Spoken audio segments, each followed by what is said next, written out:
Good morning and welcome to the second day of the Morningstar Investment Conference 2020. I am Nehal Meshram, Senior Research Analyst at Morningstar. We appreciate the time that you've taken to be here today. To navigate to the conference website, hover over the Sessions tab in the navigation pane at the top of the conference website. Click on the live session to tune in and see the lineup of today's conference sessions. Click on On-Demand Session. As part of your registration, you'll also get access to content from our conference from around the world, starting with our US, Australia, and South Africa content available on the platform already through to our French content on 19th November. All conferences are conveniently accessible via the same link. We will also add recordings of the India session here for you to view till December 1st, 2020. In addition to delivering great content, we also want to help you make connections. Check out the Social tab where you will find the Networking Lounge and Social Wall to make the most of the networking and connections available. I want to remind our attendees that the Exhibitor tab is now open. Please visit our partners booth to have access to partners content, and our partners will be available in the online chat box to assist you with any questions you may have. Morningstar booth is the place where you'll get to know more about our flagship research platforms and our highly coveted manager research.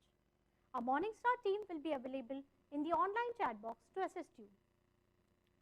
CFP practitioners, CFA Society India members, and Network FP, QPFP certificates attending the two-day conference are eligible to earn CPD credits. You have to log in for all the sessions to receive your CPD credits. If you're experiencing any issues today, feel free to click on the Help Desk tab where our Morningstar team will be available in the online chat box to assist with your questions. During live sessions, please click on the question mark next to your live session screen to submit any questions you may have for our speakers during this session, and we'll address this at the end of our session. Click on the I sign for more info on this session. Today's lineup of speakers and panel discussions built on the momentum created from yesterday. This carefully crafted agenda is sure to stimulate your minds and enrich your experience at the conference. Let's start with our first session for the day. Our first guest for today needs no introduction. He is the founder of one of the largest tech companies in India. Under him, this company became the leader in innovation in technical, managerial, and leadership training. He was ranked among the top 10 of the Financial Times list of Business Pioneer in Technology, published in March 2015. While in 2012, he was listed among the 12 greatest entrepreneurs of our time by Fortune. The Economist ranked him among the 10 most admired global business leaders in 2005. He is also the recipient of several prestigious awards globally. He has also been honored with the Padma Vibhushan and Padma Shri awards. For his contribution to outsourcing in India, he has been described as the father of the Indian IT sector by Times Magazine. We are pleased to have with us today Mr. Narayan Murthy, founder of tech giant Infosys. To talk to Mr. Murthy, we have with us Global CEO of Morningstar, Kunal Kapoor.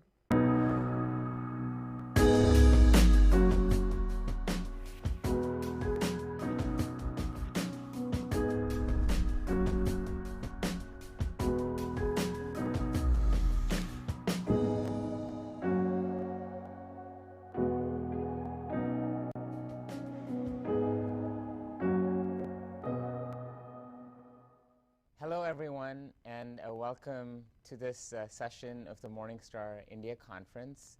I'm Kunal Kapoor, and it's my pleasure today, my absolute pleasure, to welcome Mr. Narayan Murthy, the founder and still, I think, the moving force behind Infosys. It's just our sheer pleasure, sir, to have you join us, and thank you for taking the time to be here. I wanted to just ask you, how have the past few months been for you? What have you been doing?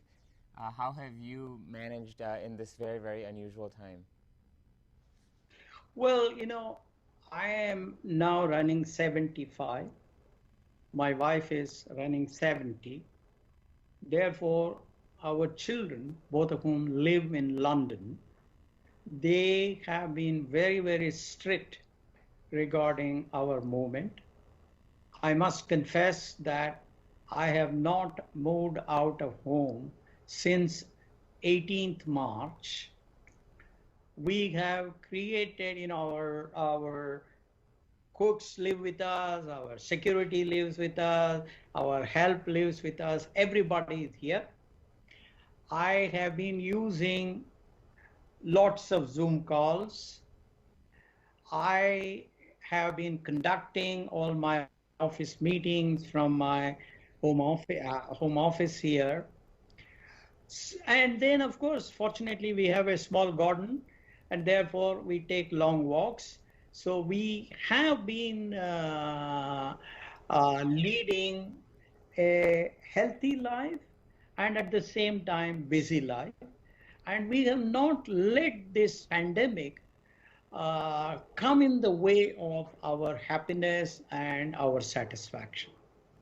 That's a really wonderful answer, and I'm so glad to hear that you and your family are doing well. My father, he's 90 and he lives with us, and so he was telling me the other day that he feels like we are making him a prisoner in the house by not letting him out and to meet people and things like that. But it sounds like you're managing well, and even in this phase of your life, being an entrepreneur, given the circumstances that there are. I want to start, Mr. Murthy, by asking you, you've worn so many hats over the years. You've been an entrepreneur, founder, employee, CEO, and then chairman. And how do you think about the different mindsets required to go through these jobs? Or if I was to rephrase, what are the mindset changes one must undergo as one moves through their career and through different opportunities that arise? Well, there are certain attributes common for every one of these positions and certain attributes required, certain unique attributes required for each of these roles. The attributes common are very clearly values and competence. It doesn't matter what position you are in, you need values and you need competence. The mindset of an entrepreneur consists of leadership by example. You know it very well, you have done it, you've done a great job. Aspiration, values, sacrifice, imagining the unimagined, passion, generosity, convincing people about the power of your idea, articulation, speed, hard work, austerity, innovation, and taking the untrodden path.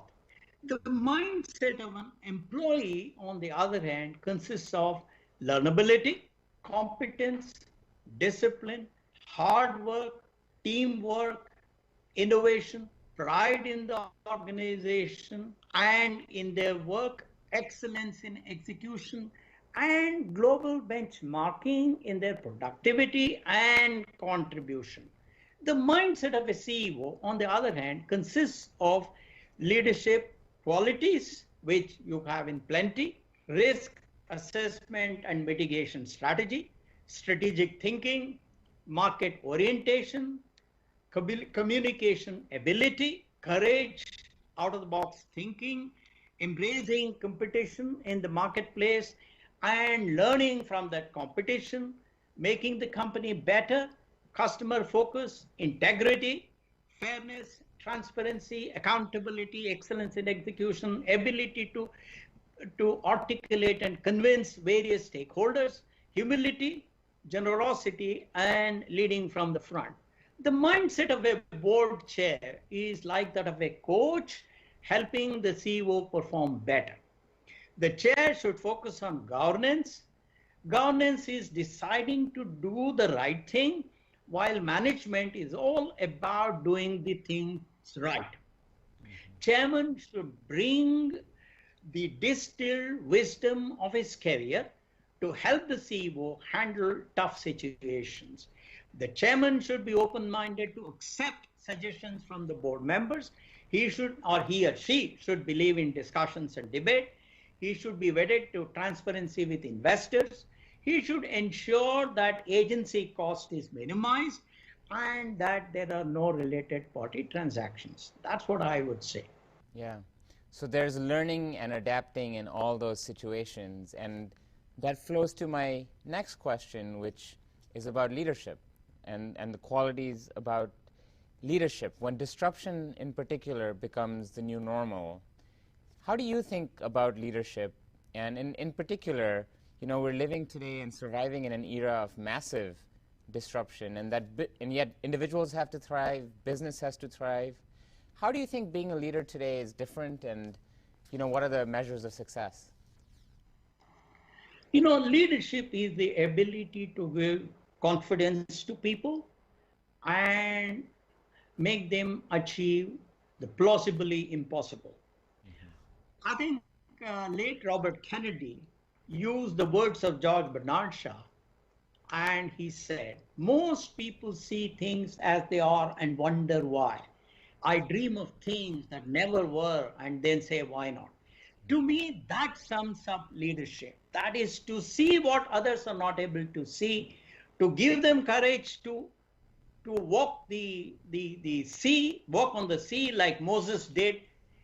And that is leadership. It is the ability to make people more and more confident. It is also the ability to make your people feel an inch taller in your presence. Leadership is about imagining a desirable future and exhorting people to make the required sacrifice and work hard to achieve that future. Leadership is about walking the talk and leading by example, particularly in courage, values, austerity, hard work, and sacrifice. The era of COVID-19 is one such where the market has declined rapidly, at least in India. Millions have lost their jobs, and people have very little disposable income.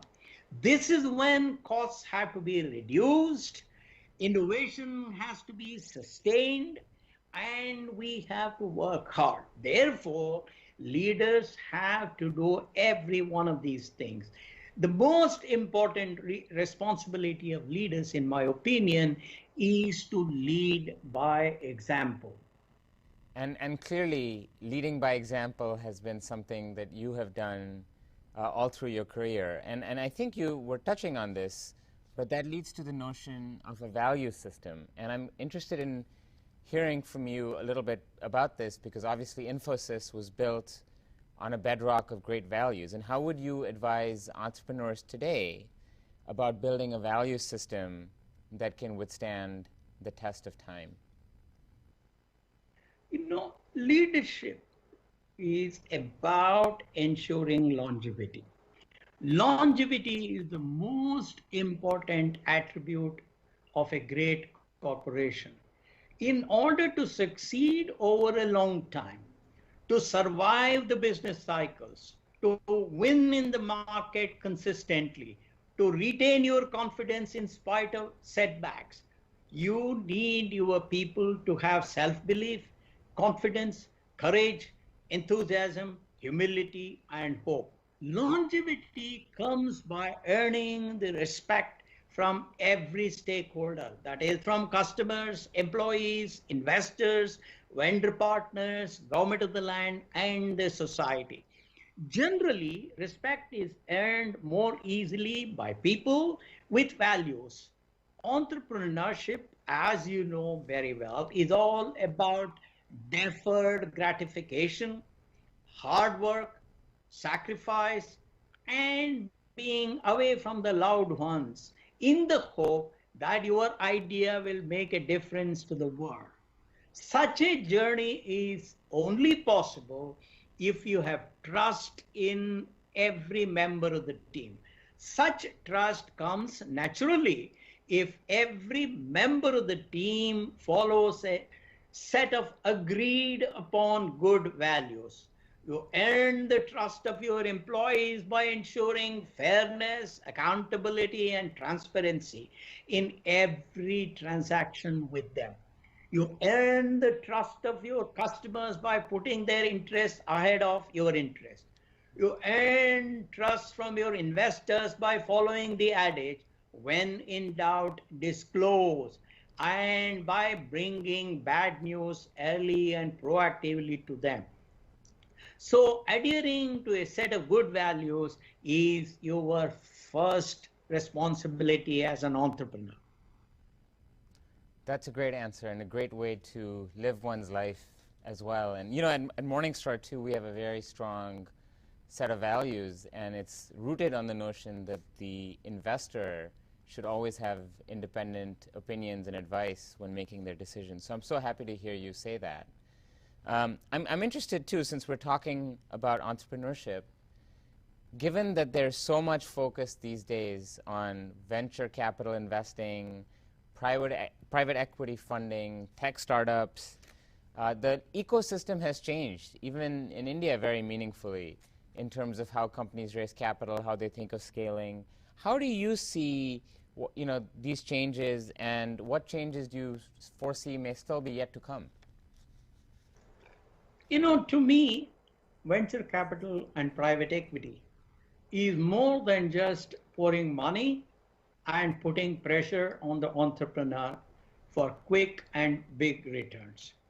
It is about mentoring the entrepreneur in his or her difficult days and the days of dilemma. It is about connecting him with prospective customers and prospective key employees. It is about helping him or her fine-tune and revise his or her strategy and his or her action plan. I am from the old school of thought. I believe in top line growth with concomitant healthy bottom line growth.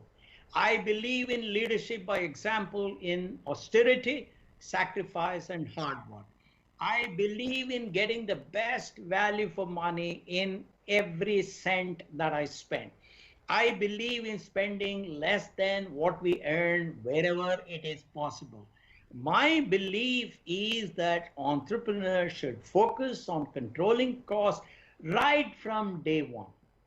I understand that these days product companies require capital infusion before any revenue starts kicking in. However, we need a mindset of cost control, austerity, and sacrifice even in this case. Right from day one, entrepreneurs should have a business plan of 5 years, sometimes extendable to 7 to 10 years, at the end of which they must become profitable. Thanks to a few global entrepreneurs who made significant money in their IPOs and venture investments, much money has flowed into the wallets of entrepreneurs in India today. But those good days may not last long. The only thing that will be permanent, in my opinion, are good ideas with a differentiated business value proposition to the marketplace, a market that ready for your such ideas, and value-based entrepreneurial teams. Yeah, very good advice. I think always good to run your business conservatively and thoughtfully, even as you're trying to grow, because you never know when you may hit a rough spot like this, as we've seen recently. I want to change gears a little bit, Mr. Murthy. You've committed a large amount of your wealth towards philanthropy. Not many entrepreneurs or high net worth individuals are coming forward for causes like philanthropy in India, and some of them are contributing maybe through companies in the form of corporate social responsibility. What are your thoughts on encouraging more participation among wealthy leaders towards philanthropy? I generally do not talk much about my philanthropy because that has to be done in a low-key manner. I also believe that different people contribute to the less fortunate ones in different ways. Even poor people do impactful philanthropy. Let me give you an example. We were 8 children living on my father's low salary of a high school teacher in the early 50s. adding my mother and my paternal grandmother, it meant feeding 11 mouths twice a day. Even then, my mother had created a tradition of inviting a child from an even poorer family for dinner every night. We didn't do it during lunchtime because lunchtime everybody would be out. Those children would also be in school. Thus, 7 different children came to our house and ate with us in a given week.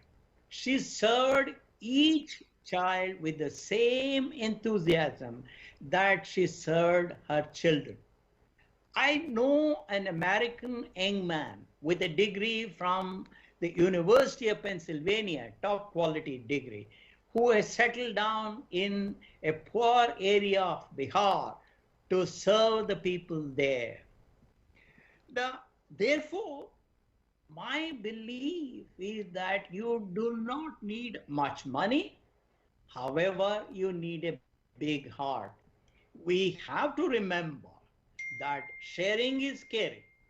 Let's remember that none of us will be happy living luxuriously in a poor environment that reeks of disease, misery, filth, sorrow, and unhappiness. Also, let's remember the famous adage that success is bringing smile onto the face of another human being. Even if you have very little money, not you, but even if a person has very little money, I believe he or she can help people in kind. For example, Teach for India volunteers, lots of youngsters. And I have met people who did very well at IIM Ahmedabad, the best business school in India. They add value as part of Teach for India by improving the quality of education in government schools right here in Bangalore. Akshay Patra volunteers, most of them engineers. They get up every day at 4 a.m., prepare hot and nutritious meals, and send them to 1.8 million children every day in over 2,000 schools in 15 states. So therefore, I believe that you can add value to people even when you do not have much money or when you have no money. That's very good and thoughtful advice. And I wonder if you look back and you trace your entire profession. So, sorry, if you look back, at the past year, concerns are rising that you sort of referenced some of the bigger entrepreneurs who've had IPOs and done quite well, but concerns are rising about the dominance of so-called big tech companies. In fact, here in the U.S., just in the past few weeks, there have been lots of hearings where the big tech CEOs have been in front of our Congress. How do you see this debate shaping up? Because it's likely to have an impact on India too, where you're seeing larger companies, starting to dominate certain swaths of the economy. And in particular, how do you see it impacting the Indian tech space? I am not an expert in this area. I am not sure I should be giving any opinion on this important issue. The right agency to comment on such issues are the regulatory agencies. And there are good experts out there. Let's remember that every CEO in every country in the world extols the virtue of competition in public, but does everything possible in private to extinguish competition. I don't know of any exception to this. That's the reality. This is true of every industry in every nation without exception. Winning against competition is a basic human instinct. It is therefore not the responsibility of an entrepreneur to frame rules for competition. It is the duty of the regulator in whatever country it is to lay out the rules of the game in a transparent and easy to follow manner. It is the duty of entrepreneurs to follow the rules of competition strictly and fairly. However, since you asked me, I will give you my answer from the perspective of a market player. Right from the first day of Infosys, my belief was that the most potent force to win in the marketplace is the power of human mind. Human mind brings innovation. Innovation is the fuel to enhance customer satisfaction Mm-hmm. and thereby increase one's market share. It is good to remember Darwin's law that it is not the strongest or the biggest of the species, but the one most adaptable to change that survives. Therefore, I would request entrepreneurs to think of innovation every day on how they can make their product more and more indispensable for their customers, make them cheaper, and make them better. After all, let's remember that Apple sells its watches for 5 times the price of their competitors, which look very similar from China. And Apple makes money hand over fist. It is because they have created a sense of confidence about their brand in the mind of their buyers. I want every entrepreneur to remember the words of my friend Sri Rahul Bajaj that competition is the biggest and the best management guru. You don't need to go to any business school. You don't need to listen to anybody. Just understand competition, respect competition, and bring innovation to win over your competitors. That's what I would say. Yeah, yeah, that's really good advice. And speaking of Darwin and the whole notion of maybe adapting to one's weaknesses, if you trace your professional life as an employee and then later as an entrepreneur and as a leader, what would be one thing that maybe you would like to change or that you would change? I am somewhat heretic in India. Speed of action and quick decision making is one thing that I have practiced right from my early days. I have been very, very quick in my actions, reactions, and in my decisions. My deadlines are always days, not weeks. I've also been very open, honest, objective, and transparent in my opinions and views. Due to historical reasons, we in India operate in an environment of apathy, hesitation, fear, slowness, and lack of transparency. My reactions may not be the most suited one for India of the current times. I have criticized people when they did not do things properly and speedily. I have applauded them when they did things well and quickly. But we are a culture that wants every transaction to be a happy one, no matter whether the transaction was a success or not a success. Mm-hmm. Words matter more to us than our actions. What matters in India is saving the face. One's ego is also a very important treasure here in India. So obviously, I may have upset many people with my open, honest, and transparent statements, but I do not judge people, but I judge their actions. I start every transaction on a zero base. So I am not sure I want to change much. I think you have earned the right to say that.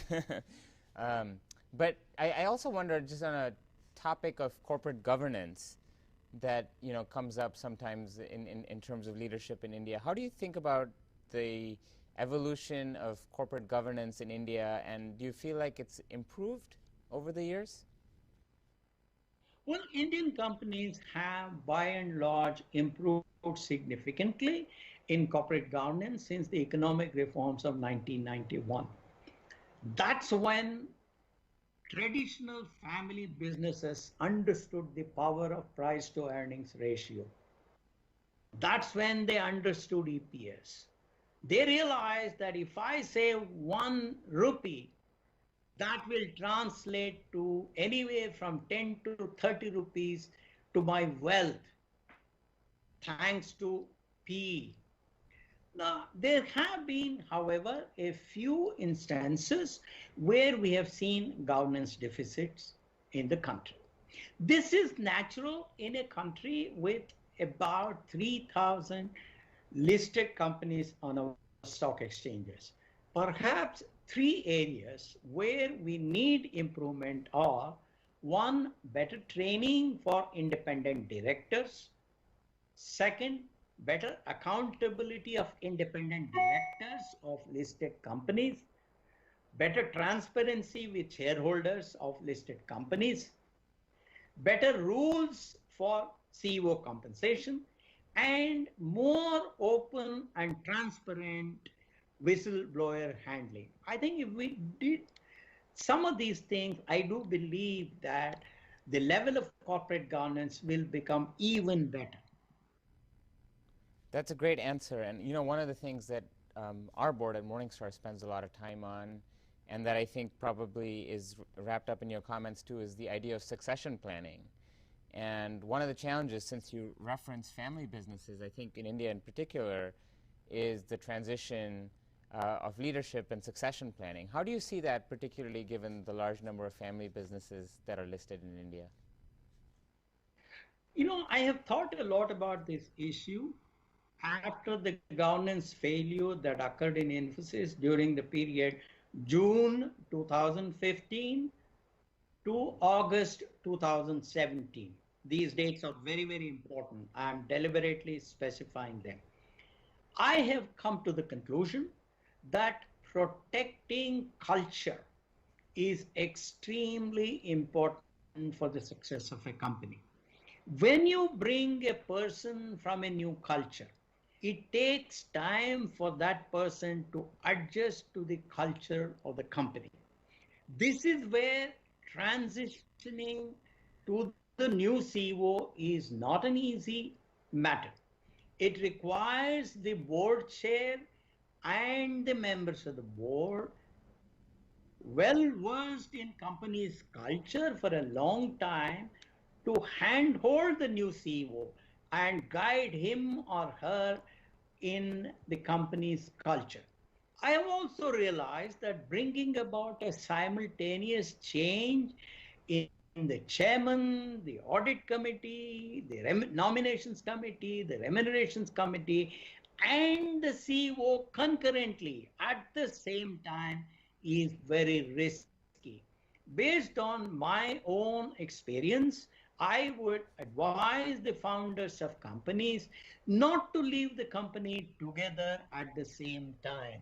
Infosys survived this failure because my colleague Nandan Nilekani was fortunately back on the board as the chair before any further damage could be done.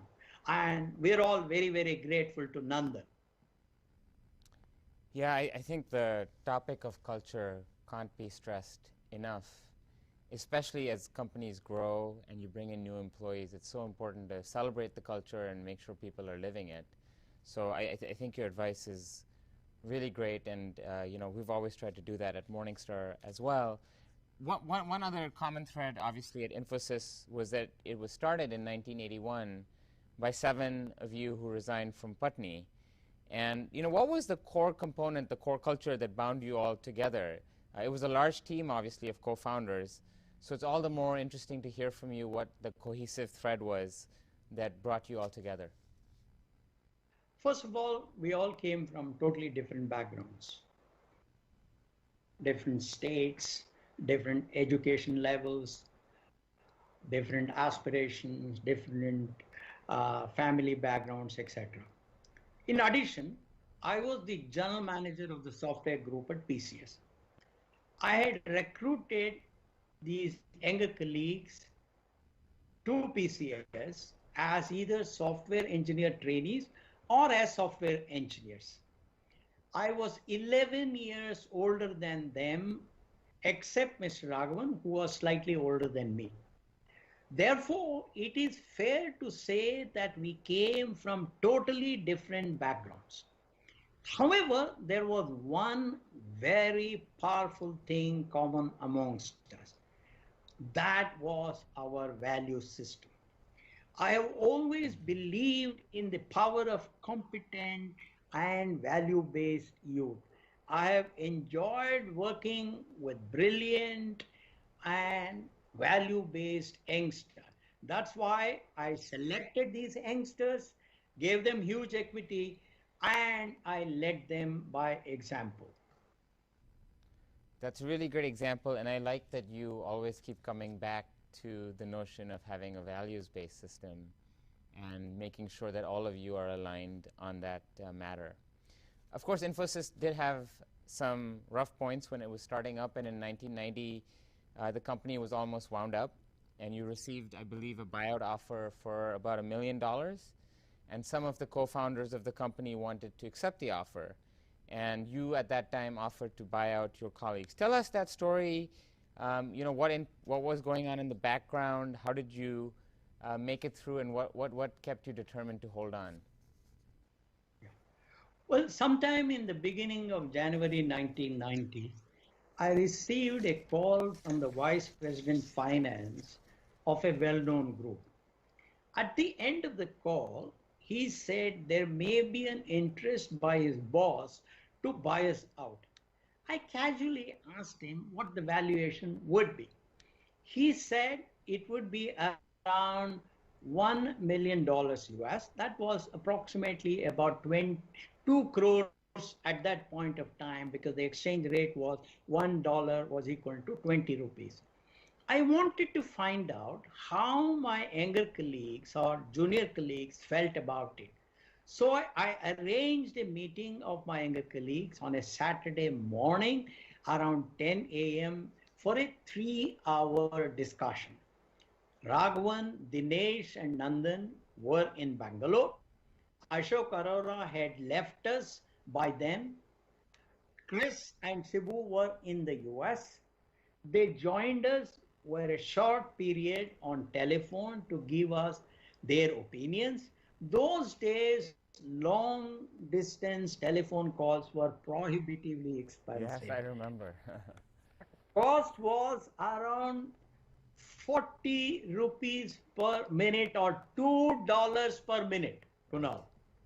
First, it was Raghavan who spoke.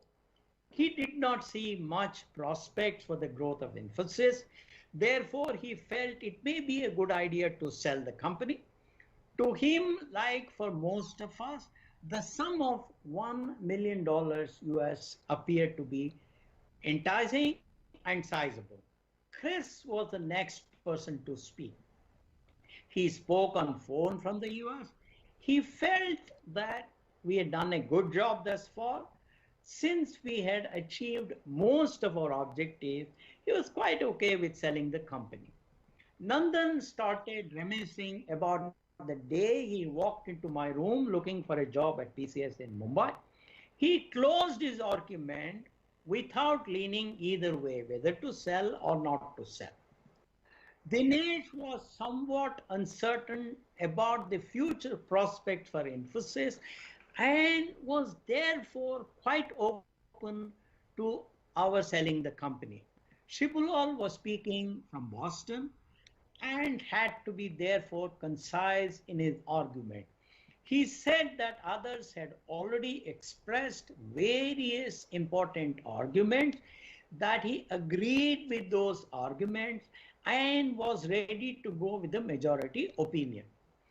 Before I gave my views, I wanted to find out what each of my colleagues wanted to do if we sold the company.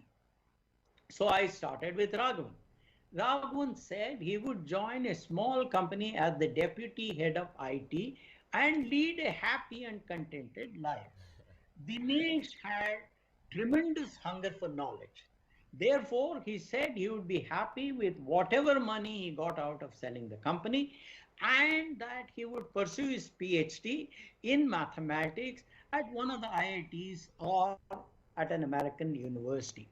Chris is an intellectual. He is happiest in solving some advanced puzzle or cracking a tough programming or design problem. He said he would pursue his PhD in computer science at a very well-known university in the US. Shibu is one of the bright ones among the promoters of the company. While handling various projects in Boston, he had completed his MS in computer science with a grade point average of 4 out of 4. But at that point of time, he was not keen on pursuing his PhD. Therefore, he said he would take up a technical job in a large technology company in the US. Nandan said he would join Sam Pitroda in one of the important national missions. No wonder in later years, he chose to lead an important national project like the Unique ID Authority of India. Finally, it was my turn to give my opinion on this important issue of whether to sell the company or not. I said that we had demonstrated leadership by example in our values. I said that our families had made huge sacrifices.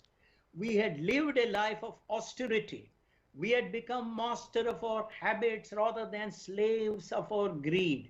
I closed my argument saying that we owed it to our families, youngsters in the company, this industry, our society, and finally to ourselves, to our confidence, to our dreams, and to our aspirations, that we complete the task that we had started. I said that it was our sacred responsibility to run this marathon to its entirety. Therefore, I said I was again selling the company. I said I was willing to buy out their shares in the company. There was a stunned silence in the room for a few minutes. At the end of my talk, Nandan said he would move on to my side, sell the company. In a matter of half an hour, every one of my 5 colleagues agreed that it was not a good idea to sell the company. In the end, I impressed upon them the need to be optimistic about the future of the company. They agreed and lived up to this promise till the last day of our stay at Infosys. I am glad that we took that momentous decision, since each of us has been richer 50,000 times today than in 1990. The valuation of the company is about $50 billion today, as against the offer of $1 million that day. We closed the discussion on a very positive note and went for a simple lunch at Shalini, a nearby inexpensive restaurant that was our favorite. That's a really, really good story. Thank you for sharing that, and clearly a pivotal moment and the right decision being made at that time. You know, speaking of pivotal moments, I'm going to fast forward a little bit and look at 2013, when you came back in an executive role with Infosys. What propelled you to make that decision, and what was the driving force behind that move? You know, I thank my friend Shri K.V. Kamath, who was the chairman of the company, for this particular decision. Frankly, I have not seen another high quality professional like Shri K.V. Kamath, who always put the interest of Infosys ahead of his own interest. When the growth ebbed under Mr. Shibulal to 5.8% in 2012-2013, Mr. K.V. Kamath called me in April 2013 and said he was concerned about the company. He wanted me to come back and set it right. He said he was willing to step down and make way for me as chairman. In my opinion, this is the ultimate sacrifice that any professional can make. Infosys should always remain grateful to Sri K.V. Kamath for this extraordinary sacrifice. Shibu has always been a good soldier and a good leader. He and Chris welcomed me wholeheartedly. Chris too made a huge sacrifice. I created a high quality team under me to improve the sales effectiveness, delivery effectiveness, and cost control as the three areas to focus on. My office was led by Sri M.D. Ranganath, another world class quality professional with impeccable values. He had obtained a scholarship to do his PhD in finance in Australia, but he agreed to give up that dream of his to work with me as the dean of my office. Our team and the entire company doubled the growth rate from 5.8% during 2012 2013 to 11.6% in 2013 and 2014, and improved the operating margin by 200 basis points. Now, for some inexplicable reason, the new CEO completely threw all that we had done to the dustbin. Strangely, even the board just did not object. The revenue growth plummeted to 5.2% in 2014-2015. Yeah, really good and thoughtful lessons of your journey through the company and just your thoughts on how things evolved. And for my final question, I want to come back to the topic of entrepreneurship because I think it's a really nice way to end this wonderful conversation. And I want to go back to 1975. You had formed Softronics, which was an IT services firm focused on, of course, the domestic market. After it closed and you went to Putney, what drove you again to try your hand at entrepreneurship, and what kind of inspiration can many of the people who are listening to this conversation take from your decision?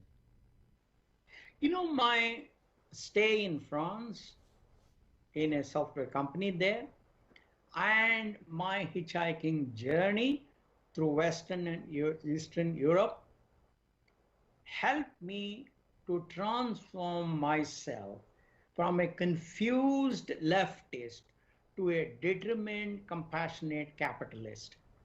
I was convinced that the only way poverty can be removed from India is by creating jobs with good income, and that it is only possible by entrepreneurship practiced by socially conscious entrepreneurs in a free market environment.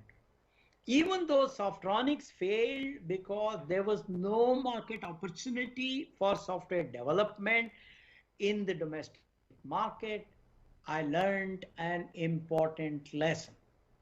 That lesson is there should be a market for your idea.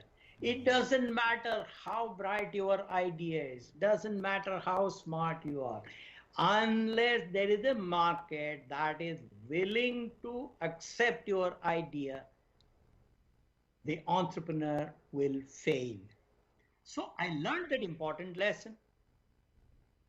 I studied the export market and I realized that focusing on export market would be the best way to succeed. Therefore, I wanted to work in a larger company, learn practices of management, understood the export market, and then attempt again. This is what I did. I was very, very lucky to work under Sri Ashok Patni. who I consider one of the finest bosses that I had ever had. I learned a lot from him, and that's how I founded Infosys. Well, that's just a really amazing journey, and I think everyone who is listening to this conversation can not only see the mark of the man and the things that you stand for, but also clearly, take inspiration from the fact that ultimately you found your own journey. And I think the message you are leaving everyone with is to find their journey, but in a way that meets with their values and the values of broader society. So thank you so much for this wonderful conversation and for taking the time. Please continue to be safe in this uncertain period, and I hope, again, that I will have an opportunity in the future to meet you face to face. So thank you so much for joining the Morningstar India Conference. Thanks, Kunal. As I said before, I am very, very proud of our NRIs. They have raised the image of India by their stellar achievements in whatever area they've chosen to be in, whether it's the corporate world, academic world, venture capital world, doesn't matter, investment world, whatever it is. They have conducted themselves as ideal citizens in whatever society they have chosen to be in, and they have brought extraordinary name to India. Therefore, we are all very, very grateful to you people on the other side of the pond, and we pray that you NRIs will continue to scale newer heights and become even more successful. Thank you very much. Thank you so much, sir. Have a good evening.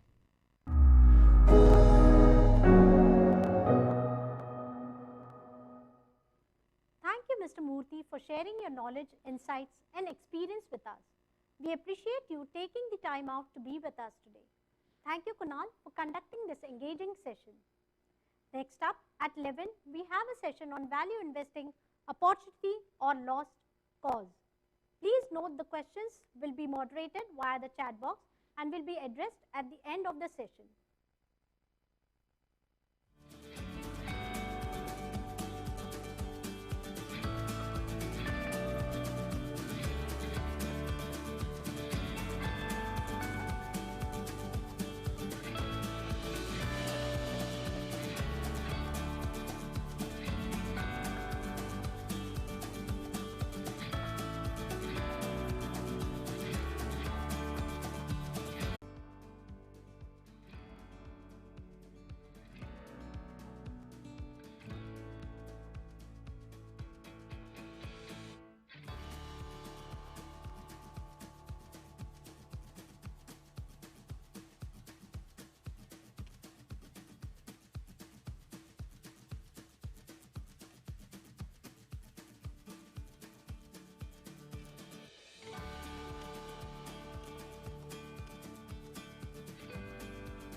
on the screen. You want to cut that out?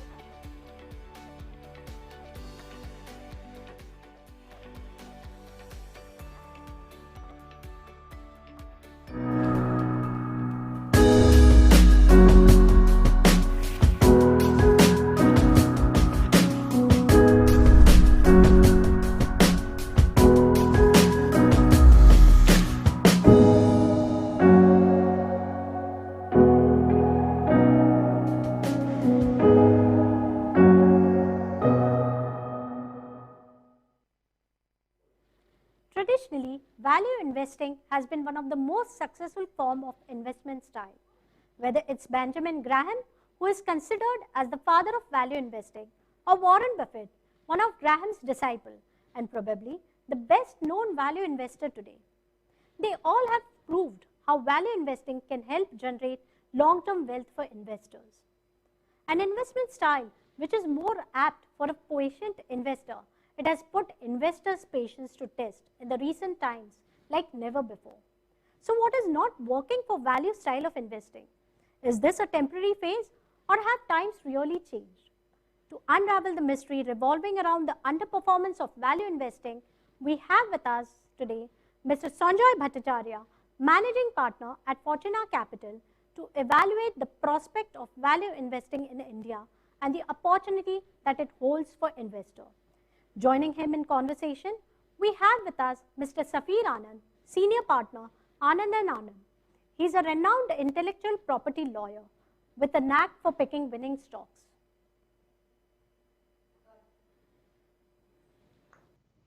Thank you and welcome to the talk today. I'll do a very brief introduction of Sanjoy, different from what has been said by the Morningstar team.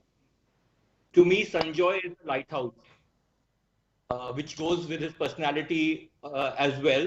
And why I use the word lighthouse is a lighthouse will alert you of danger, risk, adversity, challenge, vigilance, and enable you to cross the stormy, whenever there's a storm, it will enable the ship to cross. So in light of this entire talk assumes relevance, where I would put questions to Sanjoy, who I also consider as a mentor, and will leave it to his wisdom to guide you through stormy waters and to navigate your thought process. Thank you, Sanjoy, for being over. That's incredibly kind. Thank you. The first question that I have for you is this paradox of growth versus value investing, particularly where in today's world of VUCA, volatility, uncertainty, complexity, ambiguity, growth itself is being disrupted too rapidly.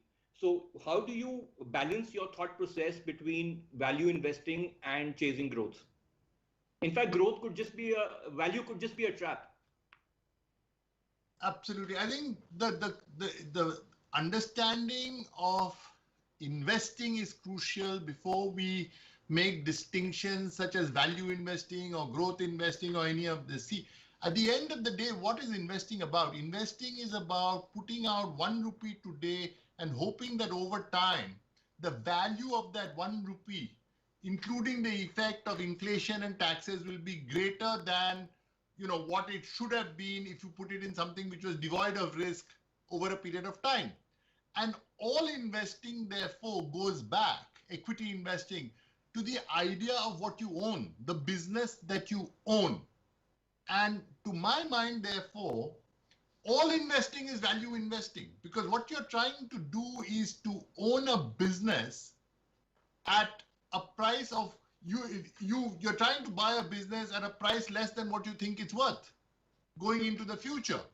So that, in my mind, this distinction between value and growth, I think, is driven by the fact that a large number of people don't see themselves as owners of a business.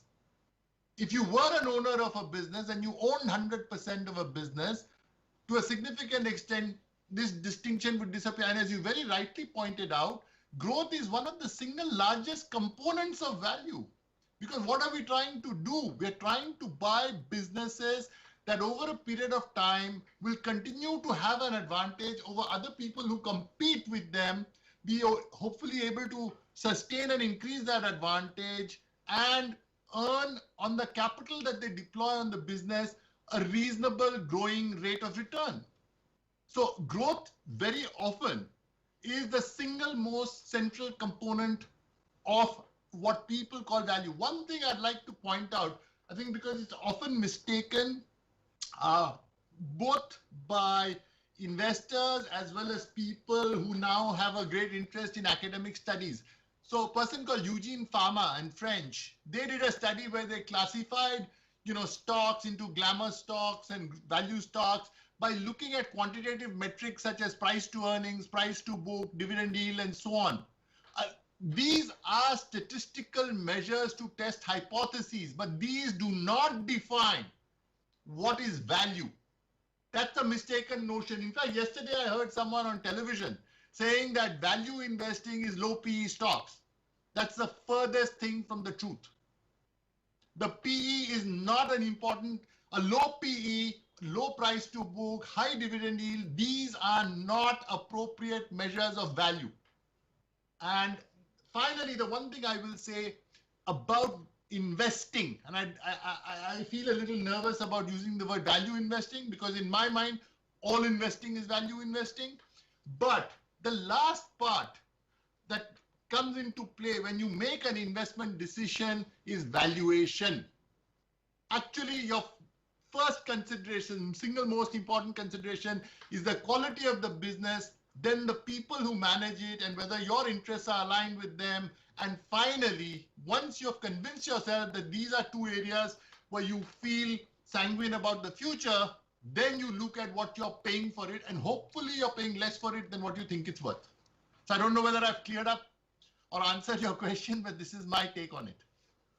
You very much did. And just to add to that, new concepts keep coming up. For example, now people are trying to shy away from businesses that are not socially responsible. So where do you slot this new age thinking in your definition of value versus growth?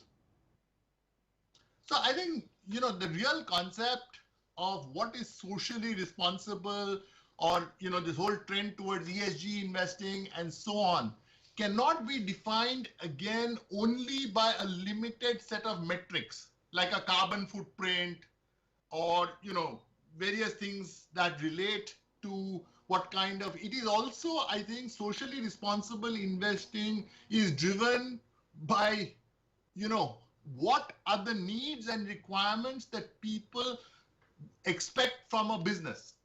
And if a business within the parameters of what it's setting out to do can do that as well as possible, then to me, that's good enough. I mean, for instance, defense is a business that is seen as, being a touch me not in the current environment. But the fact of the matter is, given, that we live in a complex, interconnected, and as you said, an uncertain and risky world, I don't think it's possible to say that you should completely stay away from defense companies and that they will not offer you attractive opportunities as businesses that you can own. That too for the long term. So, and they, at one level, they embody the changes that are taking place in technology today, going forward, that are likely to be disruptive. So to me, again, is defense and are defense companies socially responsible? As far as I'm concerned, given the needs of the society in which they exist and the people who require the safety of their national boundaries, yes, I think they are. But clearly, a whole lot of people don't think this way. Well, thank you. So, Sanjoy, once you have identified a certain business which meets your parameters of growth and value embedded in it, the next question that would typically come from any likely investor is the paradox of the right price. And the difficulty in the paradox of the right price to buy lies in the fact that you only know history, but there's so much of disruption ahead that no matter what you do, your discounting is going to be subject to variables which are not entirely in your control. In your personal experience, how do you decide what is the right price or a range? Do you define a range to buy? So that's a really difficult one. And let me start by saying, what Buffett outlined many years ago, and which I think still has incredible value, the wisdom of his words, that where the rate of change is slow, in terms of how the business evolves going forward, there I think you have much less to be worried about. So a company that makes biscuits or that makes bread or that makes, dare I say it, I mean soaps, but I think, maybe sometime in the future, the way people make soaps may even change. But I think these are businesses that are likely to change at a slower rate, and to use a fashionable word now, less likely to be disrupted.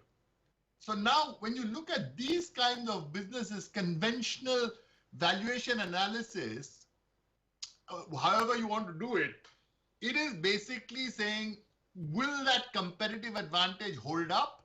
If that competitive advantage holds up over a period of time in the future, then how much money will they earn going forward? And what is the net present value of that? Meaning, because 1 rupee today is worth more than 1 rupee in the future, that 1 rupee in the future, you got to assess what it's worth if it were today, because you're laying out money to buy that stock today. So those sorts of slow change businesses, which are likely to continue to remain relevant, I think it's a whole lot easier, and most people are very good at doing that. The more tricky area is businesses which seem less vulnerable to change, but some of them I think will change dramatically going forward, like let's say the automotive industry or the pharmaceutical industry, or for instance the construction industry. These are all, to my mind, examples of large significant businesses which seem to be well entrenched and do not seem to be at risk in terms of being affected by disruptive change. And yet my belief is, while I can't say how soon it will happen, my belief in the automotive industry, actually Tesla and people like that are already demonstrating how rapid it can be. In the others, it's not yet that evident.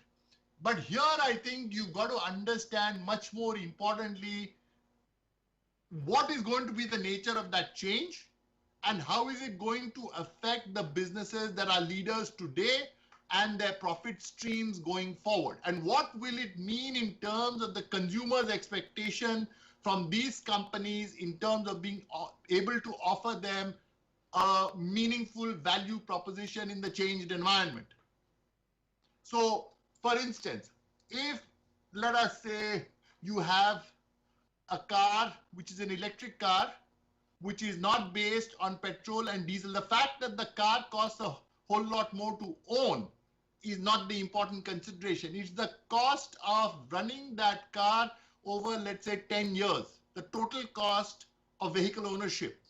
And what that does to you, and this is the point you made about being socially responsible. So a lot of us as consumers want to be socially responsible. And therefore, as a consumer, I bet someone like you would love to own an electric car because you feel that in this way, you're giving back something meaningful to society by polluting the environment far less.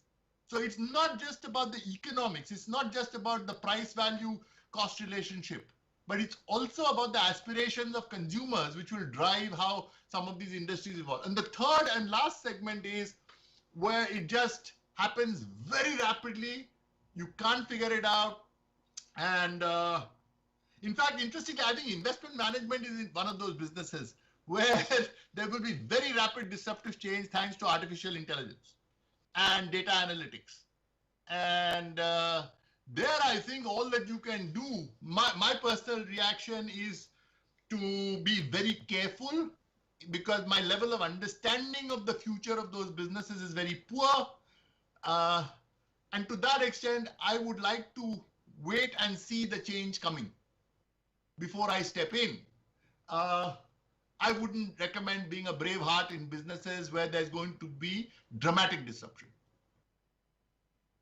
Another very good or sensible strategy, and I heard this phrase a lot in recent times, is you got to buy scalable platform businesses which are going to be tomorrow's disruptors.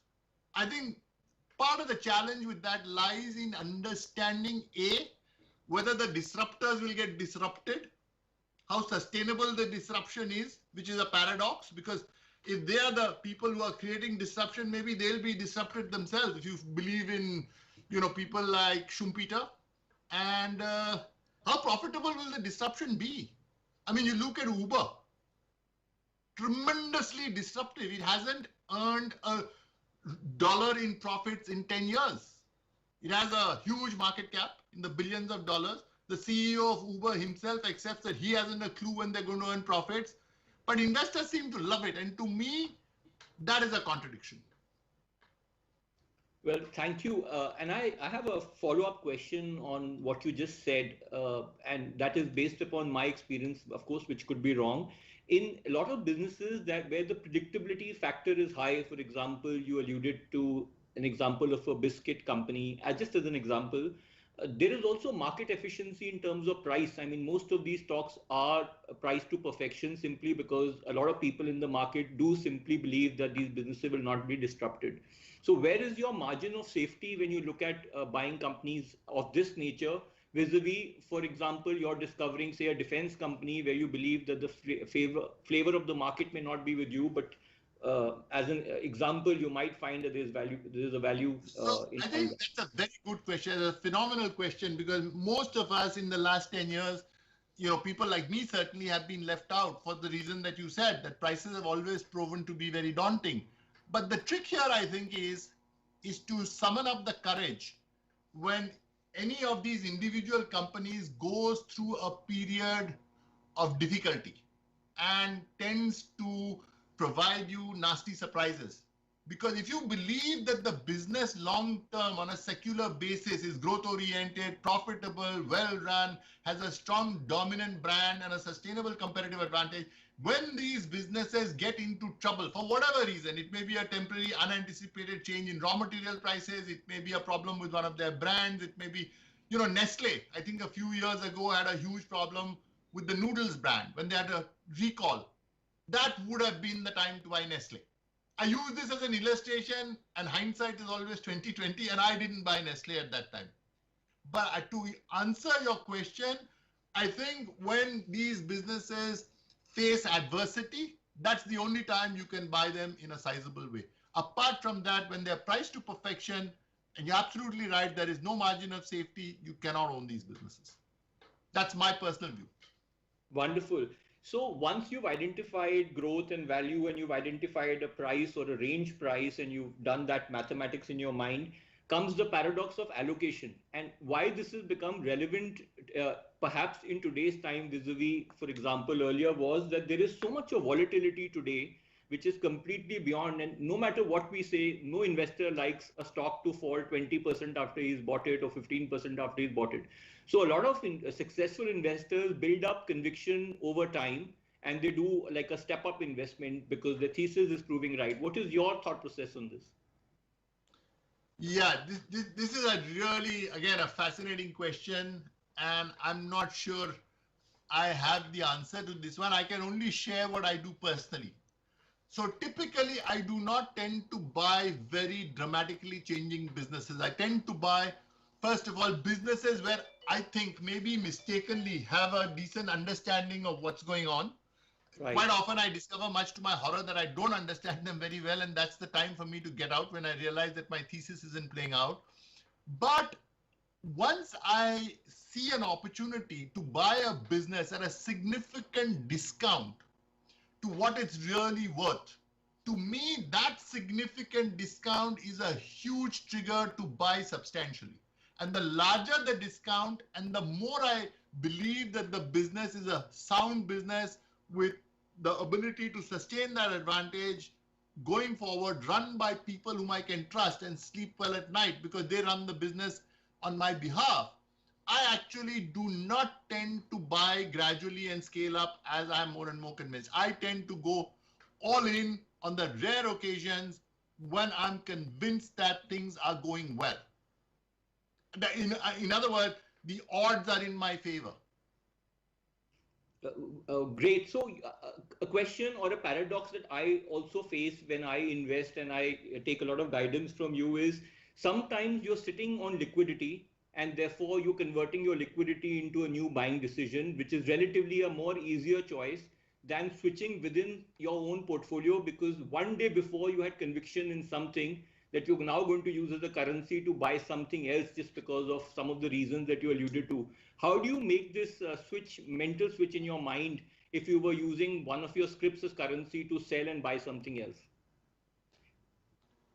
Yeah, that's when you don't have cash, obviously you got to revisit your portfolio, look at what you think is the least attractive in terms of the things you own, and then sell that to raise the money to buy something that you think is relatively more attractive. But I think one lesson that I've learned in the last 35 years, and to me, I think this is one of the greatest lessons of my investing career, is that humility, accepting mistakes and using that as a way to evolve, to learn from your mistakes and to evolve, and to therefore develop, new adjuncts to your mental framework about how to think about business is very, very useful. So when I go wrong and I have to sell, and so for me, it's not so much the loss of conviction in something that I believed in as the recognition of a mistake, not to be in denial about that, and to be constructive about the mistake, not to personalize the mistake and beat yourself up, but rather to use that as an opportunity to think about why it happened and therefore what can you take from it going forward? What can you learn? And to that extent, I don't think that I'm particularly perturbed, when something like that happens to me, when I have to sell because I realize that my hypothesis is wrong. Wonderful. Another paradox that a lot of investors may face is the paradox of liquidity. What do you do when you like a particular script, but you find that there's no liquidity in the market to own it? You can't get your quantities. If you want to buy it, the stock price gets disturbed. And similarly, God forbid, some fund that day, in a matter of few days has a selling, it disturbs you can't exit it in time. What do you do? How important is liquidity as a criteria to buy a stock for you? It's actually related to your time horizon, and it's also related to your willingness or to be disciplined about the price at which you buy and sell. So it's about two wonderfully important things in investing: the ability to stay patient and the ability to be disciplined. And I think in short order, it's very important to wait if you don't have the right price, and to not have this feeling of being left out. Just hunt for the next stock. If something is illiquid and you can't get enough of it at the price that you'd like, and it's not easy to sort of, access that stock in a way that makes sense to you in the quantities that you'd like, just pass and look for something else. Because it's very easy to get into a stock artificially by buying a block at a higher price or doing things like that. But remember, that will come to haunt you when you get out. Impact cost, particularly in India, can be very, very high, especially in small and mid caps. And the price of illiquidity is a significant price that investors will pay for their impatience and their lack of discipline. And so I think, rather than, be punished for it after you've done it, better to think about it at leisure before you do it. Thank you. That's wonderful. So, you had once recommended a book to me, and the elections are going on in US, and it was about Nate Silver and how Nate Silver differentiates between signal and noise. I've heard, legendary investors like you, and I've seen you, for example, being completely cut off from noise when you buy a script. You keep your mobile off during market hours and you concentrate on reading and other things. But with so much of dissemination of knowledge, some part of this news and the relevancy of that news has become important today, because you obviously don't want a feeling where at the end of the day you discover something so detrimental to what you have bought that you regret the decision not to exit in time or not to buy in time, which could have caused a huge spurt in your stock price and returns. How do you differentiate between signal and noise? What do you read? How do you? So one is so I think the single most important element of variable there is time. Short-term changes that are likely to be temporary, like quarterly earnings announcements or you know, events that have taken place that are one-off, or changes that are unlikely to have substantive impact over the longer term, to me, those are inconsequential. They don't really matter. I think it's important to take note of them, to be aware of them, but that's not a basis for revisiting or changing your mind about the worth of a business. But if something changes about a business which is, going to have a significant long-term impact, and which can be therefore either positive or negative, damaging or beneficial uh, to a company, then that's huge. For instance, if a company has two sources of raw material to manufacture the same product, let's say one is gas, LNG, and one is, let's say, crude or naphtha-based, inputs, raw materials, and you know that the gas is a cleaner and a cheaper way of producing that as opposed to, let's say, the crude-based or the naphtha-based version, and a company gets a significant allotment of gas at a plant. Now that has a long-term implication for the value of that business. And I think you should be very quick to respond to that and understand. I'll give you an example where it actually transpired, Kajaria Ceramics, where they did not have the complete allocation of gas that they required to run their plants at full capacity. And when it did happen, it had a significant impact on how that business prospered going forward. And that was a turning point, actually. That was a time when you should have understood that this is a business which is going to see a dramatic, sustainable improvement in its operating margin. And you needed to act. But, there's a lot of clutter in the same stock in Kajaria Ceramics about Morvi, about Chinese imports, about a bunch of factors.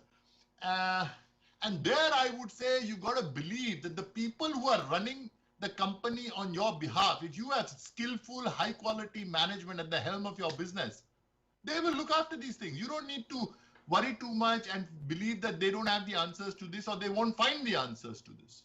So that shouldn't, worry you. But the big opportunities when they present themselves, I think that's really significant. Provided you believe it's sustainable. Thank you again.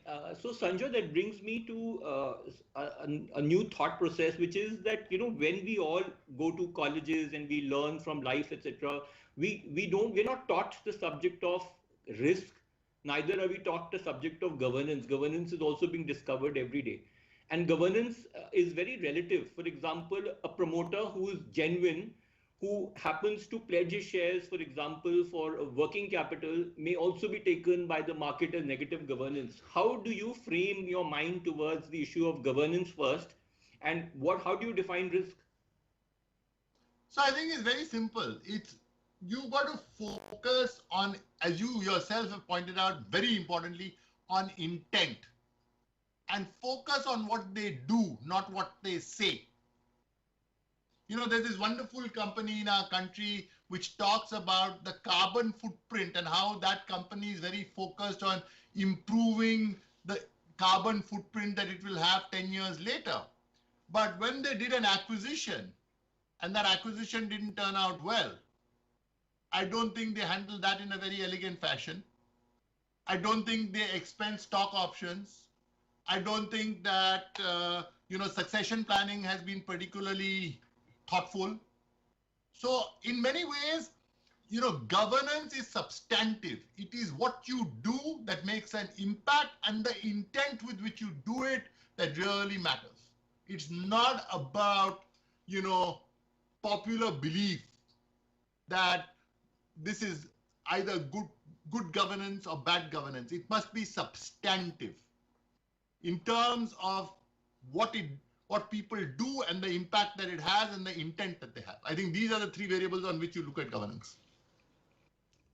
Great. So another question that I have for you, and at the risk of being wrong here, is that when traditional investing was done for several years, they were effectively deeming moats. For example, the government had quota, India had not opened up, the size of the Indian market was enough, competition of globalization, the effect of globalization had not set in. there wasn't so much of volatility to do with so many other factors such as WTO and other things. How do you upgrade your risk assessment in light of so many uncertainties that keep coming up, particularly when you are looking at long-term investing and where the business models themselves are now going through changes that you're not seen historically? So again, tough one. I don't think there's a simple answer to this because, you got to adapt. Obviously, the point I think you're implicitly making is how does one become more adaptive, and how do, the feedback that you get, how do you get the maximum value from the feedback that is provided to you every day on a daily basis by markets?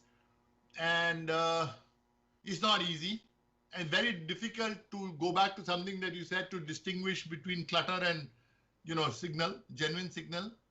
But all I can say is that one should read widely about things that you believe are important to the future of the businesses that you own.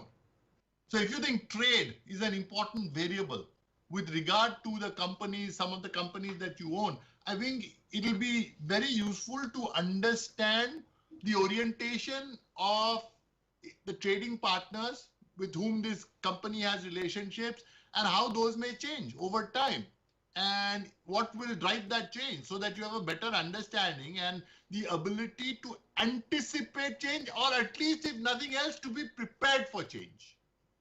So I think anticipating change is really complex and there's so many moving parts, but at least you ask yourself that if things change for the worse because of a variety of possible reasons, what am I going to do? So you got to think about that. You got to prepare yourself in advance to think about, consequences that you may not like, which may not pan out, but in case they do, that you have thought through a possible set of responses.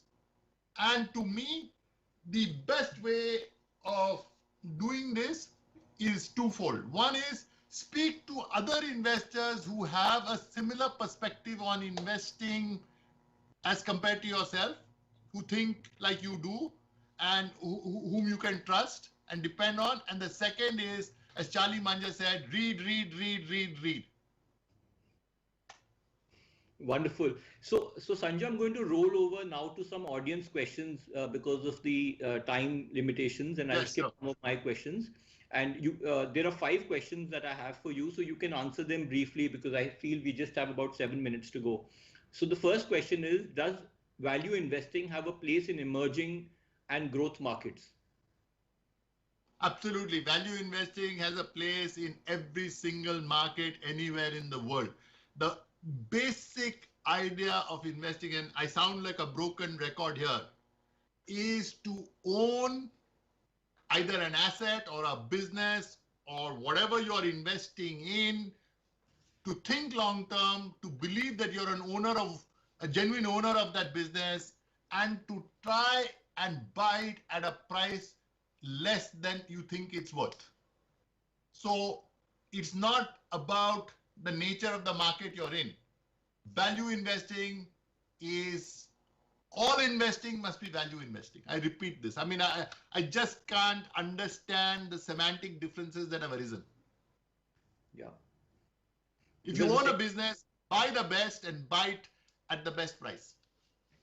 The second question is on PSU stocks. That PSU stocks have been lagging by a large margin. Do you see that there is a reversal potential there, or any trigger points? This is a very nice question, and I think it's also symptomatic of other kinds of questions that people have. Should I be buying mid caps now, or should I be buying large caps or small caps? Should I be buying PSUs or private sector banks? I think the reason public sector companies have performed poorly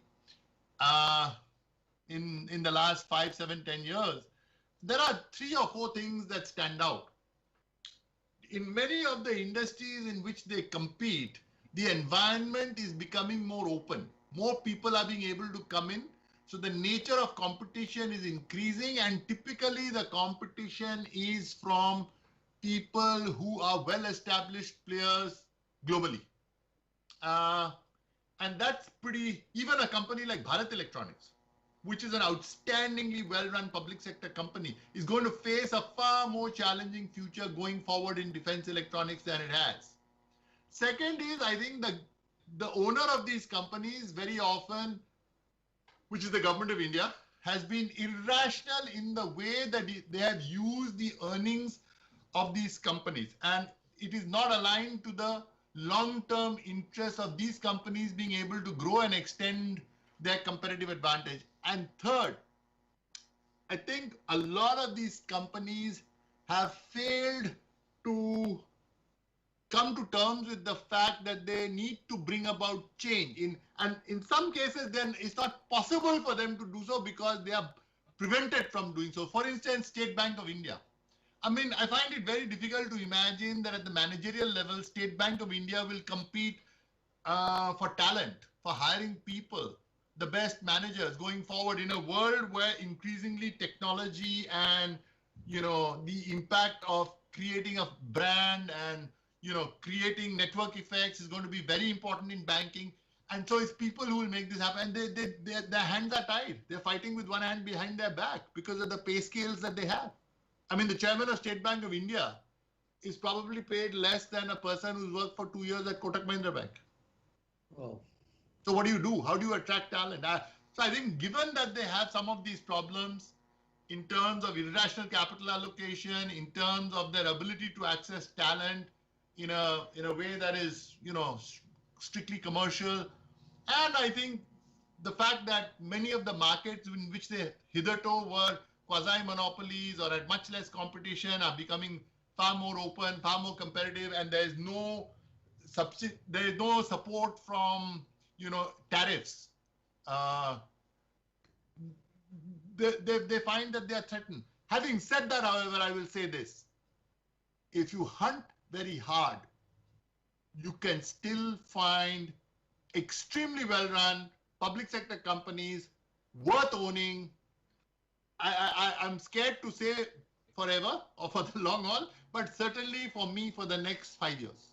I think there are individual companies where the franchises have sufficient support and are protected. They're not easy to find, but they do exist, and they are just as well run and competitive as opportunities in the private sector. Thank you. So Sanjay, the next question, and I'll add a little bit to that, is how important is it to evolve investment styles versus a traditional approach? And what I'll add to this is that a traditional approach, for example, is buy and hold. And sometimes you pay a huge price for buying and hold because there's already a very high price that you're paying for what you're buying, although there may be safety. When do you decide, for example, to change your approach? For example, if you buy a stock A and it goes up, say 40% for the year, which is beyond your expectation, do you sell it, or do you just believe that the business is continuously going to evolve? I feel like I'm being a huge cheat when I answer this question, because I'm going to repeat the words of someone who's far, far smarter than me and who's a far, far superior investor than I am. John Maynard Keynes. When the facts change, I change my mind. Yeah.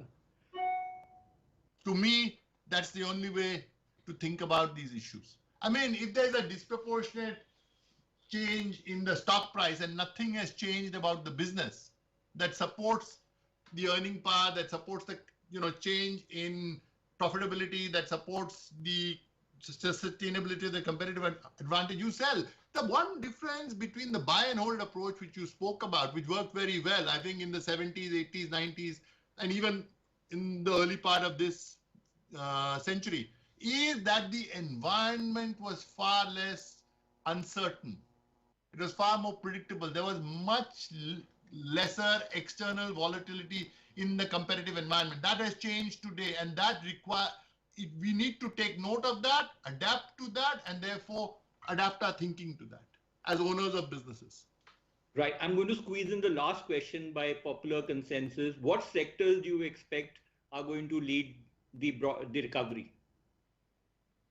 Sorry, I'm going to have to disappoint you on this, Safir. I don't own sectors. I own individual businesses. And to me, there can be a third-rate company in the pharmaceutical sector and a wonderful company in the construction industry.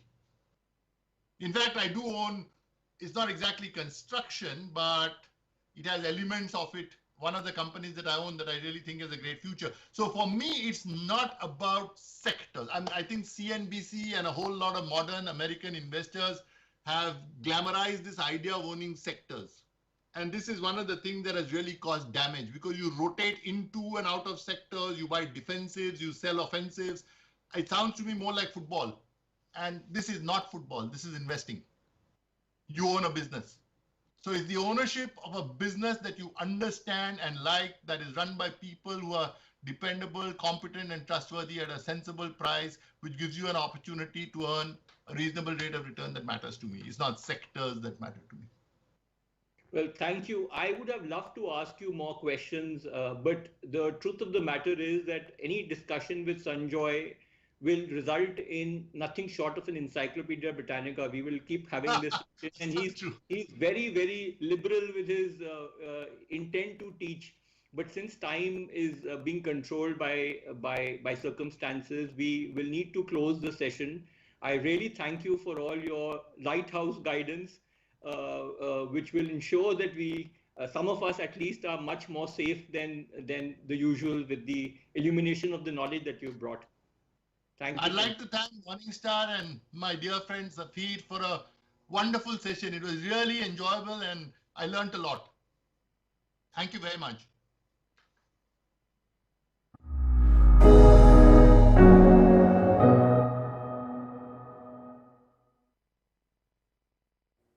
Indeed, it was a very insightful conversation and a great learning experience for all of us today.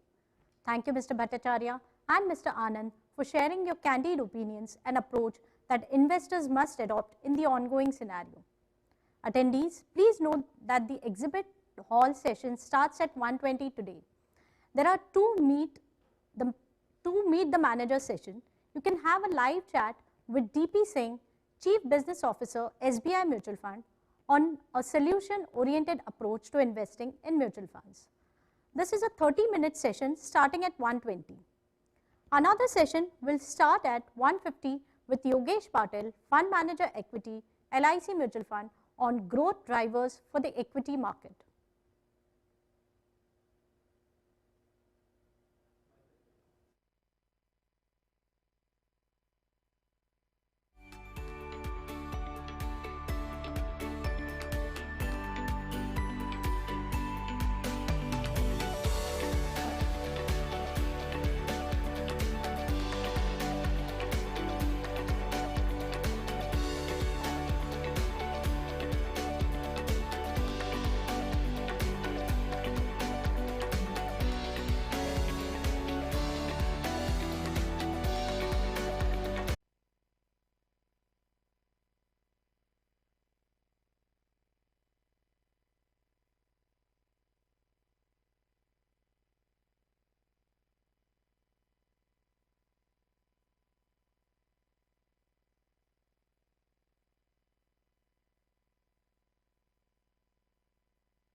Good afternoon, everyone, and welcome to this session on controlled diversification or concentrated investing. I am Manshu Srivastava, Associate Director at Morningstar India. For ages, there have been two schools of thoughts, each favoring either diversified or concentrated style of investing. Both these styles have their merits as well as demerits. But then, what do these styles mean for investors? What is the trade-off between the two schools of thoughts, and how do investors decide what suits them the best? To discuss this and much more, we have with us today Sameer Arora, founder and fund manager at Helios Capital and a veteran investor. In an illustrious career spanning over 3 decades, Sameer has covered various markets and managed a wide range of funds.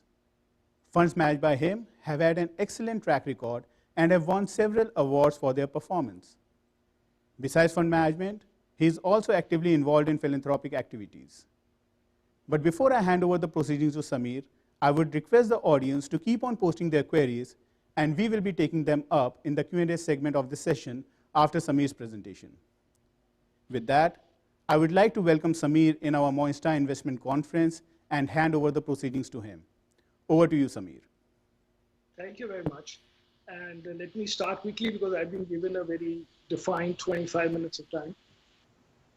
So basically, before I start, I am drawing inspiration from people like Ramdev Agarwal and even Warren Buffett, who talk about how they have done well in life as concentrated investors, and therefore they draw their lessons from that. And I thought it appropriate to first start by showing what a diversified portfolio performance can be. Fortunately, I have been managing funds for over 25 years, so there is 25 years of data. And I want to show that just to make a point that how diversification does not hurt returns in any way, but actually makes them more consistent.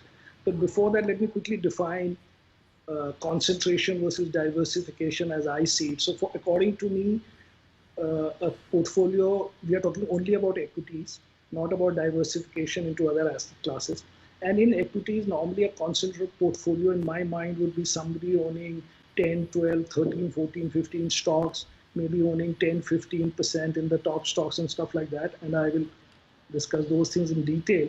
Whereas for me, a diversified portfolio is in the range of 30 to 40 stocks. The idea, it could be 50, 60 also, but need not be 80 or 100 because I don't want my smallest weights to be less than 1.5%, which will only work if I have 30, 40 stocks and higher weightage for some of the bigger names. So what I have here is actual performance of my funds at Helios plus Alliance. And the only thing I have done to dramatize the performance a little bit is that I have added back the management fee for the 24 years. The idea is that if I want to be comparing how performance can be with people who run concentrated portfolios who are mostly proprietary investors, who did not pay a management fee, and also to make it more impressive. But the idea is that all these numbers are real, unlike many funds which may have a 2-year history and then report a 20-year performance by assuming that they held the same HDFC Bank for the last 25 years. These are all actual NAVs, except that 2%, 2 divided by 12 has been added to each month. And so during this period, of course, the performance has been quite good. But to just put it in perspective, because the whole idea I want to show is that stocks don't go up as much as portfolios can go up. So because you can change your stocks over every 3, 4, 5-year period, but if you look at it over the long run, from March 96 to now, when this diversified portfolio in theory, although these were actually 2 portfolios, went up 425 times pre any fee, the 5th biggest stock did not go up even 425 times. And maybe there were a few others in between which I have missed, but broadly, it is the portfolio performance is not constrained by the performance of the best stocks over this period. It is almost as if you only had Wipro throughout your life, or maybe a little bit less than HDFC Bank, and that is the whole thing I want to discuss. And I want to talk in practical terms, because my idea is not that I will buy this kind of stock or that kind of stock, but what actually is the real market. So let me start again by the concentration strategy and why people have been effectively swayed by experience of one man, and that man being Mr. Warren Buffett, who at the beginning of his life had very big successes with his concentrated strategy.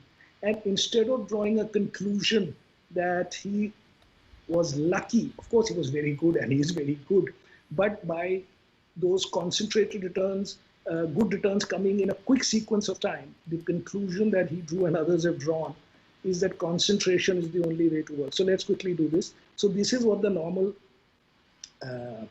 things are done. So we are not here to compete with Mr. Buffett. We are only using Mr. Buffett as an example because he has had a 50-year history which we can analyze. He's had views that you can read. If we had similar information for George Soros or somebody else, we would have done or tried to do as students of the market. So here it is again, Warren Buffett. Basically everything according to me draws from what Mr. Buffett said in his writings, which are available to everybody and everybody reads and everybody wants to do Mr. Buffett. So let's do one by one. So the first thing he uses is that diversification is a protection against ignorance, which makes very little sense for those who know what they are doing, except that you don't know you are ignorant till something unexpected happens. I am assuming that all the people who were concentrated, let's say, I don't want to make it personal against him in that sense, but generally, if he had known what would happen to IBM or what would happen to any else, he would not have bought it in the beginning. So ignorance is only known later. The second is, what if you think that you are clued in, but you were ignorant and were concentrated even more than he might have been. But the third thing is more practical. Let's take a scenario that there are 100 investors only in, say, India, only 100 investors who know what they are doing and therefore are concentrated. Each of them owns 10 stocks. Many stocks are common, many stocks only one guy owns. You make any broad assumption. These guys collectively will be owning maybe 150, 200 stocks. In theory, they could go as high as 1,000 stocks if everybody owned separate 10 stocks, but normally that may not be the case. So everybody will own HDFC Bank and Kotak Bank, and 85% will own Bajaj Finance. But broadly, in a market sense, they will end up owning collectively 200-300 stocks, let's say, or 100, whatever number you like. Now, these guys know what they are doing, and so they are concentrated. I am an innocent investor who comes in, and I buy 35 stocks out of these 100 stocks that others who were clued in have chosen to concentrate on. So what is my downside and my harm? The reality is that when there are 100 different investors with different portfolios, some will do well and some will do badly. And the people who do well will be doing well because of having concentrated on the 10 best stocks, and some people will do badly because of concentrating on 6 bad and 4 good stocks. So it is not the concentration strategy that has worked. It is that those guys who found good stocks. Otherwise, it's like anything else where everybody cannot outperform the market. Similarly, all concentrated investors cannot outperform the market. And we can look at it in a more practical sense. If you are an investor in a fund and you buy a concentrated fund, you are most probably going to be not willing to buy only one concentrated fund. So let's say you buy 3 concentrated funds by 3 different managers. Now you also own 30, 40 stocks. So are you concentrated or diversified, and do you still outperform?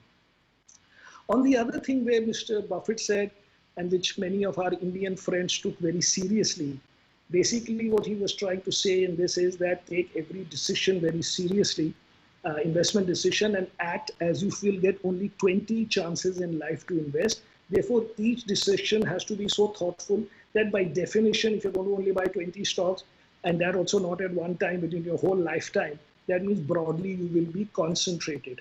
But of course, he himself did not do that. This is a study by academics, these John Hughes and Jing Liu and all, which you can find on the net. And these guys analyzed Buffett's investing and trading for the 26 sort of best years of his life from 80 to 2006. And then you can see here that basically the median holding period in Berkshire for stocks is 1 year, and 30% of stocks are sold within 6 months. So concentrated investors, according to me, make 2 implicit assumptions.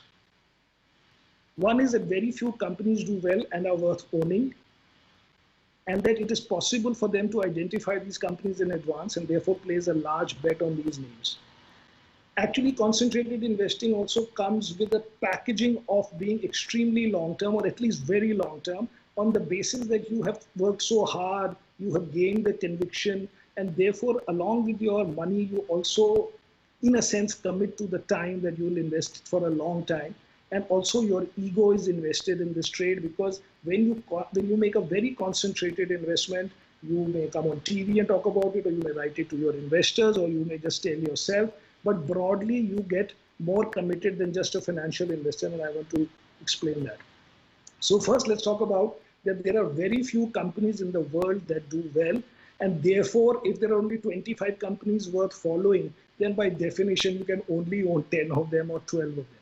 Now, the reality is the way the markets are market performance is calculated. So let's look at the S&P 500. If there are 500 stocks whose average is calculated to call it the market, even though it is not a pure average of the performance of these 500 performances individually, and it is weighted by market cap, but the reality is that over time, broadly speaking, half the stocks will do better than the market and half will do worse than the market. This is not to do with the fact that US is, more innovation and there is more entrepreneurial shape. This is to do with arithmetic. It does not have to do with theory. It is just maths. So if 250 stocks broadly are going to beat the other 250 stocks, 200 of them are going to beat it even more. And in my formula, 150 of them, which is 30% of the market, are going to really beat the market, because it is just, the market is just an average of these names. There is no science behind it. This is, you can say, arithmetic behind it. So here we have seen, or we are seeing for the S&P 500 for each of the years, calendar year, except 20, which is year to date, which is one of the narrowest markets. There are only 185 stocks have beaten the market. But even here, this year, the 150th best performing stock, this is till 23rd October, because I make my slides in time, the 150th stock beat the market by around 5%. And if every year you only had the 150th best stock of the market, not the average of the first 150 stocks, but the performance of the 150th stock, you would have been up 18 times, or a 1709% return instead of 296% return for the S&P. Now this, it does not change because I am a long-term investor, and in long term these stocks will not work, because the maths is the same. The 150th stock, which is a safe distance away from the average, will most probably massively beat the market, because the market is an average of 500 names. And therefore, you cannot say that, no, because I am a 20-year investor, therefore there are only 10 stocks. If you're a 20-year investor, you still have 150 stocks if you're only restricted to a 500 index. The performance of these stocks will go down because the same stock will not do well for such a long period. So what we've taken here is as if you hold the stock for 2 years at a time. And therefore, you get the performance of the 150th stock, and then you buy another stock with also the 150th best. The whole point to emphasize is that if you can, by God's grace, even say that my stock or my company is going to be in the top 30% in terms of performance, and not the first in performance, but the 30% in performance in terms of 150th best stock, you will beat the market like nobody has beaten, like I have also not beaten, although I think I have had good performance.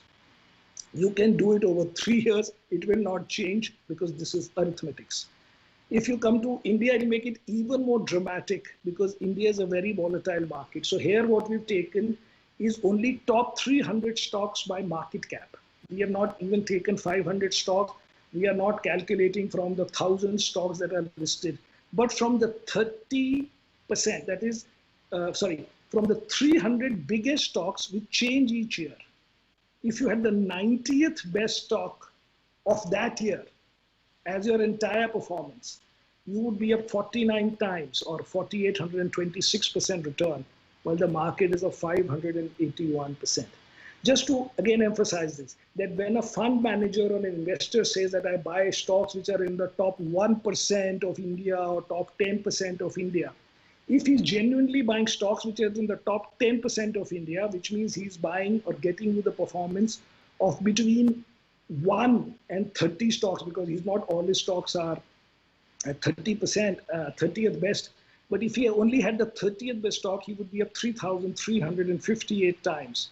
So point is, once again, give up this idea that only 15 and 20 stocks do well and your life can change. Because once we accept that a large number of stocks do well, a diversification to the 20th name and the 25th name is not that you are compromising the return. Maybe you are letting the serendipity of the market work in your favor, that you bought a stock which by chance then, because you bought 10 such stocks and not all of them will end up being in the top 90 best performing stocks of that year or that period. But you are taking those bets with smaller amounts of weightage or proportion, but you are playing letting the market lottery work in your favor. Same thing. So you can do it for any period. Basically, be grateful to God if you have the performance of the 90th best stock, and give up this idea that I must own the best stock or not at all, because a large number of stocks are going to do well. Now look at it, I just put it in plain numbers, because people say in India, for example, of course this week they may not be saying mutual fund friends, but last week they were saying, oh my God, we don't own Reliance up to 14%. And weightage in the index is 14 or 15, and we have only 10, which also they had not bought. But let's say they had. The point is there were 37 stocks out of 300 which were ahead of Reliance. And secondly, you don't have to beat Reliance. You have to beat the index. Of course, if you can beat a best performing or one of the better ones, even better. So there were 125 stocks that could have been bought to beat the market. Now, what are the other issues in concentration? The biggest issue is, okay, there are a lot, you don't believe in the first part. I know the stocks and I will therefore buy them and hold them for a long time. As we heard in the previous discussion with Safir, that, you hold the stocks for the long term. On what basis will you do that? Because I've been now around for 25 years and we've had many multi-baggers, but really not even once, other than maybe in 96 or so, I felt about Z. In my 25 years, I have never felt that a stock that I own is supposed to go up 4 or 5 times before I'll be satisfied. These long-term winners surprise themselves more than they surprise you. So let's look at some examples. So Steve Jobs died in 2011 October. And when he died, 80% of his wealth was in Walt Disney, which he had got for selling Pixar to Disney. Now, why didn't Steve Jobs know in 2010 and 11 that Apple is going to be the biggest company in 8-9 years, so I should sell Walt Disney and convert it into Apple? Why did Bill Gates, who was the founder and the chairman and the board member and maybe advisor to Microsoft, nearly sell all his shares in the last 7-10 years? Most probably he hired Satya Nadella. Most probably he was involved when Satya Nadella was made CEO, that I should stop selling now. He's not even the largest individual shareholder in Microsoft. We bought Bajaj Finance in January 2011 for the first time. On what basis were we supposed to believe that this stock we should concentrate on and that it should be 10% of my fund? We bought HDFC Bank in the IPO, and recently I read an interview with Mr. Aditya Puri with Economic Times saying that people laughed at us when we started our bank. Infosys, which you saw went up 1,700 times, actually its IPO devolved. That means the IPO did not go through, and Enam and others had to save it.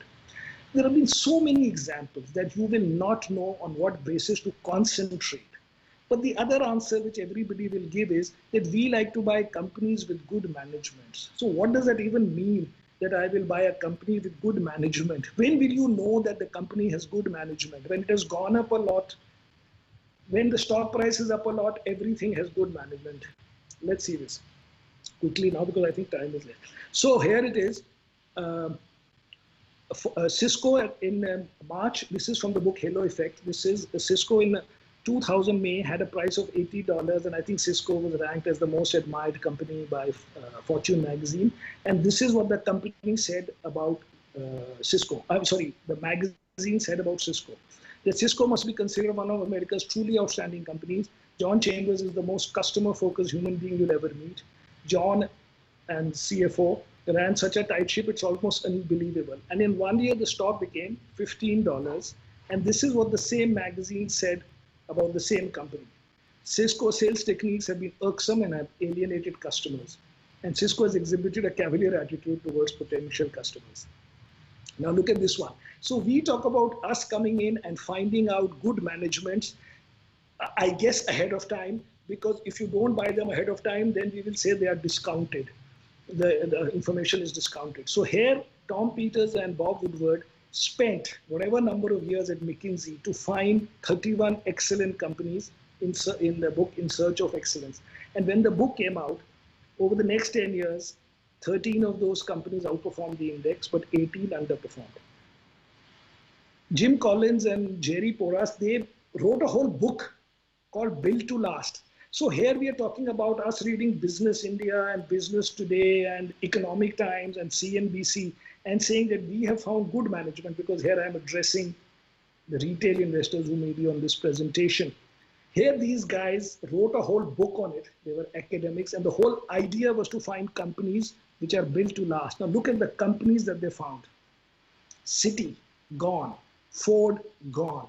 GE, gone. HP, gone. IBM, gone. Motorola, gone. Nordstrom, gone. And others are still there. And then the same guy, or at least one of the guys, wrote a new book, which everybody has read and everybody in the past, called Good to Great. And not one company was the same that he had found 10 years ago. And look at the companies that they found as the best companies which have gone from being good to great. Circuit City, more or less gone, I guess. Fannie Mae, gone. Kroger, Nucor, gone. Pitney Bowes, gone. Walgreens, gone. And Wells Fargo, gone.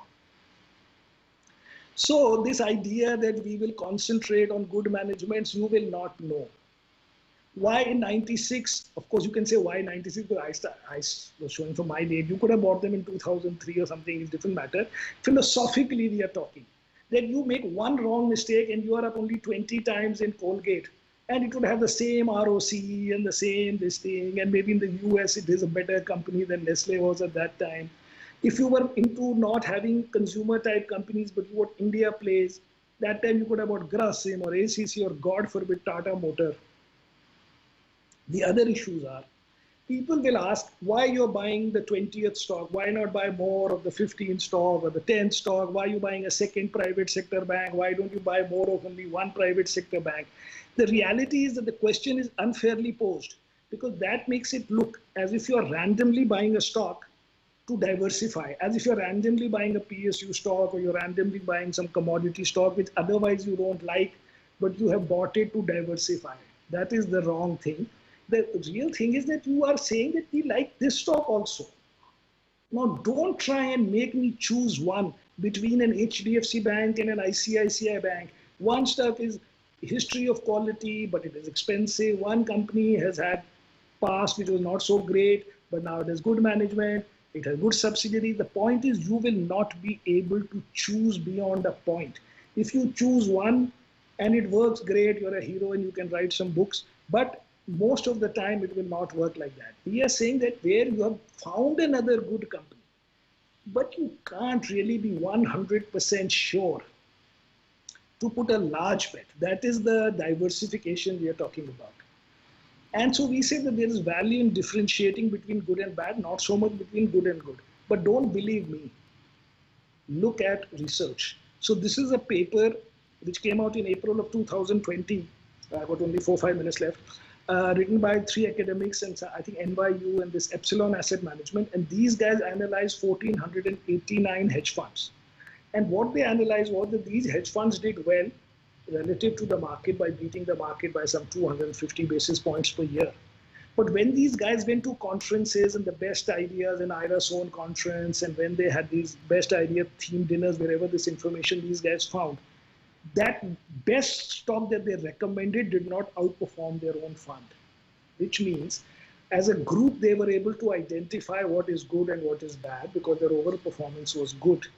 But when they were trying to rank these stocks or when they were going out in the market and pushing some stocks, those stocks did not do any better. You can see it even for Mr. Buffett. Many people say that Berkshire has done well by concentration, but they did well in the beginning. Look at it. So what I've done here is Coca-Cola comes into their top holdings, which are named in 1988. So I don't know which month he bought it, but in December of 1988 to October 23rd, 2020, the Berkshire stock has done better than Coca-Cola, which, as far as I'm concerned, means that Coca-Cola has detracted from the value of Berkshire Hathaway, because Berkshire ex Coca-Cola has done better.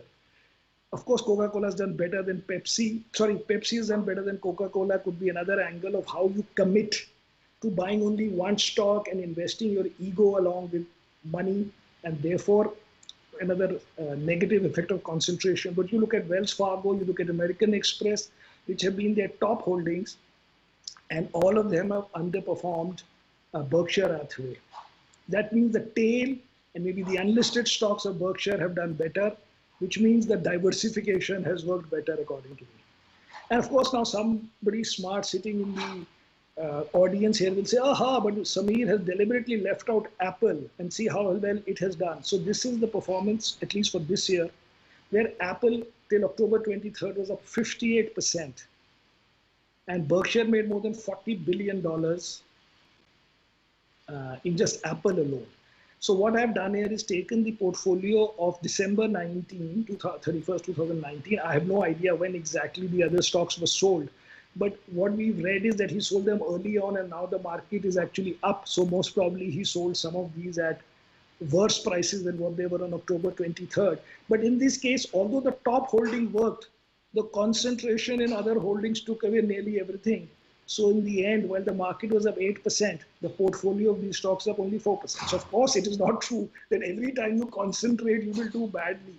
But concentration lets you become too rigid, too much dependent on outcomes, which not half the time, 80% of the time don't work. If you look here, if the market is up 8.8%, but in the concentrated stocks of Berkshire, some whatever 13, 14 are down out of 15. That is because you have, even with 13 stocks, not found enough diversification where you could have got some of the returns of the 8.8%. Quickly, the other issues on concentration are, if I take a small exposure, oh my God. The point is, if you bought a 2% position because you like a stock and you like a 2%, you bought a 2% position, you have 2% less to worry about, and maybe your top holding can be 6 instead of 8. You don't waste your information by saying, oh my God, it is too small, because nothing is too small. And this idea that I cannot follow more than 10 odd companies is such a ridiculous argument. If you're going to otherwise buy stocks for 10-year view, what do you want to analyze? HDFC Bank and Nestle every morning? Anyway, now I think I'm running out of time, so I better leave it here. But maybe I can do this last line, that a casino always wins, because they, even though they have a small systematic advantage, they play the game frequently, and that is how the casino wins.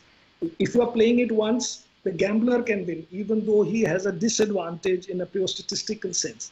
So if after doing some research, we have a small advantage over the market, in terms of the fact that we have done research and the market has not done, or we know something little bit better than the market, then that advantage you can only take if you play the game more often and therefore become the house rather than the gambler. I shall leave it here, because otherwise I don't know how this tightness of the schedule works. Yes, sir.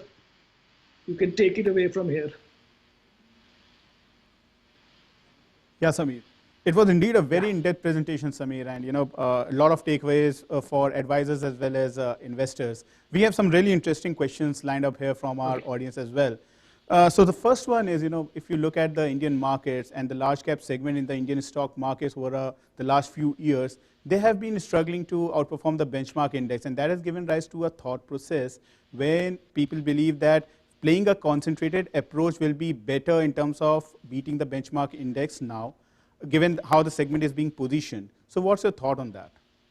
No, I think that consistency in concentrated is very low, and it will then depend on, because see, if there are 50 stocks in the Nifty and you are a Nifty fund manager, unless everybody agrees that they are concentrating on one stock, on some stocks, which means most likely they'll have to be common stocks, because if they are not common, then again, sometimes this guy will outperform, sometimes the other guy will outperform. There is a much easier way, according to me, to outperform the Nifty by owning 45 stocks. So what we do, we are not doing it, but I'm giving you a. So let us say that in a concentrated fund, you are trying to buy 10 best stocks out of the Nifty, and then maybe a little bit of tail. And you are saying that these stocks I have bought, this management, this quality, this thing, blah, blah, blah, and therefore I outperform. But in the end, somebody could say that these things are discounted or everybody has very similar portfolios and will be whipsawed. Like maybe it happens, say, if everybody is into Bajaj Finance in Feb of this year, then it falls 40%, whatever. What if I were to say, because I want consistency of outperformance, which is the holy grail, that I will not buy 5 worst stocks of Nifty. I will call those factors, not call those factors, I will define those factors separately. That means I will not reject 5 stocks on the same factor. So I will reject one stock which is a really bad PSU, one stock which is overly expensive, one stock where the management history is very bad, something, so that even I'm not using the same common factors to reject. And I not buy only 5, 7 stocks and I buy 40 stocks. I think it is nearly guaranteed that every year I will outperform. Fair enough, Samir. You know, another topic of discussion that has always gone along with the diversified portfolio is that over-diversification. And I have 2 questions here. One, how do investors check that the portfolio is diversified or over-diversified? And 2, how do you ensure in your portfolio that it's not over-diversified? So first of all, according to me, since 1/3 of the market is going to do very, very well, actually you can buy even more. Remember Peter Lynch used to have maybe 1,000 stocks and beat the market by some 12% per annum for 10, 15 years. The point is, if you have too much diversification, the tail will become big and it will not matter either way. But what we basically have defined it is that we think there are we want to own 2 kinds of stocks. One is stocks where we have high confidence in a reasonable return. These are stocks like these private sector banks or the tech guys or some MNCs, where it's not that today you are discovering these stocks. I can take credit that in 2001, I used to own 5% in Kotak, in an Alliance, and in 95 or 96, we bought the IPO in HDFC Bank. But the point is today, they are not new names. So these what we call high confidence in reasonable return. And there we have broadly 10 stocks, 50%. And then there are stocks which we believe are good, but because either they are down a lot and now we feel they are good, or they are relatively newer sectors, or there is something new about them and no real long history. So we say reasonable confidence in high return. Unlike some of the young people who are now managing PMSs and all, we don't ever call a stock high confidence in high return. So therefore, we force it down to 35, 40 names, 10 of the top half and 20, 25 of the bottom half, which is the 2%, 2.5% type bet. So the idea is that also we don't want, like as I said, want to own below 1.5%. So therefore that restricts our number of names to around 30, 35, 40 names. Right. And, we have a really interesting question from one of our audience. In India, we have PMSs, we have focused category in the mutual fund space. These are run by a mandate of focused or concentrated investment style. So what's your take on that? If an investor is looking at these funds to add in their portfolio, one, how do they add value to an investor's portfolio? And what are the things that they should be focusing at while investing in them? So the thing is that I've been around for 25 years and at various times, various themes have worked. So let's look only recently. So if you were investing in 2017 and you came and started a fund in say July, August or whatever of 2017, you will say, I only like mid caps because, India is discovering for 2 years, it didn't grow. Now we have these new policies and the biggest hero in the market will be the guy who buys mid caps or announces that he'll buy mid caps in 2017, let's say middle of the year, so that some of the year is over. Now comes 2018 and for 3 months the market is down and the new PMS will start or new fund will start saying, I don't buy mid caps. And he will look like the smartest guy for 6 months. Whereas the guy who had some mid caps at the end of 17, he also agrees that he should not have mid caps. But now those mid caps are down 20, 30% and he doesn't know whether he should move or not move. Suddenly we'll have an ILFS kind issue in 2018.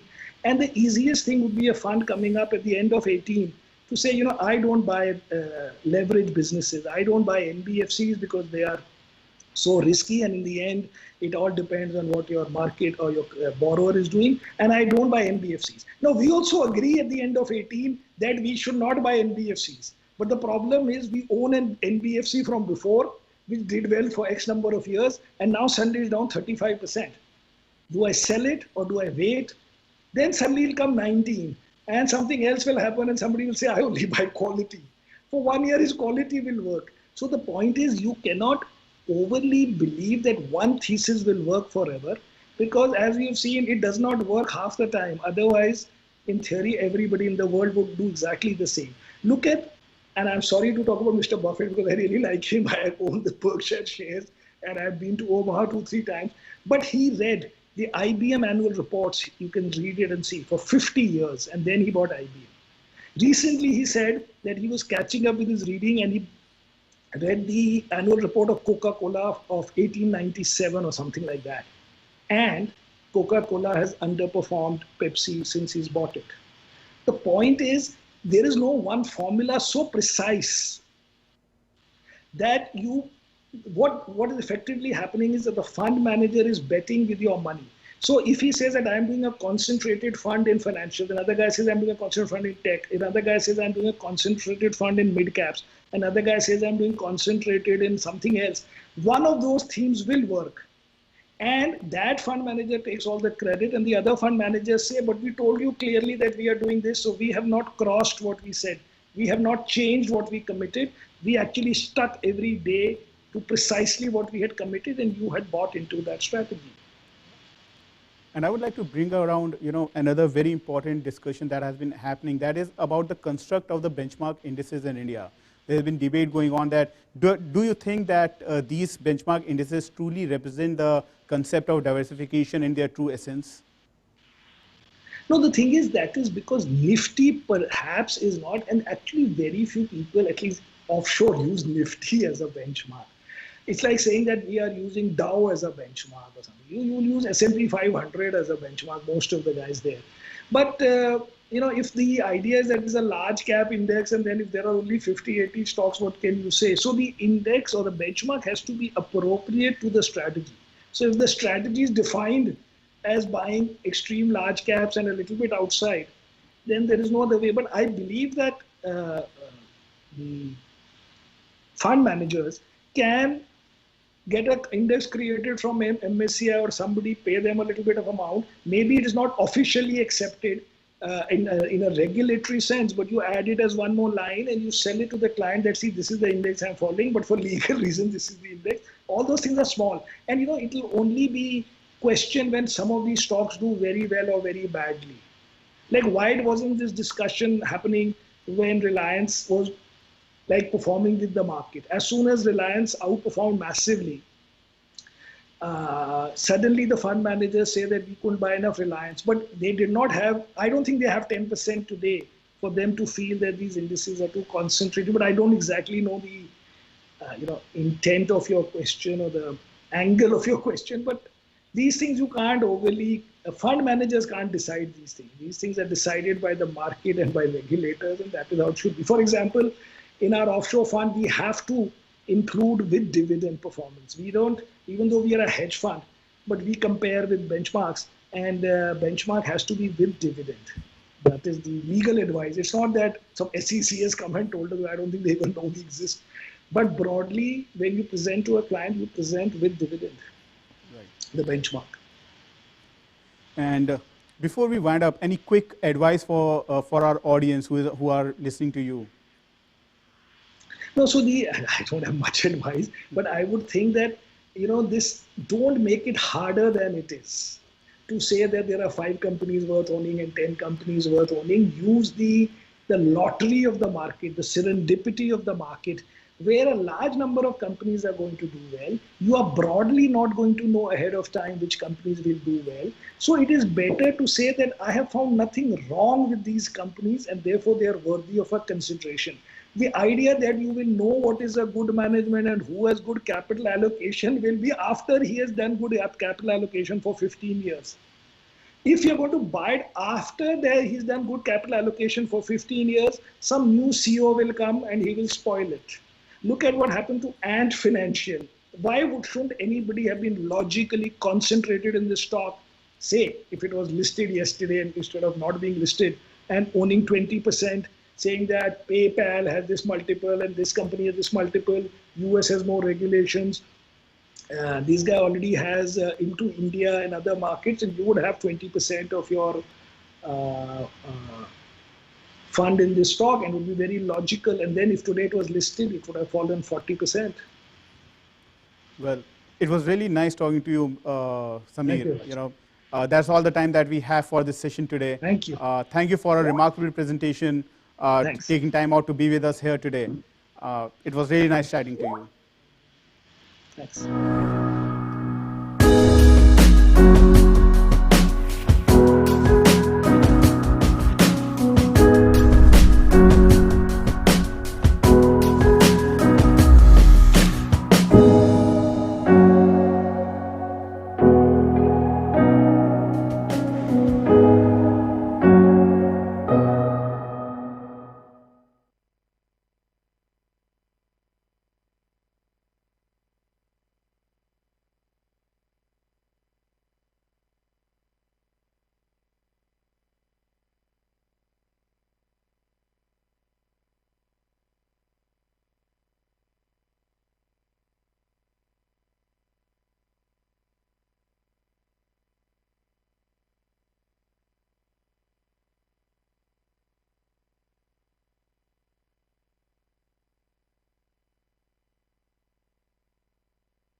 Hello, everyone. Welcome back. I'm Larissa Fanan, the editor at Morningstar India, and I'm thrilled to be talking to Prashant Khemka today. Prashant Khemka is the founder of White Oak Capital Management that oversees over $2 billion in assets. Prior to its establishment in 2014, Prashant served as the Chief Investment Officer and Lead Portfolio Manager for Emerging Markets at Goldman Sachs. Prashant is well entrenched in the equity market. As a teenager, he would summarize annual reports for his grandfather and bought his first 2 stocks at the age of 18. And I specifically mention this because today is his birthday. So Prashant, a very, very happy birthday to you, and thank you so much for joining us today. Thank you, Larissa. Pleasure to be here. Thanks for having me here. Oh, great. So can we dig right in? Absolutely. Yeah. So my first question to you is very broad-based. On the one hand, we have a looming recession, at least that's what many people believe. We have a contraction in GDP. We have unemployment on the rise. But on the other hand, we have the stock market that's going on a completely different trajectory. So how do you work? What is your take on the disconnect between the two? Certainly. So thanks again, and thanks everyone for joining today. So I'll make a few points, and to start with, I'd like to emphasize we are very bottom-up stock selection-based investors, and our belief at all times is that the market is fairly valued. It is the present value of future cash flows of all its constituents, and even if it is momentarily for transient periods may not be fair value, it's impossible to say when that is. So let's now take the second point, which is the dichotomy that you are raising. Now, if you think again about it, Larissa, for a minute right now, there isn't really a dichotomy. Market bottomed on March 23rd and has been rallying since then. And it's been over 6 months that people have been talking about dichotomy.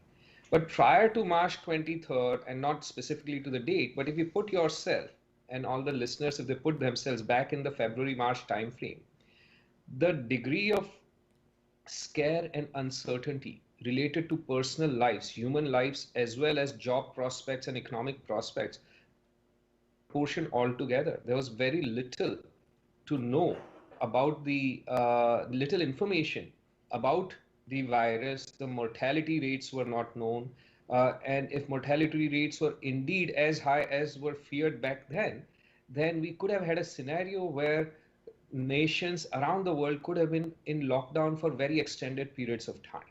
And that would have caused bankruptcies in multiple sectors, be it airlines, hotels, restaurants, obviously all kinds of travel and tourism, casinos, everything, and then this and oil companies going bust because a lot of them have a lot of debt, and that would have had a spillover effect on the banking sector. Many banks would have gone bust, and that was the dreadful scenario. And every time, over the last dozen years, anything that is even a small potential concern, people liken it to Lehman, and this was probably one time where the fears were indeed as gripping back in February, March. And that's the reason why markets fell off the cliff with this kind of risk facing them. And since March 23rd, market's been recovering fairly strongly, as the market has very rightly, well ahead of everyone else, realized that the situation isn't going to be as bad.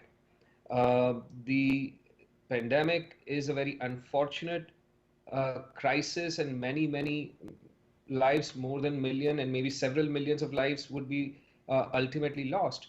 But it's not going to cause the kind of damage to the economy and the kind of anywhere near the kind of damage to equities and companies and their cash flows that was feared in February, March, right? Now we no longer worry about companies going bust. Hardly any companies. Obviously, some companies would have filed for bankruptcy and whatnot, but hardly a fraction of what would have been the fears in Feb, March. And hence the markets recovered very strongly, because the impact on long-term cash flows has not been anywhere near what was worried in February, March. Yes, this year's and next year's cash flows might be under pressure, but if you agree that market values are reflecting present value of future cash flows, then this year's cash flows at a market-wide level are basically 2 to 3% of the value of the market, right? And the next year is also similar. So between this year and next year, let's say combined together are 5% of the value of the market. And if that goes down by 20%, 30%, that's 1 to 2% of a hit. And markets already taken more hit, obviously went down a lot more and has recovered, because that's the degree of hit that the market might ultimately end up taking. Obviously, markets have also lost about 10% of the time value of money, talking about the Indian market. And so I don't see that there is a dichotomy. In fact, if anything, investors are still living in the 6-month-old or the world that was in March. If they're still very worried, if you listen to the earnings calls of companies, they're all showing very, or not, if not all, a lot many more companies than June quarter are now talking about very sharp recovery, and majority of the companies are talking about sharp recovery, and that's what the market is reflecting. Okay. And always when coming out of crisis, Larissa, because the news and the headlines would persist for a lot longer, people would continue to feel that there is a disconnect, because what you read in newspapers, what you see on TV would continue to be concerning for a lot longer. Just as was the case with the global financial crisis. In 2009, markets bottomed in around March globally and started a sharp rally.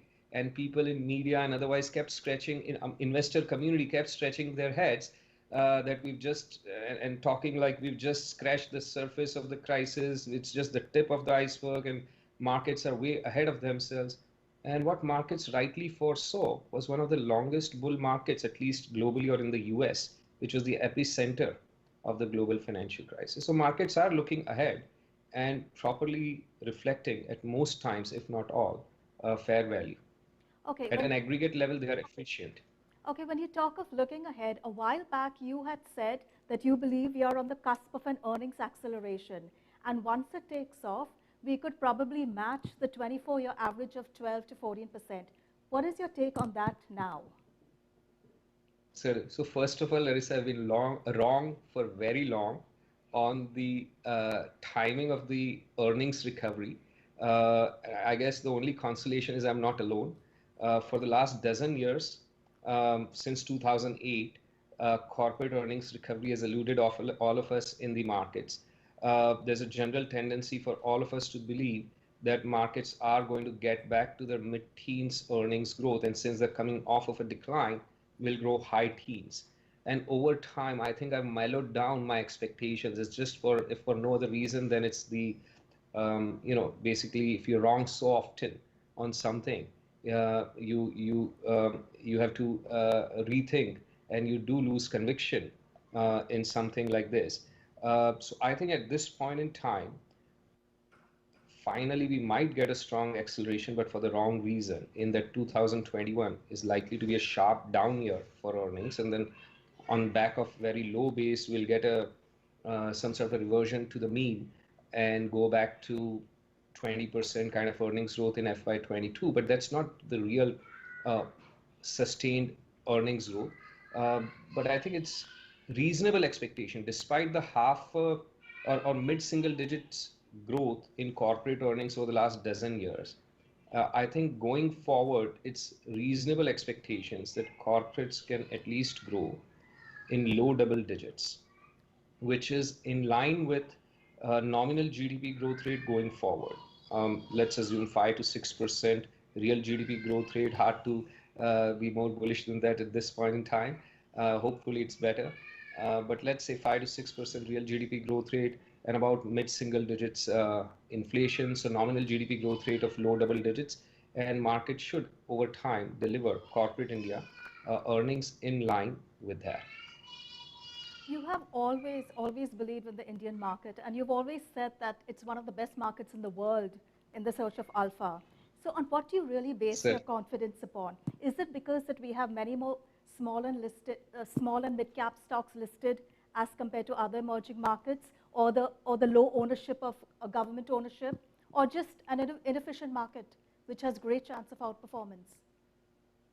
So very good point, Larissa, and I totally agree. India is, and I have see, over time, as you might know, I've managed developed market money for 8 years, US and other global equities. And I've managed global emerging markets, 30 countries from Korea to Mexico for 4 years. And I've lived 11 years in the US and several other years outside, India. But all throughout, my personal net worth has been almost entirely been invested in India. And that's not for the reason that I believe Indian markets are going to outperform the US or other markets. My ex ante belief is firmly that Indian markets are going to perform in line with other global markets in dollar terms. But at the same time, a very strong belief that the opportunity to earn higher alpha is much larger in India than in developed markets like US or even other emerging markets around the world. Why? Because of what you said, Indian markets are inefficient. What could be the contributing reasons to that? Some of the reasons you yourself highlighted. And having looked at these various markets, India is one of the few countries where there's a very large, broad, mid and small cap segment of the market. Right? There are very few other markets that come to mind in comparison. US is one. China A-share market is another one. Now, US while is one, but US is extremely efficient market. It's the institutional investing is a centuries-old profession there, if not older. Here in India, it really only started in the 90s or mid-90s, right? Earlier, it was a monopoly of UTI and maybe one or two other government institutions, but it's only really started since mid-90s. So we are still a fledgling compared to developed markets in terms of institutionalizing our investor base in India. Second, the cost of transacting in India is very high, and that contributes to lower liquidity. The impact cost is also high, and it's partly because the cost of transacting is high, that the taxes, the duties, and all those add up. And that being the case, the speculators, so-called speculators and arbitrageurs don't find it worthwhile to trade in India. They play a very crucial role in supplying liquidity. If you don't have liquidity supply from these participants, you're not going to attract institutional investors as well. For a global institutional investor to see a stock trading in India a few hundreds of thousands of dollars, they are not going to find it attractive to research such stocks because they're never going to be able to deploy any any meaningful money in those kind of companies. So our trading volumes in India are extremely low, even compared to the, not just in absolute terms, but compared to market cap of India compared when compared to similar metrics around the world. So that also contributes to inefficiency in that a lot of these mid and small caps are ruled out by global institutions because of lack of liquidity. So a broad range, as you pointed out, of mid and small caps compared to other countries. India being a relatively young market for institutional investors, about 25 years old, and the high transaction costs, which reduces liquidity ultimately and keeps institutional investors away from researching these small and mid cap stocks. Those are all contributing factors to higher inefficiency, in my view, and that provides the opportunity. And it's not just us saying that. There have been a lot of research and publications done. Recently, Wall Street, I think, few months ago, published it, where they shared the empirical data on how India provided the highest alpha and the most persistent alpha compared to all other developed and emerging markets of any material size. Okay, a while back you had said that a sector like travel and tourism, it is pretty saturated abroad, but in India, because it's in its nascent stage, there is a possible of multiple years of multiple earnings. But now that has been completely devastated with the pandemic. But not all sectors are on an equal footing in a coming downturn. So I want to ask you very, very briefly, can you tell me which sectors you believe are lastingly altered, either for better or for worse? Certainly. First of all, Larissa, I would say that what we think today, and I'm talking when I say we in general, I think there's also a risk of overextending the impact of the pandemic and overestimating the longevity of that impact. So I think 3 to 5 years from now, we might see travel tourism coming back with a bang and hardly any difference. So when you think of some other major events in the world, like September 2001, was supposed to change the way we live. In some ways, it did, but in very few ways. So air travel has been permanently changed. The kind of security checks and other restrictions in air travel has become permanently, it seems like changed, or at least for a long time, it has been changed. But little else has changed. People haven't stopped living in high rises or working in high rises and so on, which was at that time.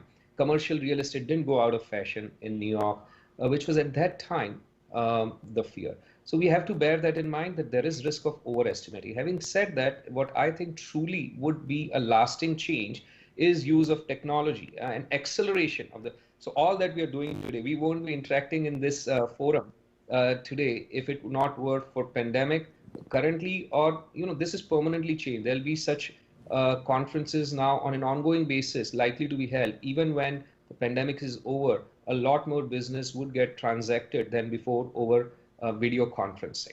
Before the pandemic, video conferencing was a big headache. I used to always say whenever I would be in video conference, there's a 50-50 shot at best, even at the organizations that I work, that the video conferencing would work. We have to midway switch to phone conversation.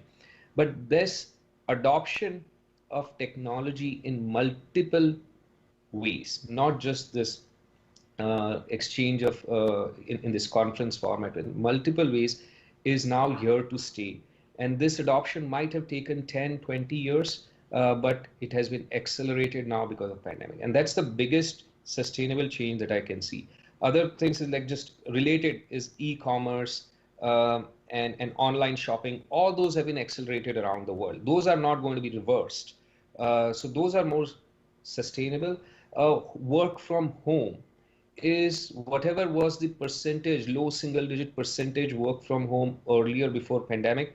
After everything settles out few years down the line, we would still have a higher percentage, likely maybe high single digit, low double digits, but it's not going to be 50-60% or even high double or 20-30% work from home, but it'll be much more than what it is now. So these are few of the lifestyle changes and the implications they have for different sectors.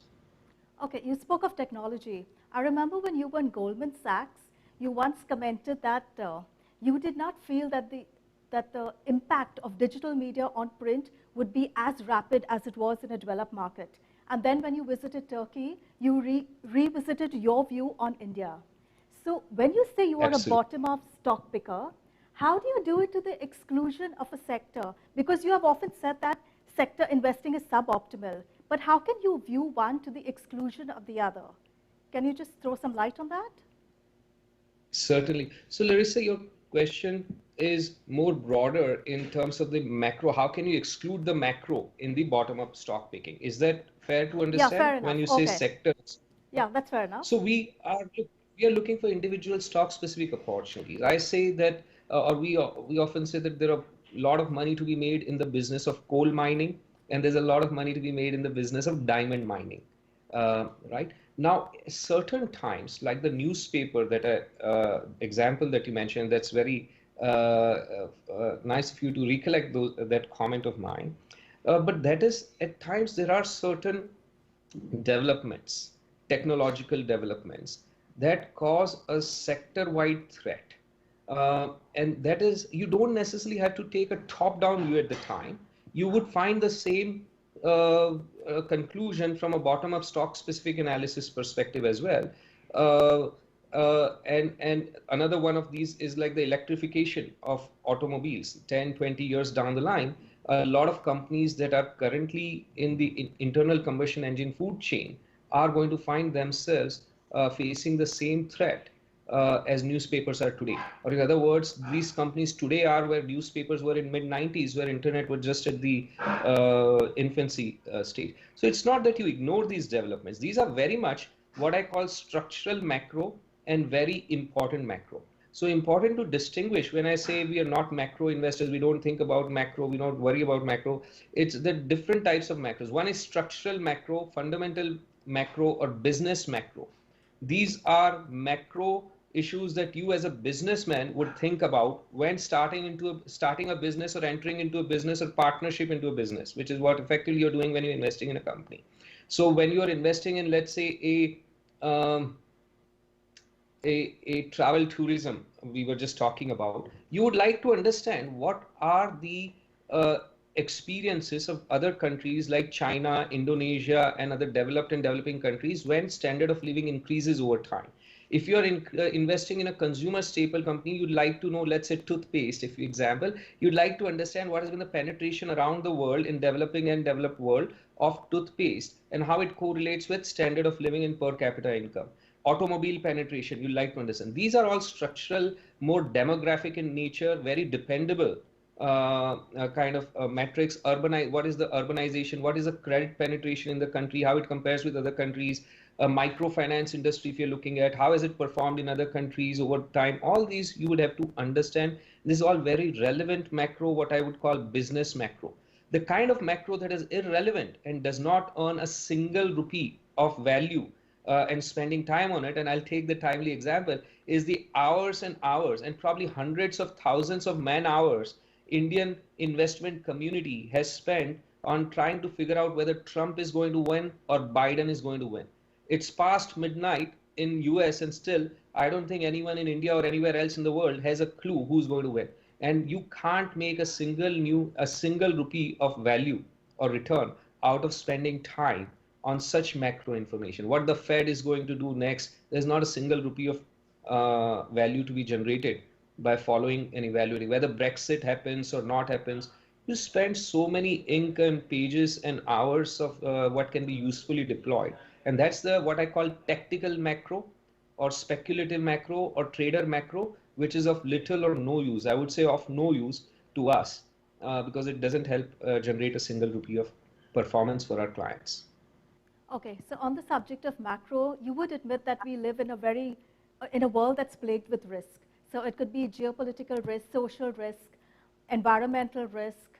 It could be the risk of pandemics, the risk of economic brinkmanship, as is evident in the trade wars. And while they may be global, they filter down to the macro and the micro and then have a cascading effect.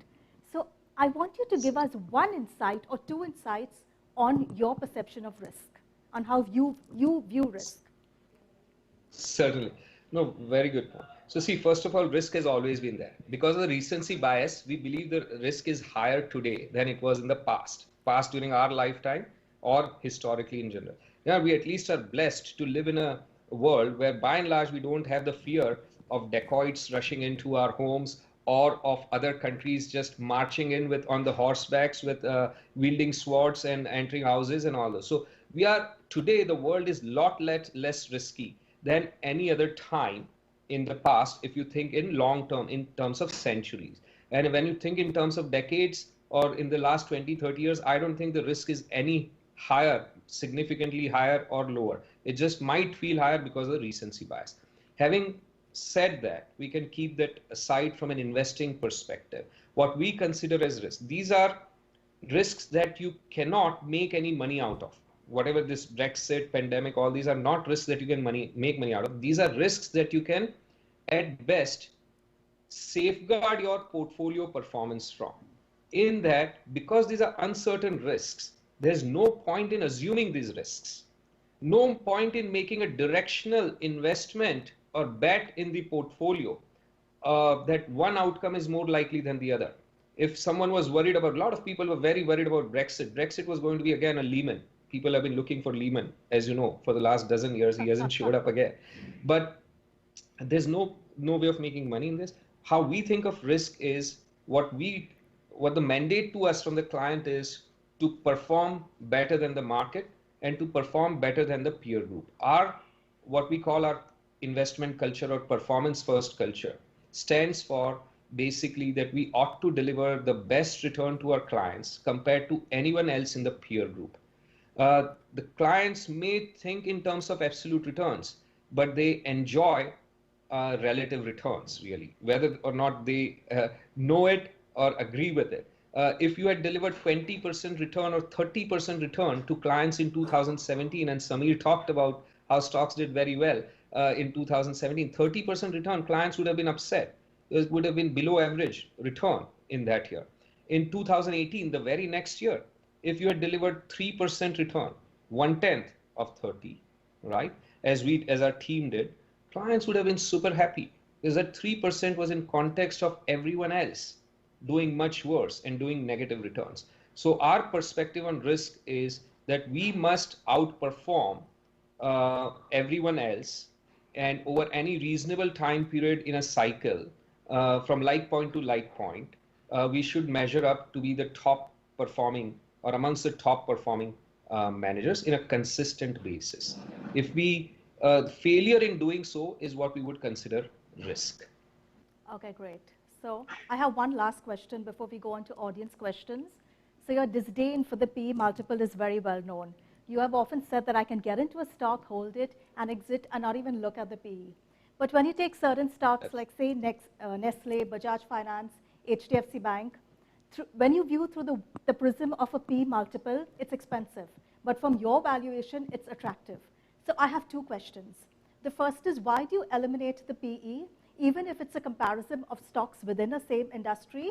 And what do you replace it with? How do you judge whether a stock is expensive or not? Certainly. Thank you, Larissa, for the question. I'm going to request you to please share a slide in a minute or so, which would illustrate our OpCo-FinCo framework. So, see, everything that the team does has to be rooted in the fundamental first principle of finance or valuation, which is that value of any business or project is the present value of future cash flows. Right? P multiple is not rooted, in our view, in that fundamental first law. Just as there are laws of physics, laws of chemistry and maths, this is the law of valuation, and P multiple is not rooted in that fundamental law. P multiple is, in the interest of, but in Q&A, if there are questions, I'm happy to dig deeper into it. But P multiple is distorted, misleading, and hence it is not just useless, but it is harmful if used. So to your question of why not use it as one extra input, if you have one or let's say two correct inputs for valuation, and then you mix it with one incorrect input for valuation, you are diluting the decision making, or you're diluting this input into decision making, right? Uh, it's not helpful to say, let's triangulate with this different. If you have that way, if you have 10 different wrong, let's have EV to EBITDA. Let's add PEG ratio, which is much worse than P ratio in terms of use for valuation. If you start adding these distorted, misleading valuation metrics, you will dilute the strength of the metric that is the right metric, if you will. And hence, it's important to not consider PE multiple as we don't consider it at all. And we have, as you noticed, a deep-rooted disregard for PE multiples. What we instead focus on is DCF value and cash flow multiple, both as derived from our proprietary OpCo-FinCo framework. In this framework, and I'll be very brief here, happy to elaborate in Q&A if need be, but in this framework, any company, call it ABC company, and you can think of it as Nestle or Bajaj Finance or HDFC Bank, the names that you mentioned, any such company can be, for analytical purpose, split into two entities, ABC FinCo and ABC OpCo. The fixed assets and working capital of the company are assigned to the FinCo, whereas the revenue and EBITDA are assigned to the OpCo. OpCo is then deemed to pay a fixed asset rental charge for use of fixed assets and a working capital financing cost for use of working capital. After paying these deemed costs and paying taxes to the government, what is left is what we call capital light free cash flow. This is called capital light because all the capital resides in FinCo. And this cap light free cash flow of OpCo represents the excess return on invested capital in the business, because cost of capital has been paid out. And the present value of these cap light free cash flows is the value of OpCo, and it is the value of excess ROIC in the business. Whereas the value of FinCo is merely the value of invested capital, or the dumb capital, which is simply earning its cost of capital. And because return on capital equals cost on capital for FinCo, growth is immaterial. The value of FinCo is simply one-time invested capital. It's a very low multiple business. If 11%, let's say, is the discount rate or cost of capital, the multiple on cash flows of FinCo would be 1 divided by 11%, just 9x multiple, whereas OpCo maybe 30, 40, 50, 60 times multiple, depending on sustainable growth rate and other franchise characteristics of the business. So how much of a business is made up of FinCo and how much is made up of OpCo is a very, very crucial first insight to derive when valuing the companies. And as you can see in the bottom box, that's where enterprise value of the company, we split it into FinCo plus OpCo, or IC plus value of excess ROIC. And it varies vastly from company to company, even within the same sector. And then once you make some substitutions of these values, you get the bottom equation, which basically is price to free cash flow multiple of the OpCo. You divide the market implied value of OpCo by the free cash flow of OpCo for any given year. And that is the right metric when using when making comparisons across companies within or across sectors. So you split the company into two components, FinCo and OpCo, and then you can use the price to cash flow multiple of OpCo in comparing across companies. It resolves for several of the distortions of PE multiple, like capital intensity of the business model, capital structure of the balance sheet, and some others. Okay. So Prashant, I'll just read a few questions that have come in. The first being, there is a slush of liquidity driving equity markets globally, and some of it is finding its way to India. What happens when the music stops? So I think this is one of the biggest myths of the last decade, Larissa, that the market valuations, be it in India or around. First of all, thank you for the question. I'd like to thank the audience for the question, but I must say this is a myth being propagated for last dozen years by the macro gurus who have been wrong for the last dozen years. So when these macro gurus have been calling the world markets, ahead of themselves everywhere, and they've been wrong for so long, they have to find something to cling on to with their, assertions. So this is central bank driven liquidity driving valuations is the big excuse that they've clung on to in my view. it suggests that the markets are inefficient and the valuations are simply because the liquidity is being pumped in around the world. Let me give you, I don't have any strong views. I might be completely wrong on this, but that's perfectly okay. I'm not embarrassed because we are bottom of stock because, but let me give you an alternative view on why we think it is not, liquidity is not the driver here. See, you'll all agree that valuations are all relative. Indian markets are at the valuations or multiples that they are because US markets are at the multiples that they are, and European multiples are where they are because of US markets where they are. The biggest benchmark for all valuations is the US long bond rate, the 10-year, 30-year bond yield. Now, in mid 90s, when I first went to the US to study, the long bond rate was 6 to 7%, 10-year at 6, 30-year at 7, call it 6.5%, right? And the bond multiple, if you were to invert, was at 16 times, roughly 100 divided by 6.5.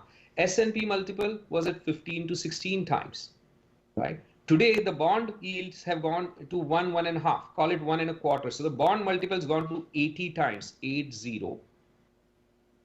Whereas equity markets have gone from 15, 16 times to low 20s, 20 to 22. I am not for a minute suggesting that the market multiples ought to go to 80 times, right?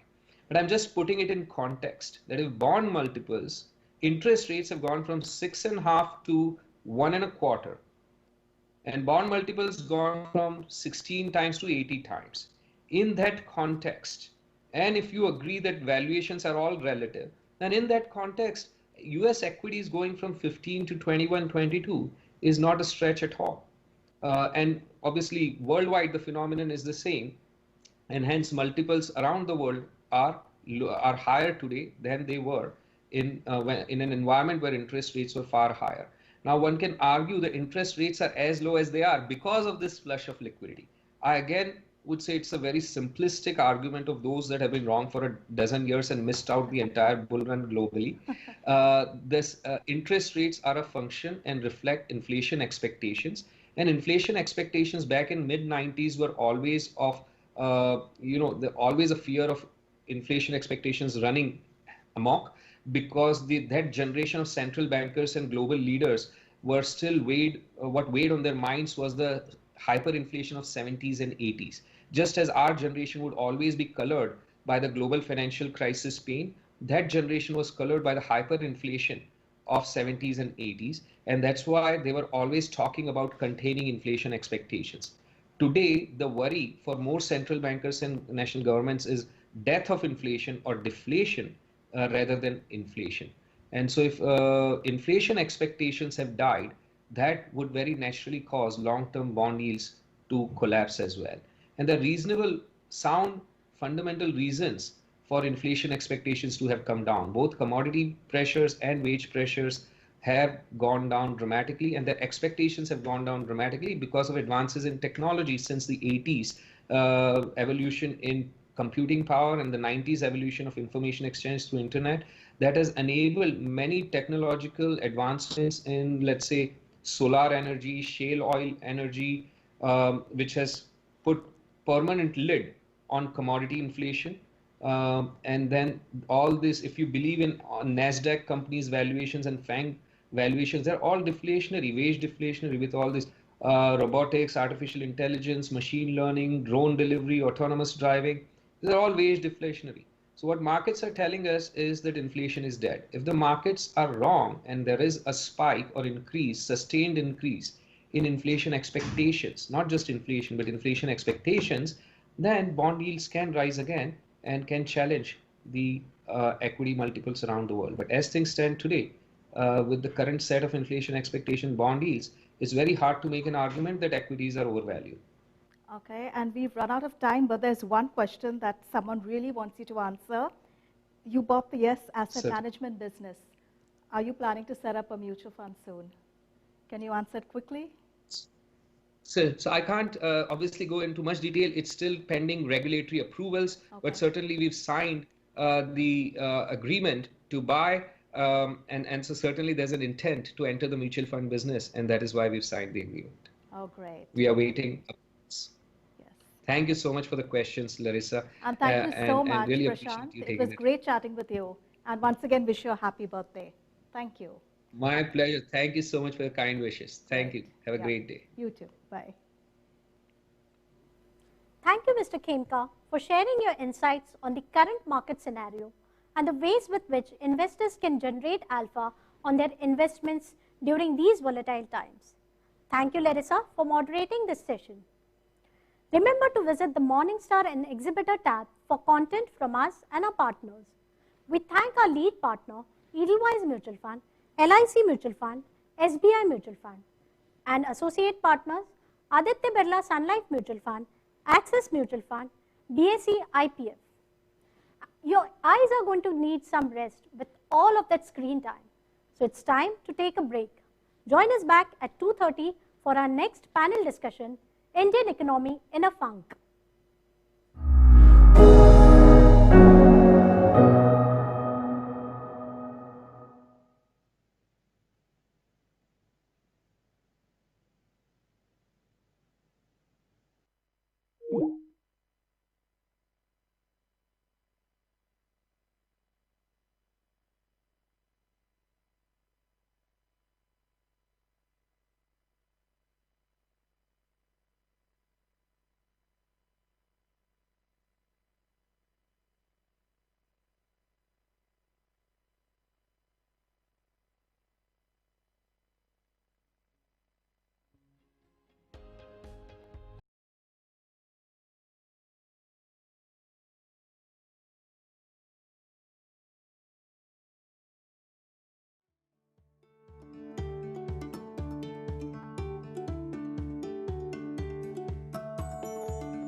Welcome back, ladies and gentlemen.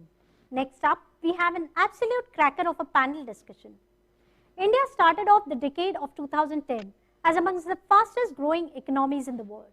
And while we certainly grew, somewhere down the road, the momentum slowed down. Growth in the last quarter of FY 2020 has been in its lowest pace in nearly a decade, as the COVID-19 pandemic adversely impacted economic activity, and India finds itself in a delicate situation. To discuss more on the Indian economy and the roadmap ahead, we have with us today an absolute powerhouse of a panel.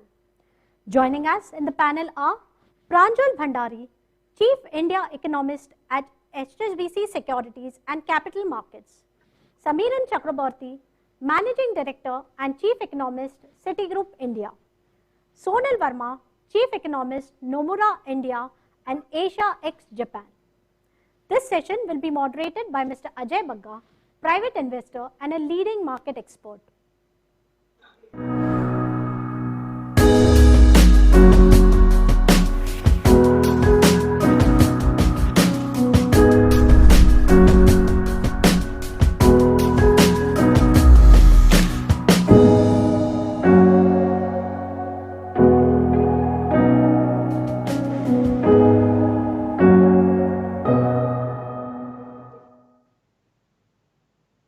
Good afternoon. Thank you for that introduction.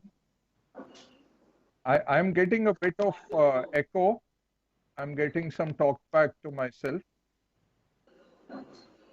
Check.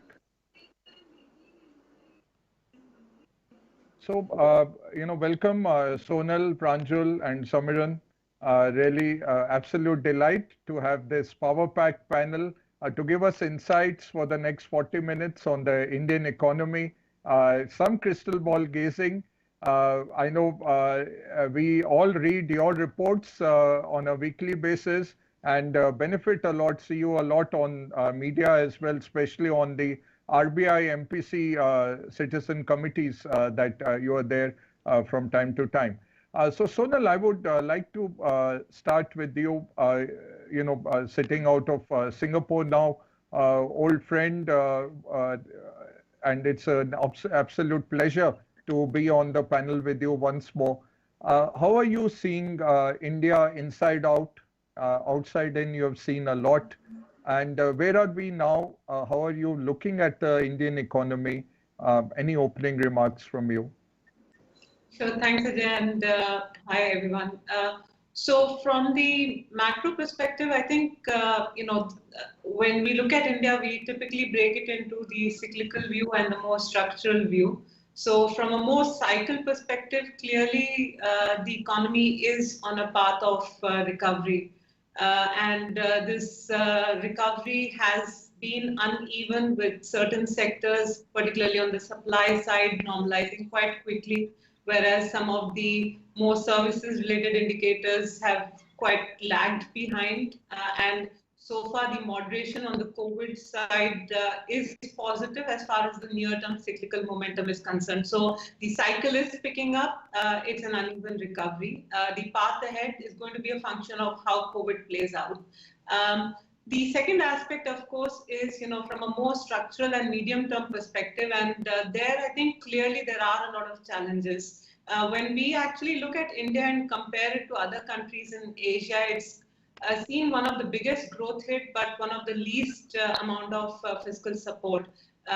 India, of course, entered this shock with very weak corporate balance sheet, the financial sector balance sheet. So the question really from a more medium-term perspective is, once you have normalized on the cycle, then what will be the new growth drivers? Because as far as the private corporate sector is concerned or the government is concerned, there isn't enough balance sheet capacity to actually drive growth. So the medium-term outlook does look a bit challenging, and I think that calls into question what are the kind of policy options that India has in order to drive growth from a more medium-term perspective. I'm sure we can discuss that in more detail later, Ajay, but let me stop there. Thank you. No, this is wonderful. Pranjal, coming to you, why do you think, building on what Sonal said, why has growth been elusive? We started the decade on a high with double-digit growth. And then we have seen various roadblocks and structural imbalances. But to your mind, what are the issues and any solutions that you would like to touch upon? Okay, thank you very much. Great to be here. So I'll just build on what Sonal said. The last 2 months, especially September, October, we've had some really good data. The PMIs have been up, trade data, even imports have gone up, core industries have gone up. So things are looking good. Also, some of the divergence that we were seeing that, rural India was doing well, but urban was not. I think some of that has got cleaned up. Services was not doing well, but now services PMI has also shown some increase. So that's the good news that, things are, firmly in the path of recovery. But having said that, I think there are a lot of problems that still can't be ignored. I think the one big thing is that the big increase that we are seeing in data, a lot of it could be just festival related. And what happens when this whole Diwali excitement goes? What happens to growth, to demand, once we hit December, once we hit January? Because if you look closely at some of the indicators that have increased, you will see it has a big festival component to it. For instance, the import data that we got yesterday, what has really gone up? It's things like gold imports, it's things like electronics, these things that tend to generally go up, in the run up to Diwali because people buy these things. So what when all of this goes away, where will we be? To think about that more closely, I think it's important to look at labor markets. Now, the jobs that were there yesterday are creating the demand today. But the jobs and salaries of today will create the demand of tomorrow. And when we look there, what we find is that urban jobs are actually pretty weak. There are 7.2 million lesser urban employed people today than there were a year ago. And I think that is a big problem. And I'm particularly focused on urban because urban wages tend to be 2.5 times higher than rural wages. So these are some of sort of the problems that are there, in the system right now. Another problem is inequality. The fact that high income people will come out with higher savings, but low income people are actually losing assets.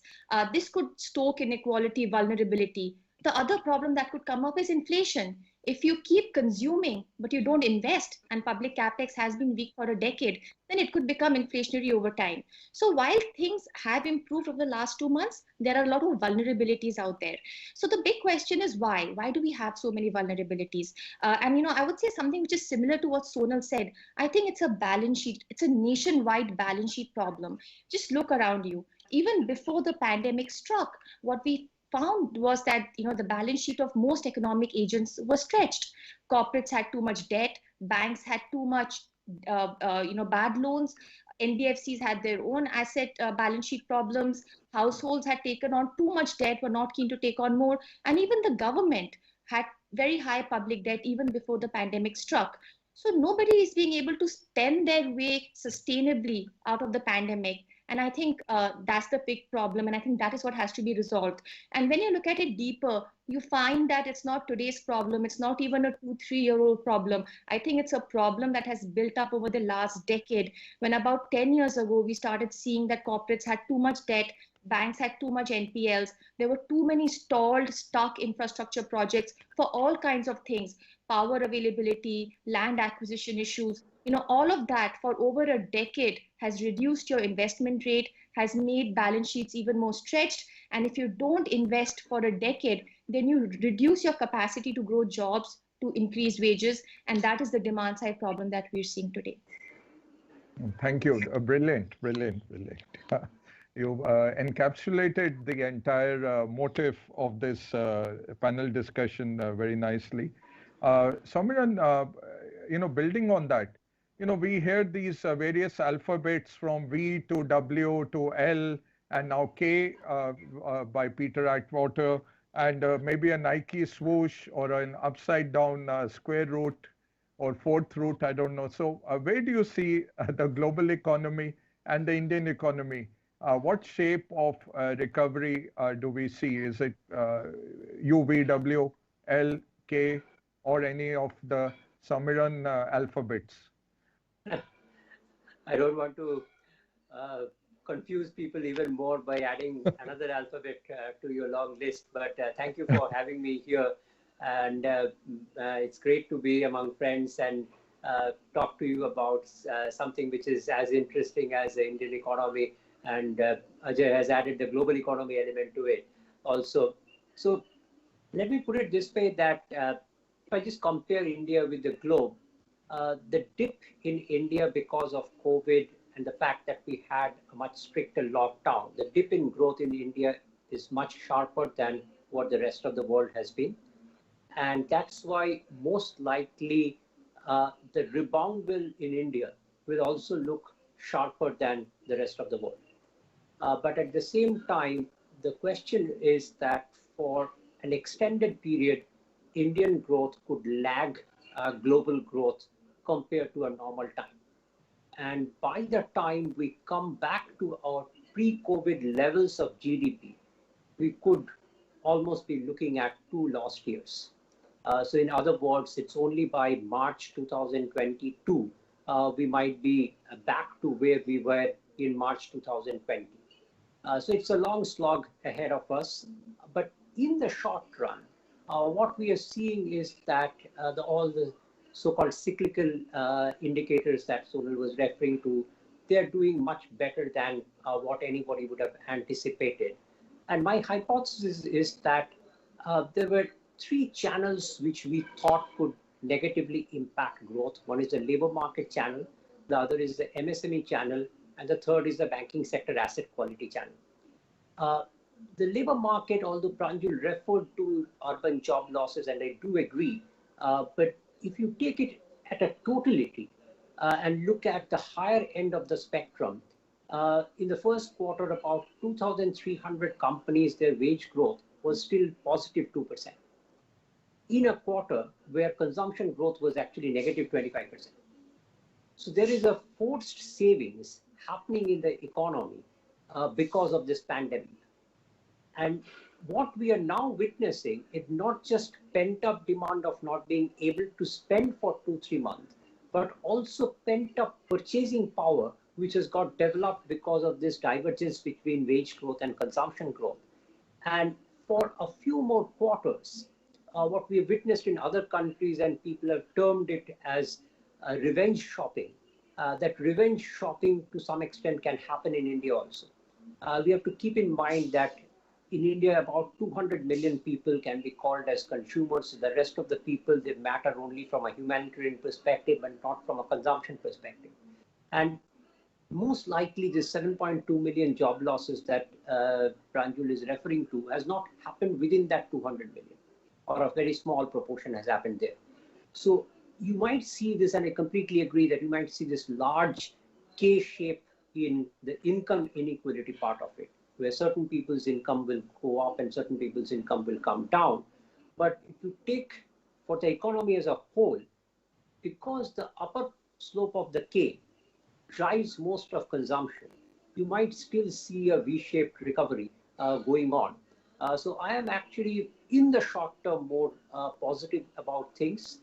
But where I find the markets being discussing much less is that while we say that we are back to 90-95% of pre-COVID, we see very little discussion about the fact that pre-COVID was one of the worst points in Indian economy in almost a decade. Just going back to pre-COVID is not the solution that we would like to have. And I hope that for the rest of our discussion, we have some time to discuss how to do better than just getting back to pre-COVID. Would you like to continue on that and give us some prescriptions so that there is continuity in the discussion? Sure. I'm happy to do that, Ajay. So, look, the fact is, and for me, the big troubling thing is that we all know of India as a country of domestic demand, and domestic demand coming from the fact that we have this huge demographic advantage to our favor. And for last 15, 20 years that I have been doing this, we have always been making these charts about the bulging middle class in India, how this demographics will drive this bulging middle class. And my sense is that in the last decade, what we have missed is the middle class. And we have not been able to, by our estimate, increase the proportion of middle class at all. it has got stuck in that 12 to 15% range of the population and has not grown beyond that. And one of the key reasons that I find is that uh, in other countries, particularly in China, we have seen a huge rural to urban migration at the time of development. And we were seeing this very nicely between 2000 to 2010 when this rural to urban migration was happening. But if you just look at last 4 or 5 years of data, actually rural job growth in these 4 years have been close to 40%, and urban job growth has been 0%. So we have not been able to create the urban jobs which will attract people from the less productive rural jobs into the more productive urban jobs. And that's why we have a very distorted form of growth right now, where the entire consumption growth is leveraged. We are dependent on more and more credit, more and more reduction in household savings. And that's not something which you can continue forever, particularly in a country which is so much focused on domestic demand. So the entire manufacturing push that we are trying to do through the Self-Reliant India scheme, the basic tenet is to have higher domestic demand. And it's a complicated model where we are trying to be slightly protectionist on the trade side, but open on the capital account side. And this mixed model will work only under the assumption that domestic demand can keep on growing continuously. So we have to find a way of getting this right. And my simple prescription is just focus on construction, both on infrastructure and real estate. Devote as much of resources as you can on these two things. The maximum multiplier will come out of that, and hopefully will take us out of this one. Superb. Thank you. Thanks a lot. And Sonal, coming to some of your studies, if we had the bigger issue we are seeing is that RBI has cut 2.5% interest rates over the last 1.5 years. You have written in your latest report that MPC is looking has policy space, but focusing on policy transmission. But I wanted to also understand, in the audience, we have a lot of savers. So, it's also impacting the savers. Today, if I have a huge bank deposit, they're giving me 2% or 3% for 1 year. Any deposit over 2 crores, even for the middle class. It's gone to 4.7, 4.9 and post-tax. So we have this issue of, savings also going down. Then you're cutting rates and balance sheets being very stretched on the other side. How do you resolve this? I would like, all three of you to give us some ideas, but starting with you, Sonal. Yeah, Ajay, I think it's really a function of where you are in the cycle, right? I mean, at this stage, if the focus of the corporate sector is on balance sheet deleveraging, then the monetary side has to stay accommodative. So, because you are in a situation where the demand for funds is significantly lesser than the supply of funds, and this is true globally, there is a decline in the longer term sort of real, in fact, neutral interest rates because, potential growth is going down in a number of countries. The demand for funds is actually coming off. So I think at this stage, given a situation of excess of savings over investment, keeping interest rates low so as to ensure that the balance sheet deleveraging process goes through smoothly becomes important. Now, you're right. I mean, the objective is to, sort of prompt consumers to move out and put money into something other than, just park it in deposits. The objective here is to push consumers to take more loans. If housing loans are being offered at sub 7%, the objective is to get consumers to borrow more and spend more. And you cannot sort of achieve that if you keep giving 7-8% in terms of interest rates. Now the assumption here, of course, is that the elevated inflation we are seeing right now is transitory. And so the negative real interest rates that savers are seeing is more of a transitory phenomenon. So that's how I would put it, Ajay. I mean, I think the challenges that India faces, I think it's very important to get the sequencing of reforms right. So as much as we can talk about supply side reforms, if you don't address the near-term demand side issues of financial sector balance sheet issues, it's not like infrastructure can only be funded through getting global capital. So the near-term priority is to ensure that the balance sheet deleveraging process goes through smoothly, which requires lower interest rates. So yes, you're right. There is a repression. There is a financial repression if you are a saver. But the near-term policy priority also needs to be that you address the financial sector. I mean, banks or the NBFCs need enough capital to be able to fund the infrastructure story that we are talking about. So the priority number one has to be this.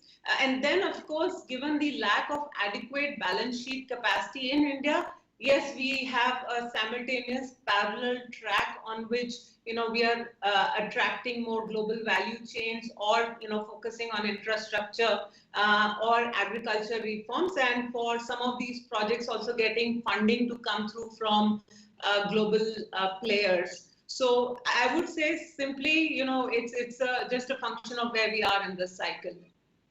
Okay, and then Pranjul, building on that, that was a very comprehensive response. It clarifies a lot of things for us. Nobody explains this to us. We are not economists. We have to go and invest in companies. So we are very lucky. We have three of the best economists in the world sitting with us. Pranjul, building on that, we also have a supply side inflation issue. So RBI with one foot is, putting accelerator, putting fuel, cutting rates. There is an issue of looking at transmission. And Samran, I'll come to you with the unconventional transmission, just giving you a heads up. But what do we do with managing that very high consumer inflation, plus the balance sheet issues, plus the financial repression? I mean, it's becoming one more, what do you call, impossible trinity in a monetary sense that we are facing. Thanks, Ajay. I think you ask a very good question in terms of, how do you think about inflation? Because the popular narrative is that, look, India is seeing this supply side disruption. They will get mended over time as, lockdowns are eased. And what will happen is that inflation comes down. But, we've been saying that for the last 4-5 months, and inflation has not been coming down. It's been going up. I think one of the best reforms of the last couple of years has been inflation targeting, which has given a lot of macro stability to the country. And at this point, we shouldn't lose, the gains that we've got from there. And we should completely ignore this rise in inflation. See, the dominant narrative is that inflation will come down, and I'm hoping that the dominant narrative will be correct. I'm really hoping that. But I think we have to be vigilant of some of the risks. There is one risk that I see, which unfortunately a lot of people don't really talk about, which is what has the informal sector done through this whole pandemic. Now, a lot of the investors, financial markets, capital markets, they play the game in the formal sector. But 50% of India's economy is actually informal. How has that responded? Because, their response function has implications for inflation. My worry is that the informal sector has got severely disrupted, far more than it had got during demonetization. We've seen a high death rate there. And until it comes back into the game, which, hopefully will not be very, will not take too much time, but unfortunately will not happen very quickly, we could see some temporary inflation. The reason is that India's informal sector, it's actually very active in the production of essential items like food, clothing, textiles, and so on, for which demand doesn't really fall. But the supply has fallen because so many informal sectors have gone, out of business. So I think this inflation that we are seeing is a response, and is a result of India's informal sector going out of business, and we should not underestimate it. We should not let it just blow out. So don't take your eyes off inflation. But in terms of what can the authorities do, I feel like we're taking the leaf out of the developed markets playbook quite prematurely. They talk about fiscal policy response and monetary policy response. They don't really talk about reforms. I think for a country like India, which is functioning under the potential production possibility frontier, we have a lot of gains that can come from reforms. I think we've done very well in terms of monetary policy stimulus. The RBI has been ahead of the curve. All congratulations to them. In terms of fiscal, the support has been fairly small, one of the smallest in the EM basket. I think much more can be done in terms of social welfare. For example, for urban households, who are in the lower income bracket, some of them are really struggling. I think somewhere else where we can spend a lot is public capex, hopefully via disinvestment, via asset monetization. So, we actually sell old assets, use the money to create new assets rather than driving up the fiscal deficit. And the third area where I think the fiscal should be doing much more is bank recapitalization. I think our banks should be recapitalized enough so over the medium term, they can make loans. So I do see some more space for fiscal as well. But my worry is that, this is, mainstream talk. We haven't really tried anything new, anything innovative. We've not thought about how to get more bang for the same buck. For instance, some things we could have explored was better partnership between central government spending and state government spending. Another thing we could have explored was where we can take steps in which we don't spend too much money, but we get a lot of, buck for it. For example, really fast tracking restructuring of loans in a very, very large scale. So there are a lot of things we could have done, which would have had a lot of growth impact, but would not have cost too much. And I feel we haven't done enough there. And then, so there's monetary, there's fiscal, and then there's reforms. Whenever I think about reforms, I sort of think about it in sort of two broad umbrellas. One is follow up on reforms. I think one problem we have in India is that we fire and we forget. We announce a reform like GST, like insolvency and bankruptcy code, but we don't follow up by improving it over time. GST, remember when it came out, it has such huge growth potential, but we've actually only seen potential growth fall ever since GST, came on board. It's because we haven't continued to fine tune it, something that we have to do. And my worry about the newly announced agriculture and labor reform is the same. Let's not fire and forget. The other broad category of reform for me is to, seize all the new opportunities. I think Sonal spoke about it, that a lot of the global supply chains are getting rejigged. How do we make most of it? Now, we have taken some good steps. For example, we cut corporate tax rates last year, but a lot more needs to be done. We have to work on a very urgent, on a war footing. We need to really improve the ease of doing business, acquisition of land, power availability, port transport infrastructure. It has to be a comprehensive sort of a framework, and I'm worried that we're not doing enough there. So to just cut a very long story short, a lot can be done in terms of monetary and fiscal, but a lot more can be done in terms of speeding up on reforms, and we still have a lot to do on that front. Okay, thank you. That's a mini tutorial on everything that needs to be done. Thanks very much. Samiran, given the way so many unconventional, monetary and fiscal tools are being introduced, right from talking of a universal basic income, modern monetary theory, yield curve control, we had average inflation being brought center of plate by the Fed. Do you see this movement increasing globally? And do you see use for this in India, in the Indian context as well? Well, it's a very long topic that you have laid out in front of me. But let me put it this way, that we economists, we are very good at rationalizing what has happened. So whatever you have mentioned, most of these stuff has come up because something has happened which is very difficult to explain by textbook economic theory. And increasingly, the different happenings in the markets and macros are quite different from what you would normally expect. Even as simple as the relationship between unemployment rate and wage growth has broken down in developed countries. So we are forced to think differently. So I would probably not be able to do justice in this short time to all your topics, but let me take up the MMT and the yield curve management as just two examples of what we are going through. So in some sense, the way I put it is that the central bank is like a tap, which is putting in a lot of water into the system. And then the financial system is like a pump, which is multiplying that water, and the water is finally flowing onto the fields. Now, what happens is that if for some reason, because of risk aversion, the financial market pump is not working, then even when the central bank is putting in a huge amount of liquidity, it does not lead to any sort of macro impact, whether it is growth or inflation. And that's where the MMT theories will probably suggest that there's no problem.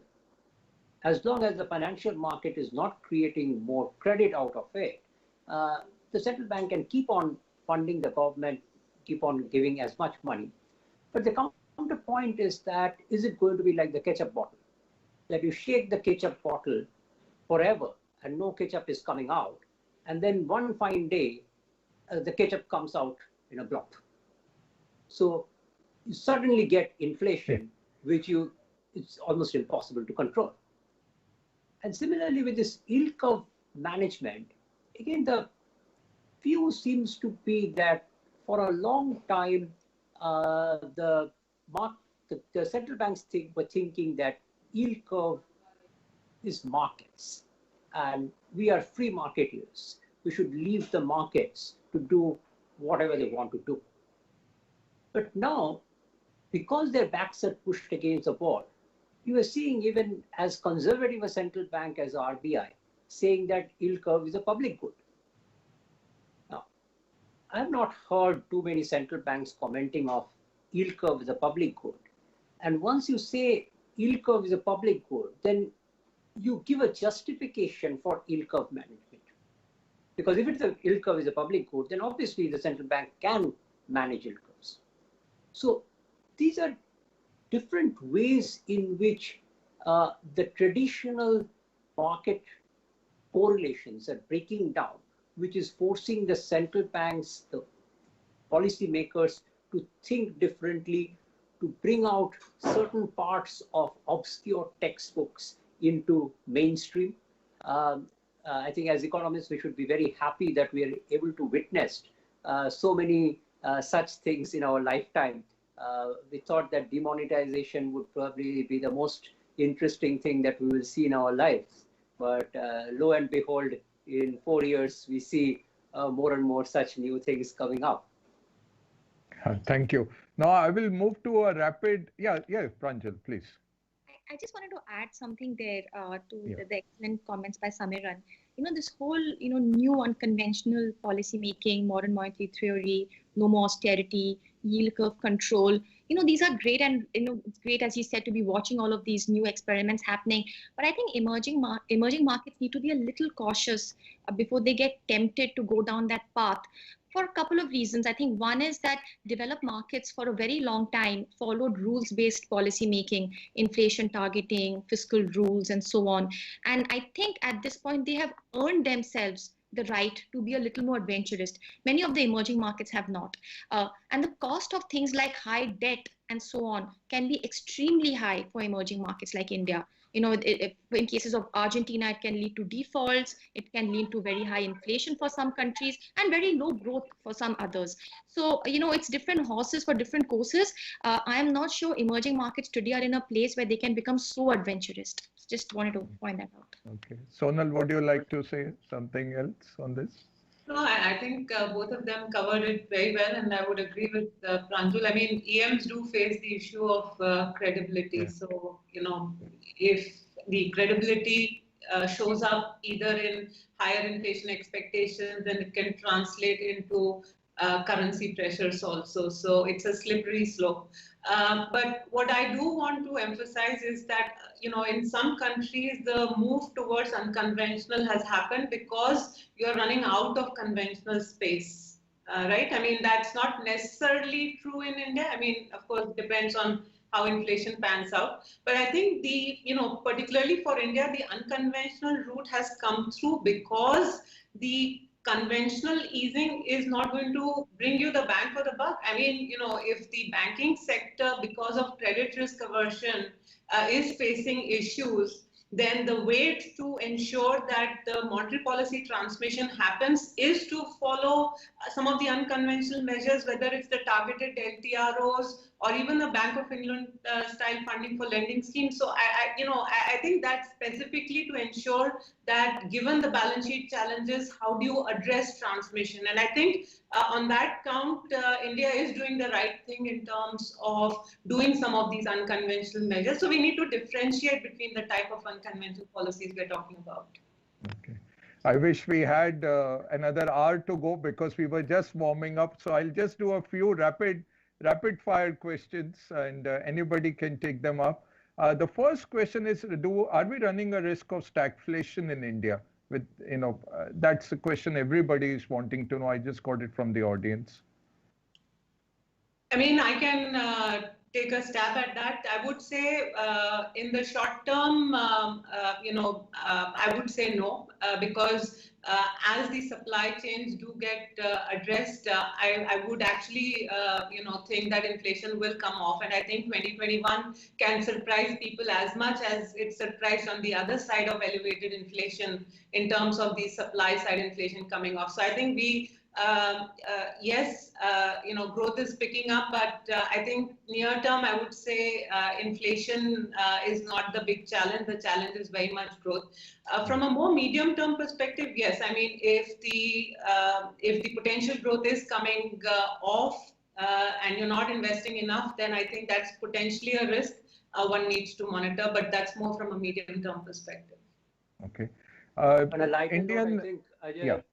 Sure. 4% growth and 6% inflation will look stagflation in India. So we at least need that to be 6% growth and 4% inflation if we have to avoid stagflation. Yeah, absolutely.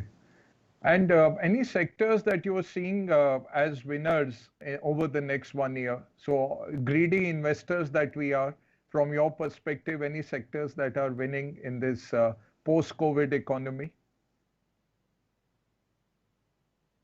Sure. I mean, I'm happy to take that as well. I think the main stimulus is on the, in terms of lower cost of capital, and banks are also pushing mainly retail credit. So as much as we can worry about retail and income issues, as far as, an investor side is concerned, the demand driver will likely be some of these interest rate sensitive components, because that's exactly where the push is coming through, both from the banks and from the central banks. So that potentially is one. I think second, if you map the segments where the government is pushing, whether it's through the production linked investment scheme, etc., then clearly segments where there is potential for domestic production to pick up. So it could be defense or other sectors where we are pushing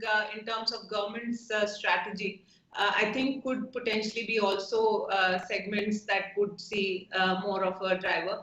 The third thing I would mention, Ajay, is that I think across sector, this is an environment where anybody who has strong balance sheet is going to get stronger. So, big is going to get bigger and the small is going to get squeezed out. So if you have the strong balance sheet, I think, that broadly is going to be the theme across a number of sectors. Wonderful. Pranjul, just taking this to you now, what could the government do to enhance its revenues? We are really caught in a vicious circle of falling revenues and austerity and inability to really spend on the fiscal. So, is there any easy way out or anything to jumpstart this? A great point, Ajay. Because our fiscal problem is not an expenditure problem. It's not that we spend too much. Our fiscal problem is a revenue problem, that we don't earn enough revenues. I think two things. One is tax revenues. The other is, disinvestment revenues. In tax revenues, we wanted to reform indirect taxes. We got the GST, but we made it so complicated over time that it has not yet risen to its promise. I think a lot of fine tuning has to happen there. We need to think about GST, version 2 now, almost as if like it's a new in a blank slate. And the second is, the reforms on direct taxes. Now, a direct tax code was meant to come a couple of years ago. It has got delayed. I hope it has got delayed for the good reasons that it's only getting improved. But I think we need that. We need to really increase the penetration of, at least income tax in our country. So I think that's one. The other is non-tax revenues, particularly disinvestment receipts. Every year in the budget, we see a big promise of huge disinvestments happening. For the last year, it was actually 2 trillion rupees, a huge number. Every year, it's a disappointment. I understand that this time, things like asset monetization, at least by India's public sector enterprises, has really picked up. I hope this inspires the government to actually start disinvesting some of the companies that it owns, but a lot can be gained from there. So we can really solve this problem by enhancing our revenue base. Okay. One final or two final questions. One, Sonal can pass this being out of Singapore, but in my Temasek days, GIC was really held up as a great example of a government sovereign wealth fund which went out and made a lot of money for the population. Does it make sense to still hold $550 billion of FX reserves? You've covered your external loans, you've covered your imports, and imports have been falling. Or should we say, can we bring in 50 billion of that into infrastructure locally and let Samiran's multiplier work on it? To all three of you, quick answer.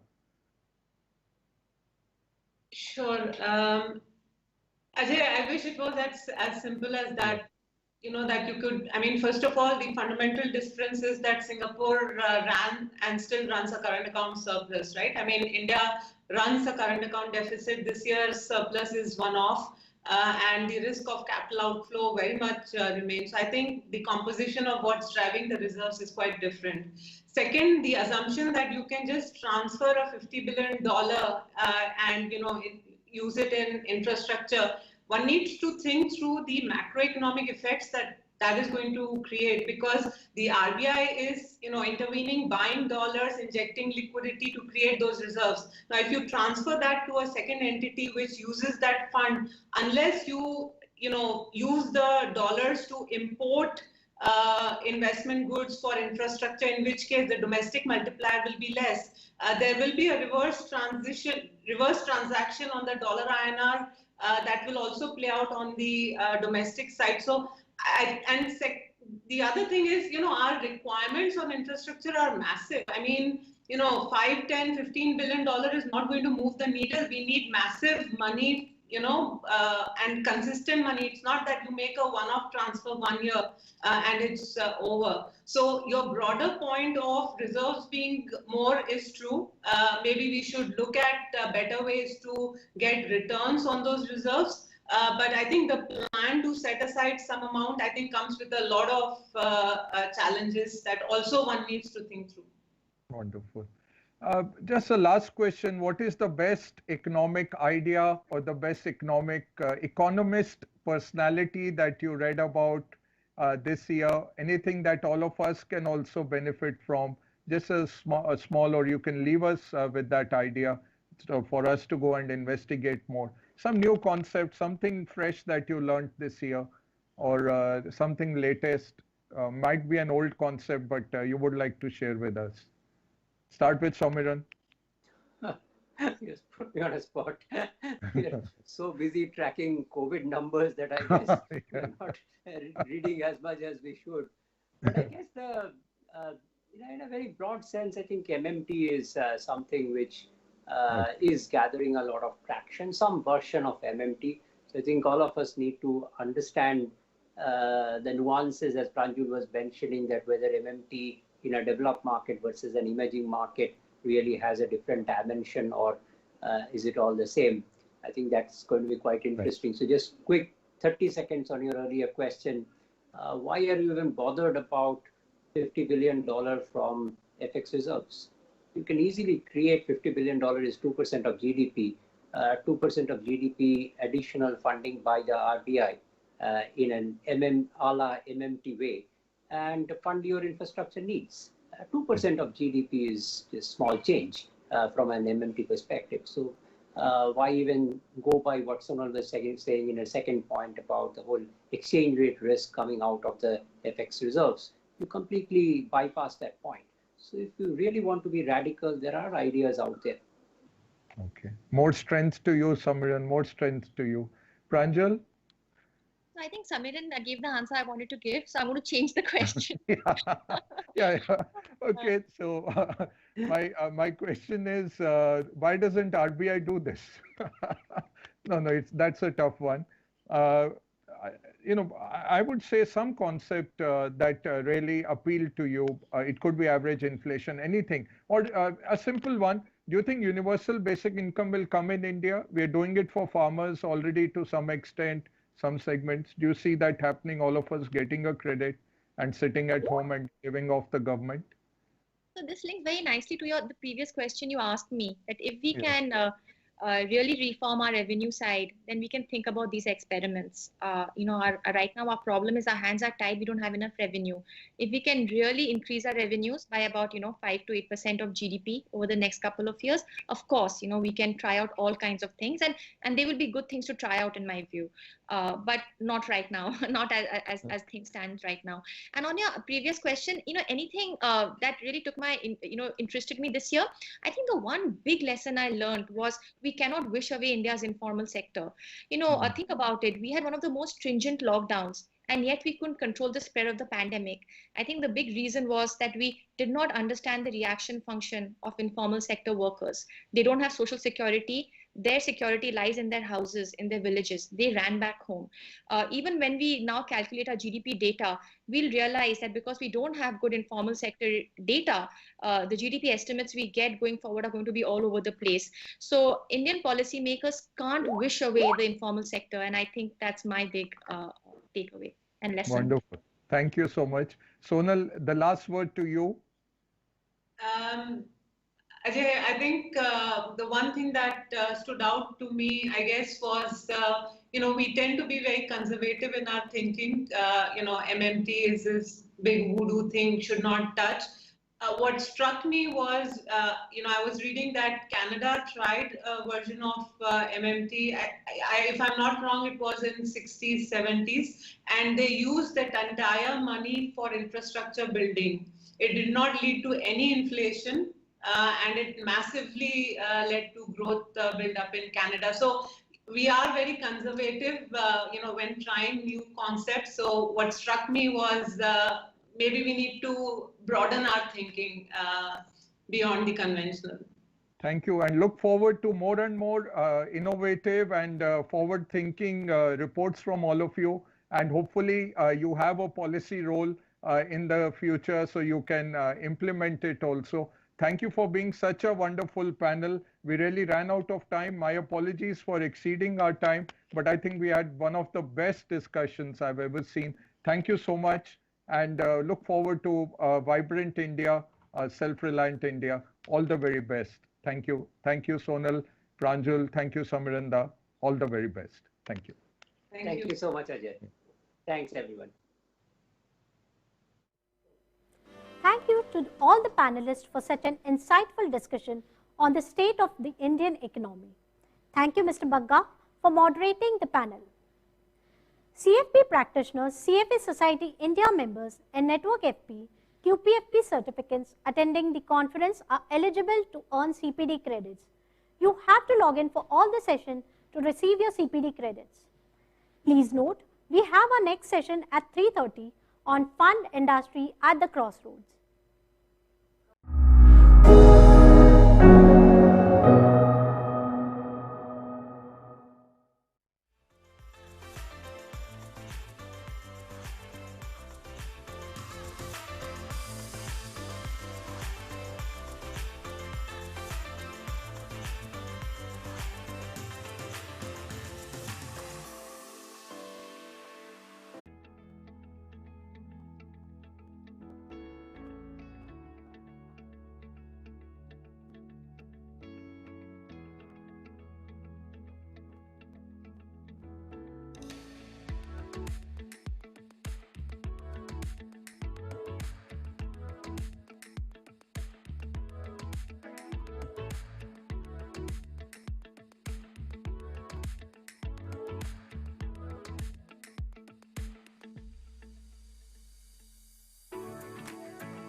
Good afternoon, everyone. I'm Jiju Vidyadharan, and I head the Morningstar India business.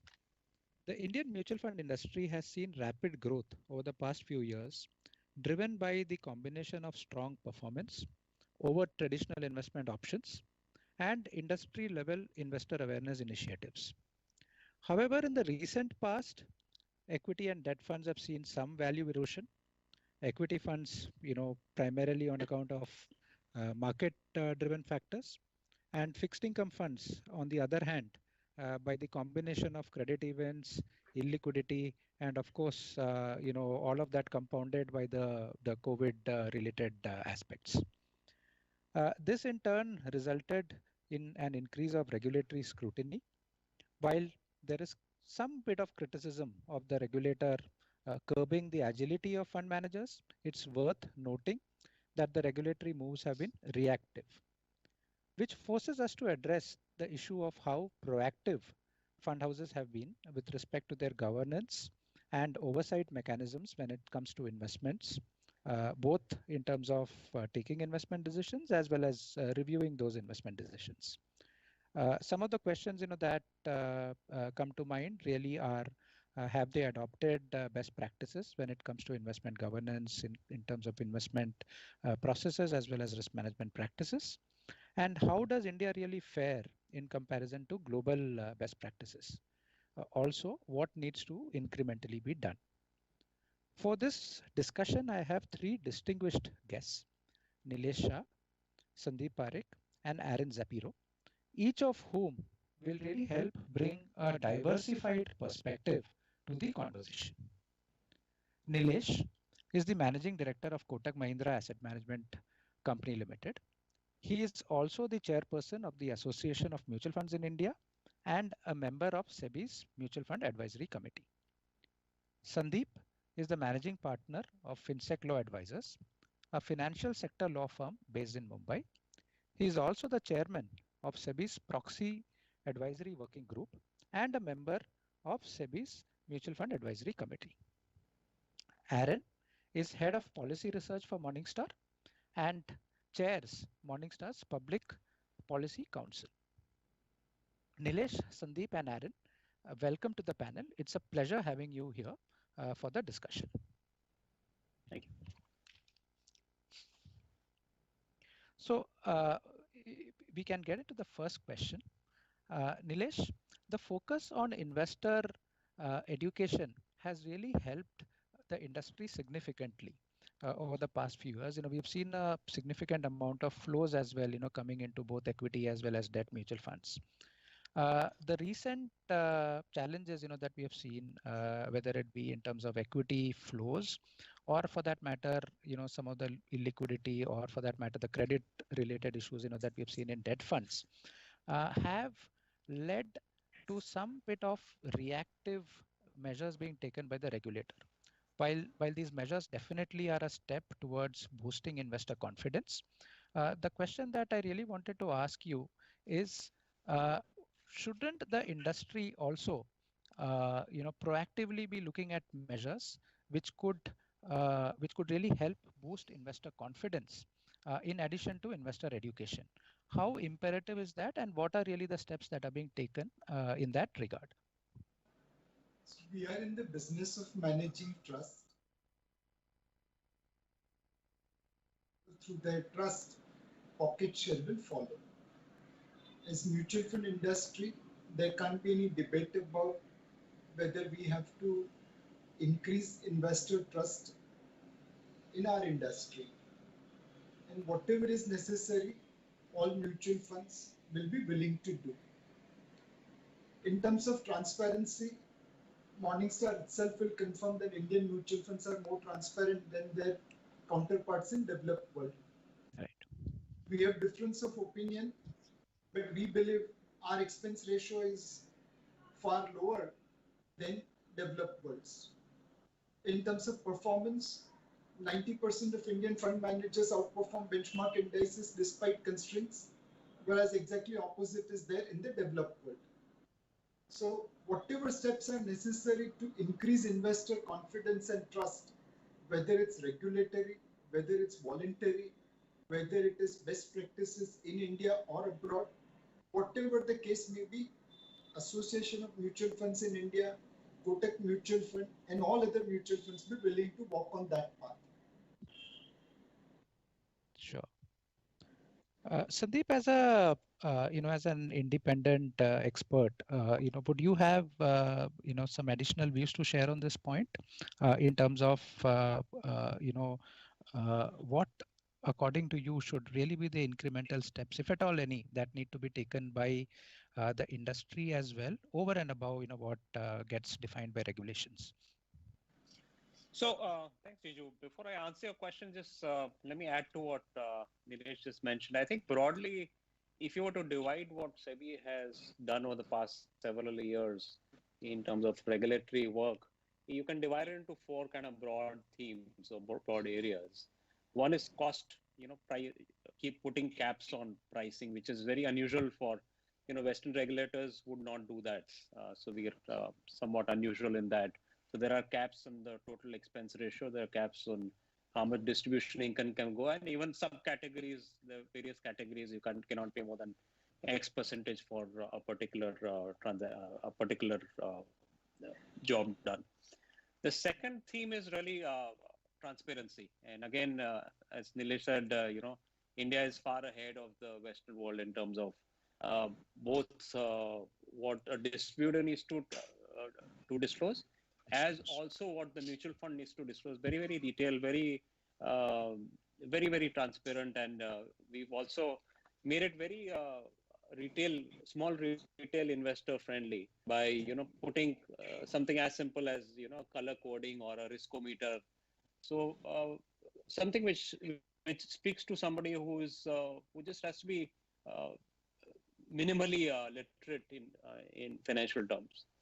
The third is mis-selling, and that has, of course, been an issue, but I think that's less and less of an issue as each year passes by. It does exist outside of the securities domain, outside of the mutual fund domain, but I think within the mutual fund domain, because of all the capping of costs, etc., every year I think the problem of mis-selling has kind of gone down. I won't say that it's gone away completely. And the fourth theme is really code of conduct, in which lots of issues have been kind of have been sorted by SEBI. Something like for instance, at what price can you transfer between schemes, and lots of micro issues, which of course industry in order to discipline the kind of errant people, obviously there's a cost attached to it for the people who are complying with the law in terms of larger costs, more compliance, rigidities which come in, but that's the nature of regulations. So I think broadly, I think the numbers do the talking. The way the mutual fund industry has grown over the past 5-7 years is just amazing, and it essentially comes back to the point which Nilesh said, is trust. I think investors trust mutual funds as opposed to now other investment products which are being sold across regulators. So I think it's been a good run.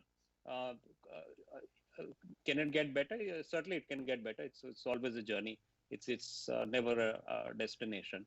But I think we're all on the right path, and AMFI's also done a great job in terms of putting across best practices, including in the recent past. Sure. In fact, I agree, Sandeep. With respect to the fact that it's all really a part of industry evolution, and in that context, I really wanted to bring Aaron into the conversation. Aaron, I'm sure even developed markets, would have gone through these different phases, different stages, as we say.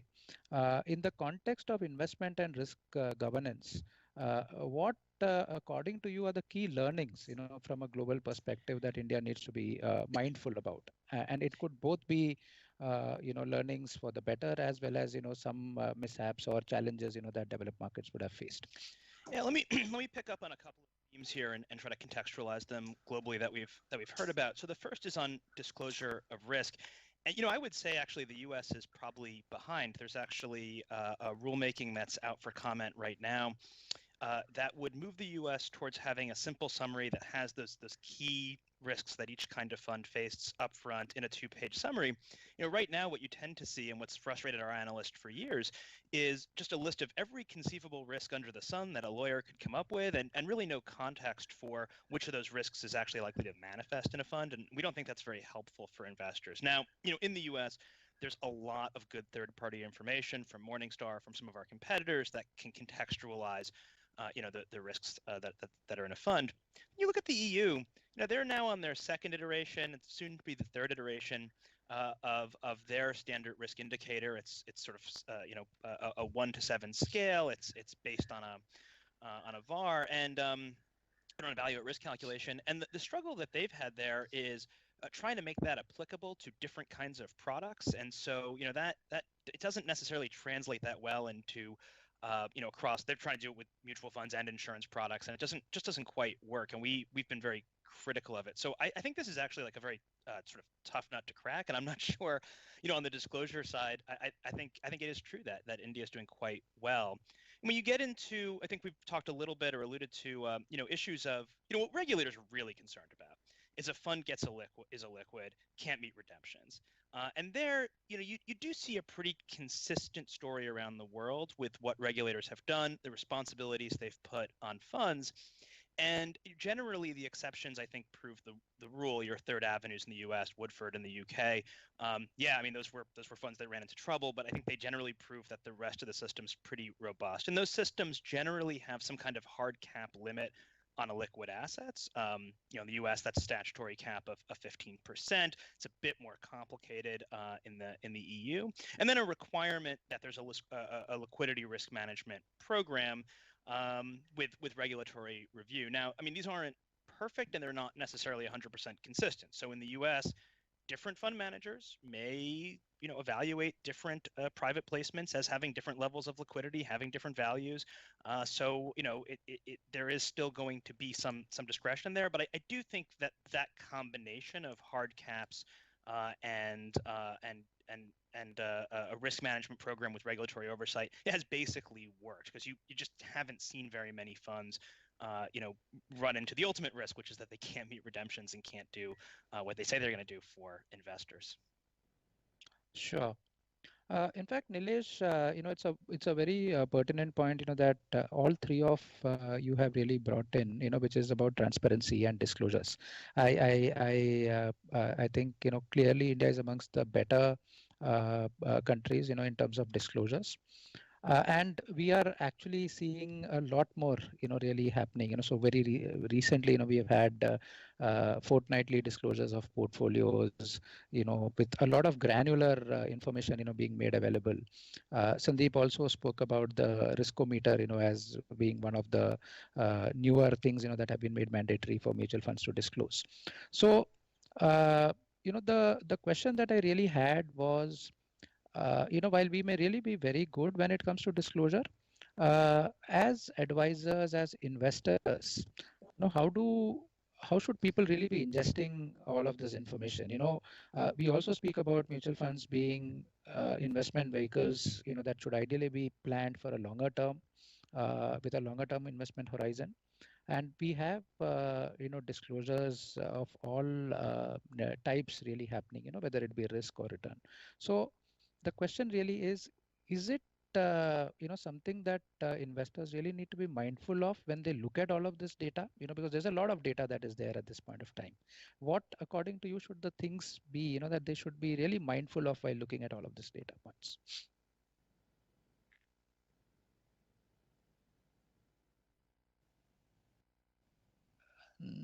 I can't hear you, Nilesh.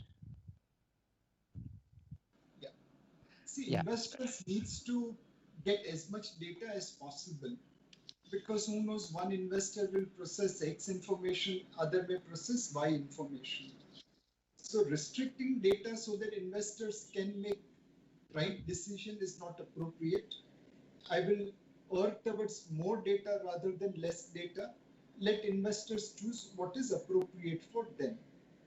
However, I think there is need for a regulation about noise being made without accountability. Today we are in a social media where anyone can make whatever statement. Very recently in one webinar, someone fired me saying that Nilesh bhai, in your equity fund, I got minus 5% return after 5 years investment. And why should I invest with you? Now, it's a very legitimate question, but unfortunately, that gentleman was asking that question based on March 20 SIP number, not October 20 SIP number. Right.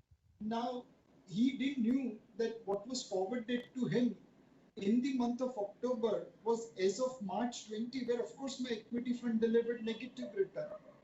But in October, the same numbers were in double digit.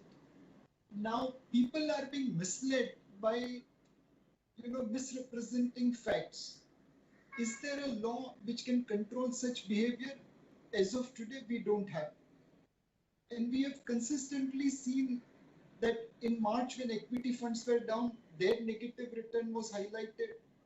In April, when one mutual fund announced winding of schemes, other mutual funds were dragged into it despite their portfolios remaining liquid and solid.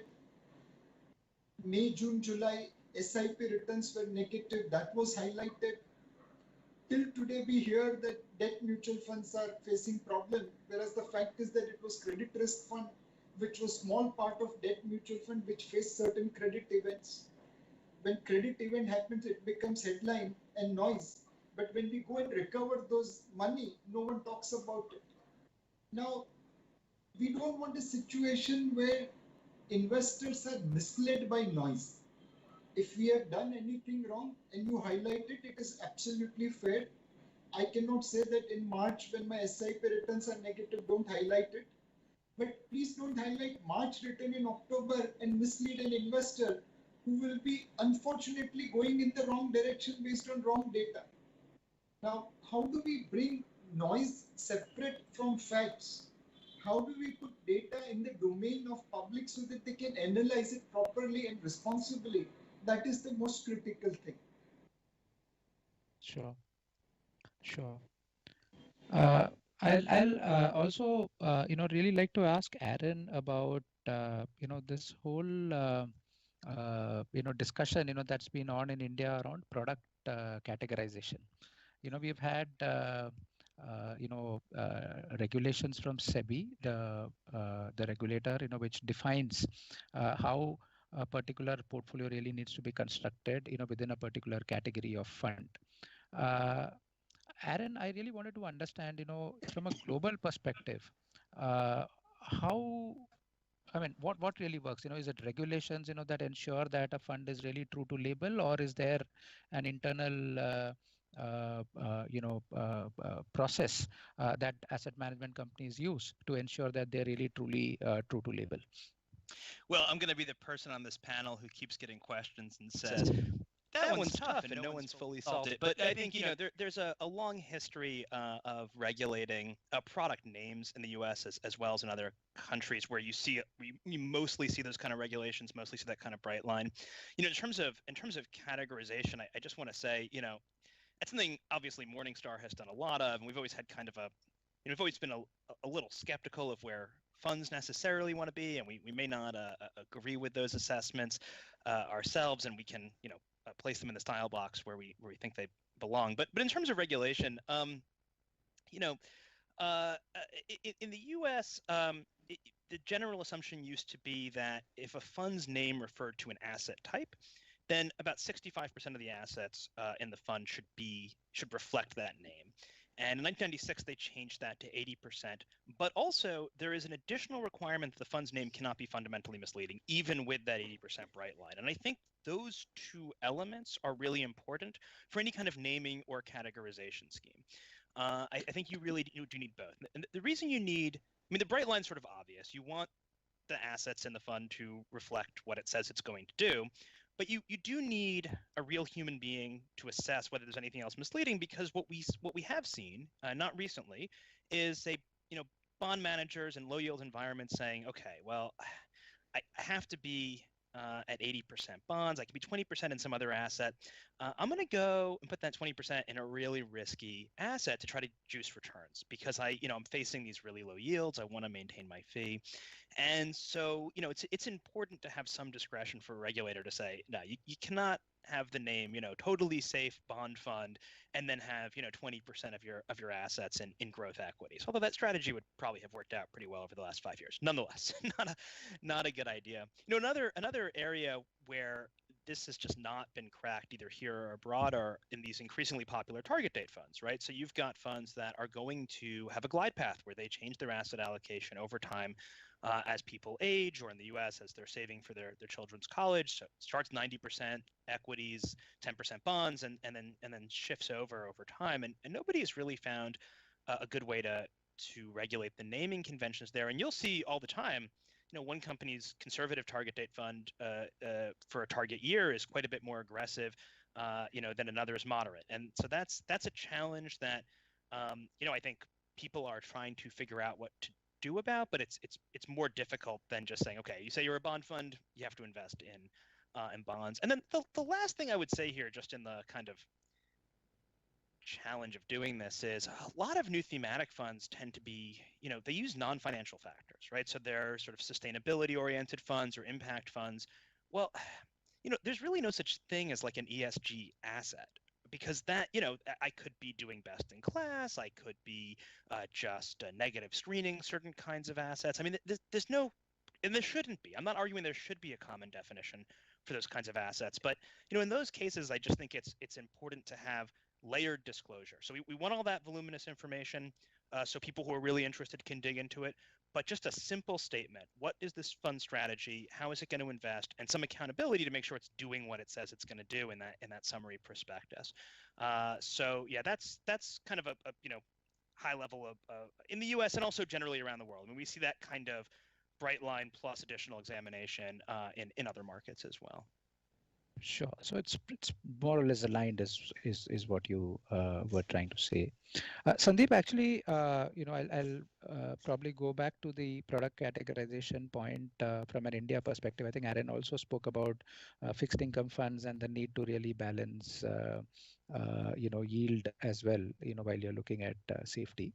With all of the categorizations, that we have seen so far, we still continue to see a duration and credit, really, sort of clubbed more or less in the similar categories, except for the credit opportunities and the corporate bond funds, which are there. But most of the segmentation is on the basis of duration. I just wanted to check, your views on that. Do you think that really is the most optimal way to do it, from an investor perspective, or is there a risk, with investors sort of misinterpreting the risk positioning of that fund? So I think it's adequately provided for if you're talking about duration or modified duration. SEBI is constantly working at making things more true to label. So going back to your point of categorization, I think we are for a Western investor, I think it's in fact fairly intrusive. For example, you would find it odd that SEBI actually stops a fund from launching more than one scheme which is in the same kind of area. So no mutual fund can have two large cap schemes. Yeah. So that's pretty quite intrusive from a Western standard, which is more laissez-faire. But and also things like true to label, I think we are far more clear, more easy to understand, and more intrusive from a regulatory perspective. So there are certainly issues beyond duration, as you mentioned, and I think things are kind of evolving. And of course, Nilesh will have a better perspective on the industry's view on that. Nilesh, would you like to add to the point specifically on the duration and the credit piece? Because that's been quite topical in recent times. Sure. So as Sandeep mentioned, already regulator and industry is working towards bringing a disclosure where rating risk as well as duration risk both will be available to investor. So for example, earlier we were always talking about duration, and then we recognized in April that duration is different from maturity. Not that in our school we were not taught that, but in real life somewhere, being obsessed with duration, we forget that For a Credit risk. normal Okay. investor, duration and maturity are different. So now duration and maturity both are disclosed. The one step further was on the credit risk side, where while bulk of the industry in liquid or ultra short-term bond fund was towards higher credit ratings, there were exceptional players as well. And now regulator and MFI are working together to come out with a disclosure where duration risk as well as credit risk will be visible to the investors in a very simple manner. Sure. Sure. Aaron, I have a question, on mutual fund trustees, and that's again a point, which has been, in vogue, the role of trustees, as watchdogs on behalf of the investor. The question that I had was really, specifically in terms of the, the measures, that are taken globally in order to equip trustees, with the right infrastructure, the right sort of skills in exercising their roles, because this is, while all of them are experienced in their own fields, some of them may not necessarily have a specialist investment related experience. So I wanted to really get a perspective from you on, what are the sort of best practices that are there when it comes to trustees? Yeah, so when we did our recent global investor experience report on, we had about 5 questions in there on trustees. And the one thing I want to observe is there really is a lot of global convergence here. So we ended up really de-emphasizing that score because we saw so much common practice. But, one of the top things for us where we gave the highest marks was where there is a regulatory structure requiring funds to have a governing board with independent directors. That's not always the case. Some countries have even recently changed. The UK, just for example, over the past couple of years, require 25% of the board to be independent and to bring that kind of diverse mix of backgrounds. And that does, as you say, potentially lead to an issue where people need sort of specific tools. I think one of the areas where that's emerging, where it's really important to have training to get trustees to think about their roles, is in terms of trustees' role as for voting proxies of the companies that they hold as stewards. And so that's another area where we did see some divergence. Some countries have regulations that require the mutual fund boards to take on that role as stewards, disclose what they're doing, write out a process for how they're thinking about being stewards of the companies in which they invest, and some don't. And I think that's going to be an emerging issue going forward, and that's something that not everybody is thinking about the same way. And the last observation I wanted to make here is our Morningstar's independent board of trustees for the Morningstar funds that are available, in the U.S. They just submitted a comment letter to the Securities and Exchange Commission in regard to a new disclosure the Commission is proposing that I alluded to earlier, and they made this point that I thought was just great, which was they said it's really important that this disclosure convey to investors in our fund that we, as the board of directors, we work for them. That we're there to serve them as investors, not to just sell the fund or to make money here. That we are employees of the investors in this fund, and I thought that was a really good way of thinking about the right orientation and attitude that you want to convey to the directors, the trustees of a mutual fund. So I just wanted to mention that because it's a comment letter that they just submitted a couple of days ago, and I thought it was kind of right on the nose. Sure. Nilesh, would you like to add, from India's perspective, I know that SEBI has been doing some, awareness sessions, some training sessions for trustees.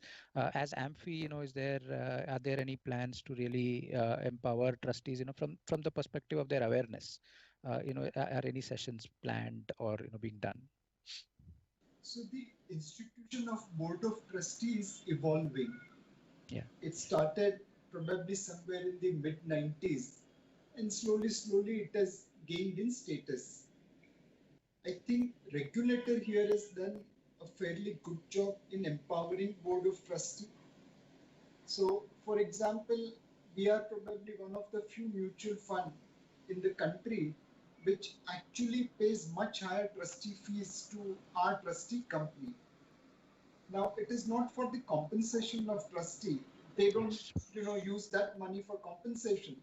But they built a net worth in the trustee company so that those monies can be used for seeking professional help, professional services, employing best talent in the industry so that they can carry out their work. The second thing is in relation to what Aaron mentioned, that board of trustees are watchdog on the asset management industry. Their responsibility lies towards investors and regulators.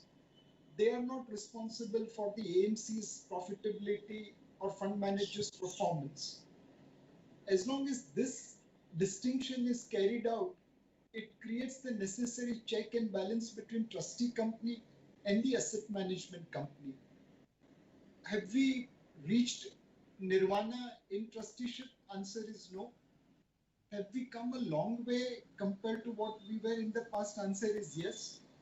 But should we take all those steps which are necessary to ensure that trustee companies have enough resources, they have enough tools, and they remain responsible towards investors and regulators rather than asset management industry?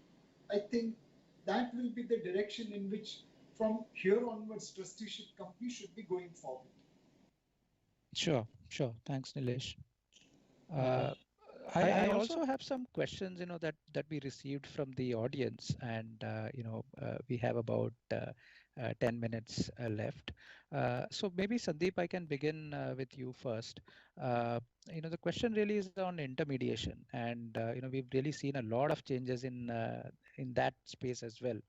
And very recently, we have had guidelines for advisors, that have come in, RIAs, that have come in. There's, however, nothing that has really been specifically mentioned about distributors. So the question really is, how do you see this, these two segments evolving going forward? And is there, something that is likely to come out in terms of either a regulation, for distributors, or even for that matter, a best practice, from an industry body like an AMFI. So AMFI, for instance, they've recently put out a best practice, which talks about the nomenclature for distributors. So the question is really twofold. One is on how do we see the two evolving, and second is, specifically for distributors, is there any guideline that is awaited? So maybe Sandeep, if you could start, and Nilesh, Sure. if you could add subsequently. Sure. So, as you correctly pointed out, the new regulations are all aimed at registered investment advisors and not at distributors. But indirectly, they do impact distributors quite severely, including starting from their name change, and again, Shakespeare said, "What's in a name?" But it's people have built up a whole brand equity over 20 years, and suddenly now they have to change their names from an independent financial advisor to something else. So it will be disruptive for them even in the short run. For RIAs, I see the whole concept of segregation, which SEBI has, of course, proposed after 3 concept papers. So SEBI has actually been quite good in terms of they've been receptive to a lot of comments. And they did not go as far as they had previously proposed in terms of segregation of the 2 roles. So the same kind of legal entity can now provide both, except the segregation is client-wise. But I see, again, I'm a bit of a skeptic in this. I see this as elitification of the advisory function. If you prohibit distributors from providing advice, and that's kind of 99% of all people who today actually provide advice, as a person with a 500 rupee SIP is not going to hire a 20,000 rupees per annum advisor to advise him or her. So this will, and we have an example of that. It's not a theoretical premise. Something like this has happened in the UK, where they've tried to segregate, and it has indeed, the regulator itself came out with a study showing that it has elitified the whole process of advice. So it will overall, of course, I think SEBI's thought process is obviously noble, that they don't want the conflict of interest which comes with distributors providing advice as well. However, at the same time, they have not prohibited distributors from providing advice. They've said, so long as it's incidental advice, again, we can debate what that really means. Yes. But so long as it's incidental advice, distributors can continue to provide. And there's a 2011 circular which continues to apply, which mandates them to do a suitability check. So indeed, if you see it another way, it's some level of advice is in fact mandatory. It's not just prohibited, but it's the opposite of that. So I think we will see how it goes, and there are of course lots of questions lots of people have, and hopefully SEBI will come out with at least one or two clarifications on some of the things.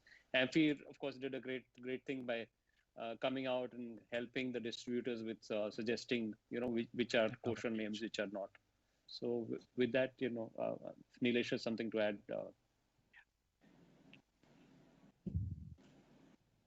So, see, essentially, this is the real India problem, where ideally we want law which will give top-down analytics.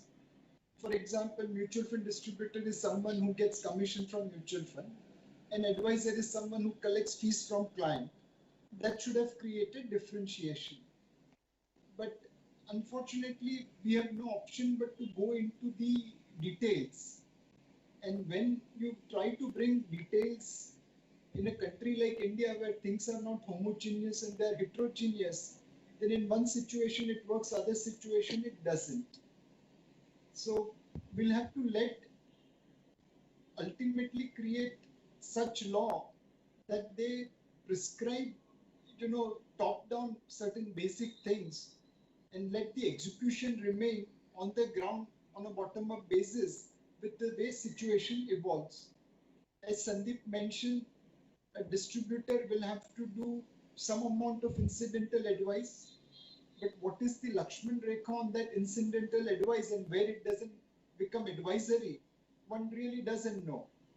Now, this creates doubts and confusion in the mind of distributors as well as advisors. It unnecessarily creates litigation for regulator or investor. Now, we need to ensure that our legal system evolves in a manner where instead of doing micromanagement, we can probably do macromanagement. It's very easy for me to say, but very difficult to actually execute on ground. Right. So let me add two more points. Yeah. So just two more points. First is, the incidental advice exemption is available only for mutual funds. So what happens to other securities products?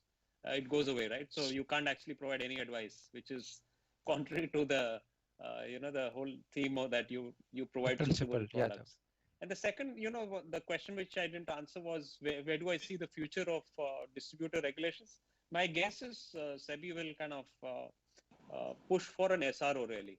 And the reason SEBI is not directly regulating is just the bandwidth. I think they'll find it difficult to regulate 40,000 people. So my guess is at some point there will be an SRO, which is which job currently AMFI is doing, but it'll probably transition to a different kind of independent body.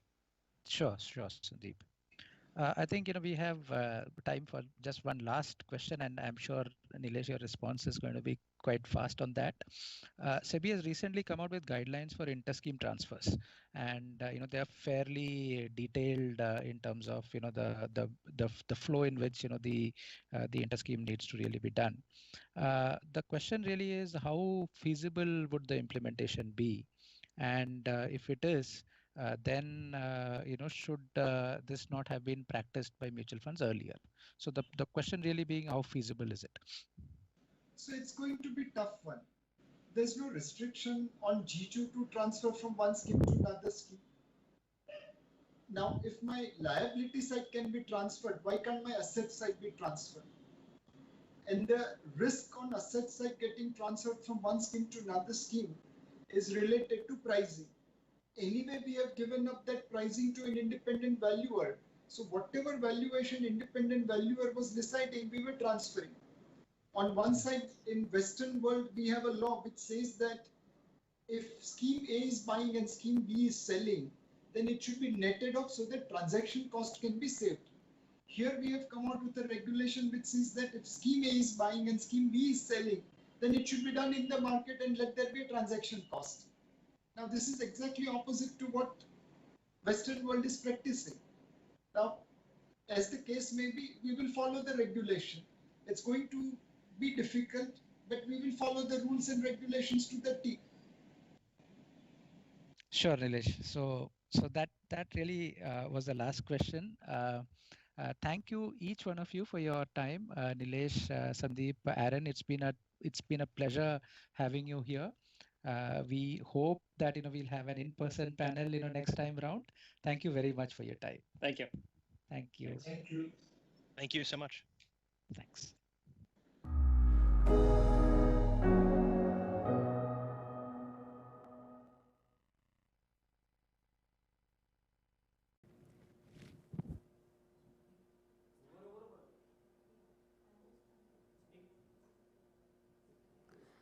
Good evening, everyone. Please note that we have a session at Partners booth now. You can hear DP Singh, Chief Business Officer, SBI Mutual Fund, on a solutions-oriented approach to investing in mutual funds. Next up, we have a session on COVID-19, a sustainable recovery at 4:30. Sorry.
Good evening, everyone. Please note that we have a session at Partners booth now. You can hear Mr. D.P. Singh, Chief Business Officer, SBI Mutual Fund, on its solutions-oriented approach to investing in mutual funds. Next up, we have a session on COVID-19, a sustainable recovery at 4:30.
world is at a critical moment. Climate change is the defining crisis of our time, and it is happening even more quickly than we feared. Careful research and analysis has shown us that the kind of world we leave for the future generations will depend on our decisions, investments, and action in the next 2 decades. While COVID-19 has shaken much of the human society, the threat posed by global warming is much more alarming. Prominent economists and policymakers have delivered a strong warning about the dangers of climate change. It is an absolute honor for us to have Lord Nicholas Stern, the former chief economist at the World Bank, and now the I.G. Patel Professor of Economics and Government at the London School of Economics and chairman of the Grantham Research Institute on Climate Change and the Environment. Lord Nicholas will share his perspective on how the world would fight and recover from these challenging times. Joining him for the Q&A session is Michael Zanzi, CEO of Sustainalytics.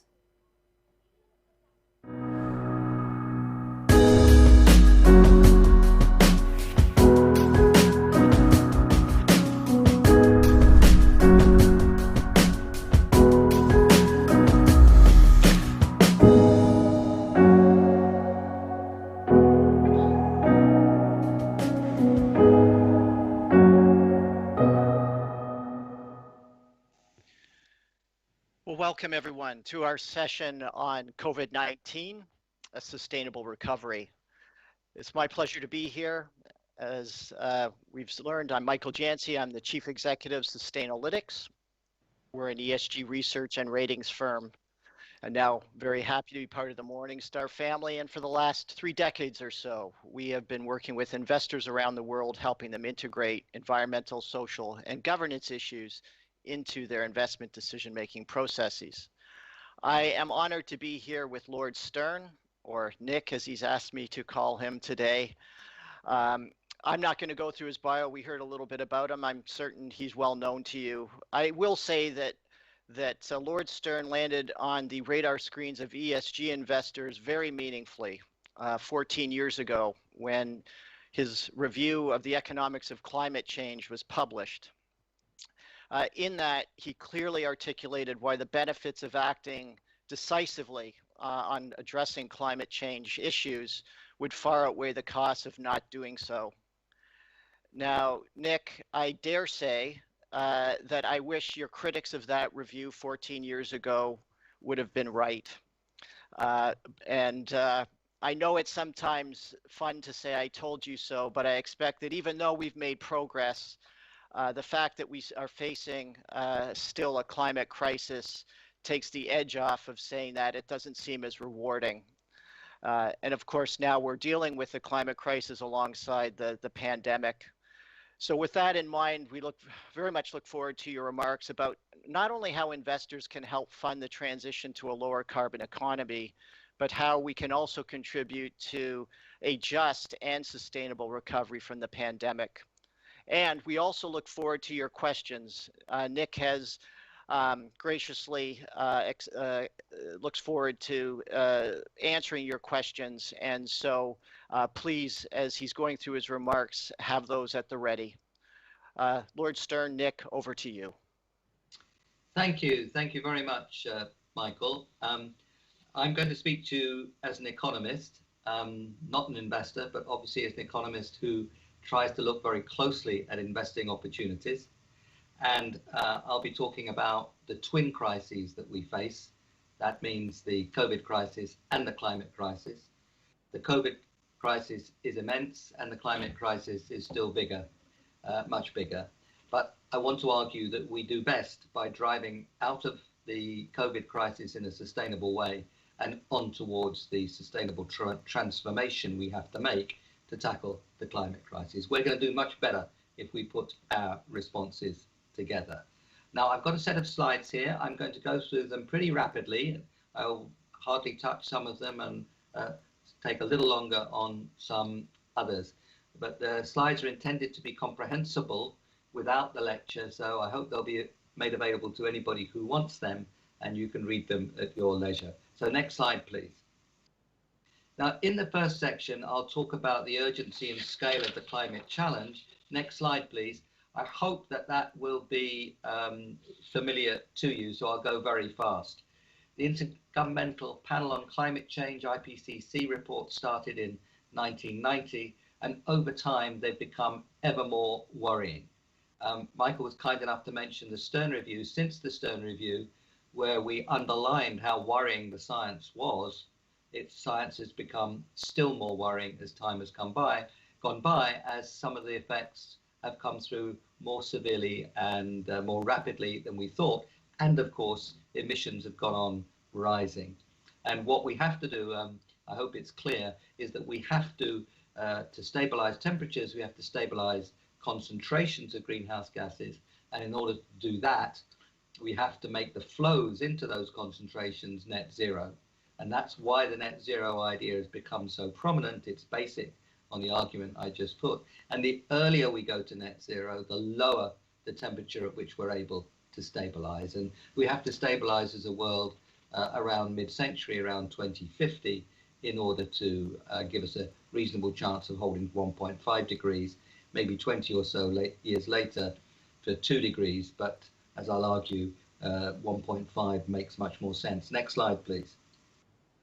So to get there, to do what I've just described, we have to follow a path, the yellow path for 1.5 degrees, the green path for 2 degrees, or paths which look roughly like that. It's very clear that they have to go on downwards starting now. Next slide, please. This is where we have been going. It's differentiate different countries there. Of course, India, being a poor country, is smaller than many of the others like China and USA and Europe. Of course, India being a big country, its emissions are very important and rising. Next slide, please. Now, I can't go into the detail here, but the central point is that the difference between 1.5 and 2 degrees is very big. And we're already seeing the devastating effects of being about 1 degree centigrade average global surface temperature above the end of the 19th century. That is already severe from what we're seeing now. The difference between 1 and 1.5 will be intense, and the difference between 1.5 and 2 still more intense. That was the major contribution of the IPCC report of 2018, which really was a wake-up call and said, okay, well below 2 degrees, but excuse me, that's the changing season, it's not COVID. That well below 2 degrees was wise as specified in Paris, and indeed it makes sense to aim for 1.5 degrees. Next slide, please. We are going to have to do a tremendous amount of adaptation on the way. We're already seeing the violence of many of the effects of climate change. We're almost certainly going to go to 1.5, and that extra half a degree will be very severe. Should we go towards 2, still more severe. We're going to have to do a lot of adaptation.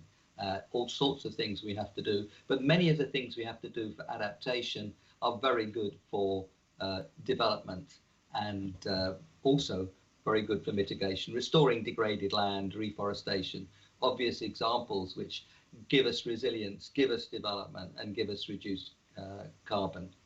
Next slide, please.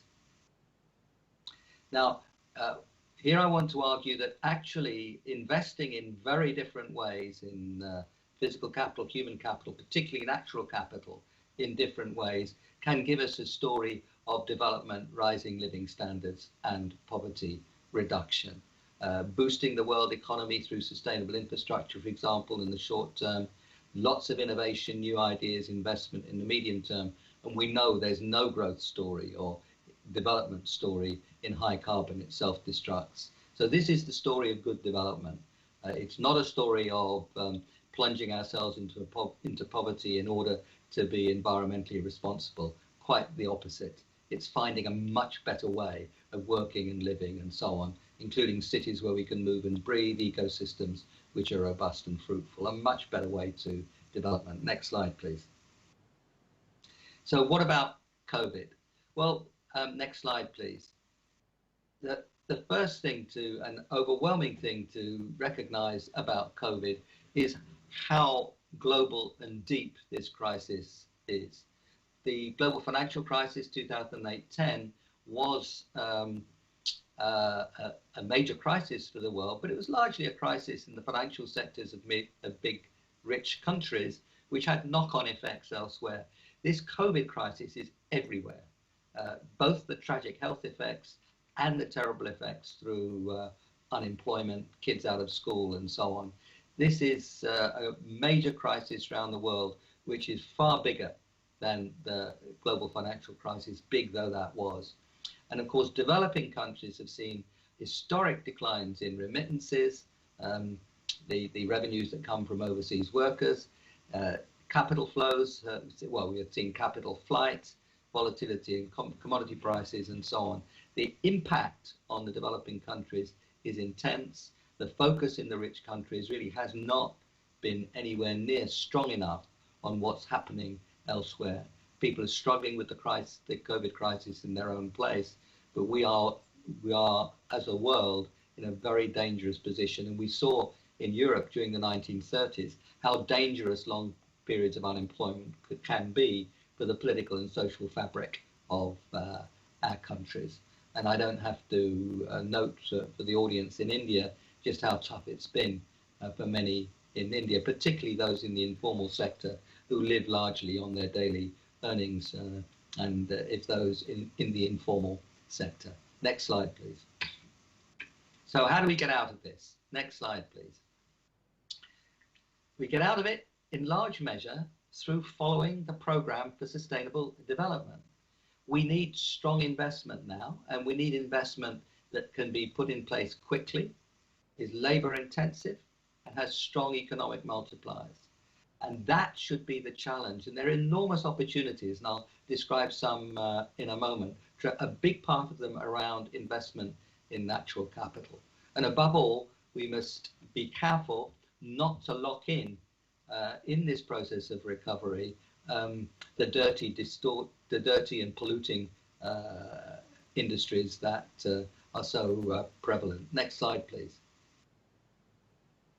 So what's involved? What kind of examples? Well, clean physical infrastructure, the moving towards the infrastructure for electric vehicles, making our cities much more friendly to cyclists and pedestrians, retrofitting vehicles. Natural capital, of course, enormously important in this context. Reforestation, stopping deforestation, restoring degraded land, looking after our water systems. All of these things can be fast, labor intensive, and have strong economic multipliers. They're just what Keynes would have recognized as what we need to revive an economy. And this is then a great coming together of what we have to do to revive the economy from the terrible crisis of COVID, but also to drive forward to the new economy that we have to build if we're combating climate change and making that becoming much more resilient. So the way out of the COVID is very close to the way forward in this whole story of tackling climate change. Next slide, please. I haven't got time to go into this. This refers to work of the new climate economy, but it identifies some of the very big areas of action right across the economy, tackling the big systems of energy and cities, transport, food and land use, and so on. And if we do, the employment opportunities will be tremendous and the way of living will be much more attractive. Next slide, please.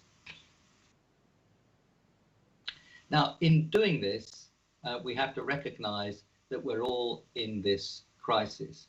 There is COVID and climate are quintessentially international. Each one of them affects all of us, and all of us are responsible for, in some way, for the crisis itself and for tackling it. We're going to need more investment, physical, human capital, and natural capital.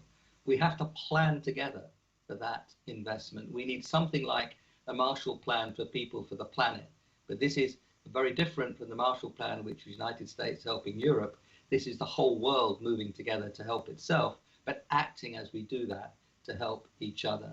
I hope that, as it happens, UK is in the presidency of the G7 next year, and India is in the presidency of the G20 next year.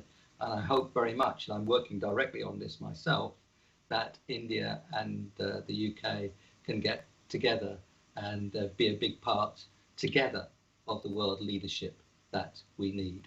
And India is a tremendously well placed and is already becoming a major leader in the world around economic, financial, and climate issues. Next slide, please.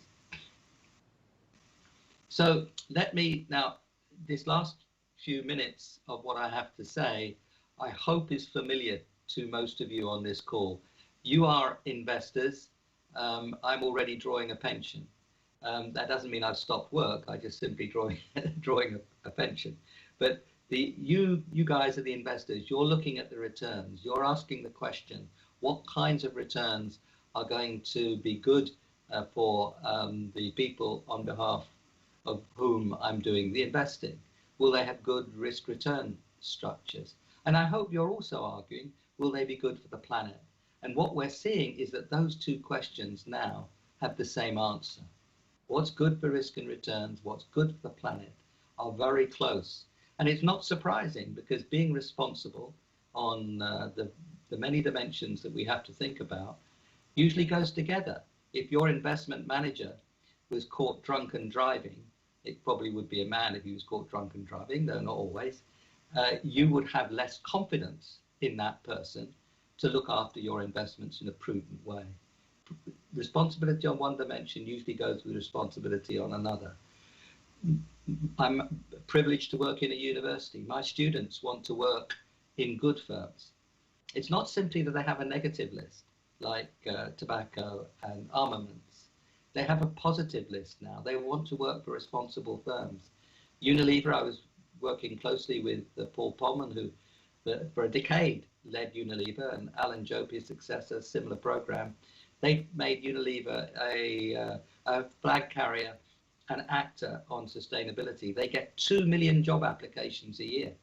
They're getting the best young people applying to work for them.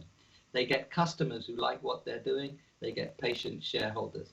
This is a story then of responsibility on one dimension coming with responsibility on another, but also attracting the right people, workers, customers, shareholders, and so on. So it's not surprising that that association is there. And let me just go very quickly through it. Next slide, please. This is to emphasize that when we're talking about these investments, it's the whole breadth of natural capital, not just physical capital, important though physical capital is, natural, human, social, and physical. Next slide, please. So this, again, I hope is really just reading back to you what you already know. ESG investing is really moving very strongly, and more we have institutional structures that can help support it, and we have indices which measure it. The more that that's clear and transparent, the better. We could do with a bit more coherence in how we measure it, but I hope that's on the way. Next slide, please. This is underlying the story which I already argued, but giving some data in support, that investment that's more responsible is going to do better also on conventional criteria around risk and return. And I tried to illustrate what I said just now, why that's the case. It's not happenstance. There's strong reason that this should occur. Investing, on top of all the arguments I gave, investing for your pension in the technologies and opportunities of the 21st century is much more likely to do well for your pension than investing in the technologies and activities of the 19th and 20th century. And that, of course, includes investing in the environment and the natural capital. This is a story of real opportunity and real development. Next slide, please.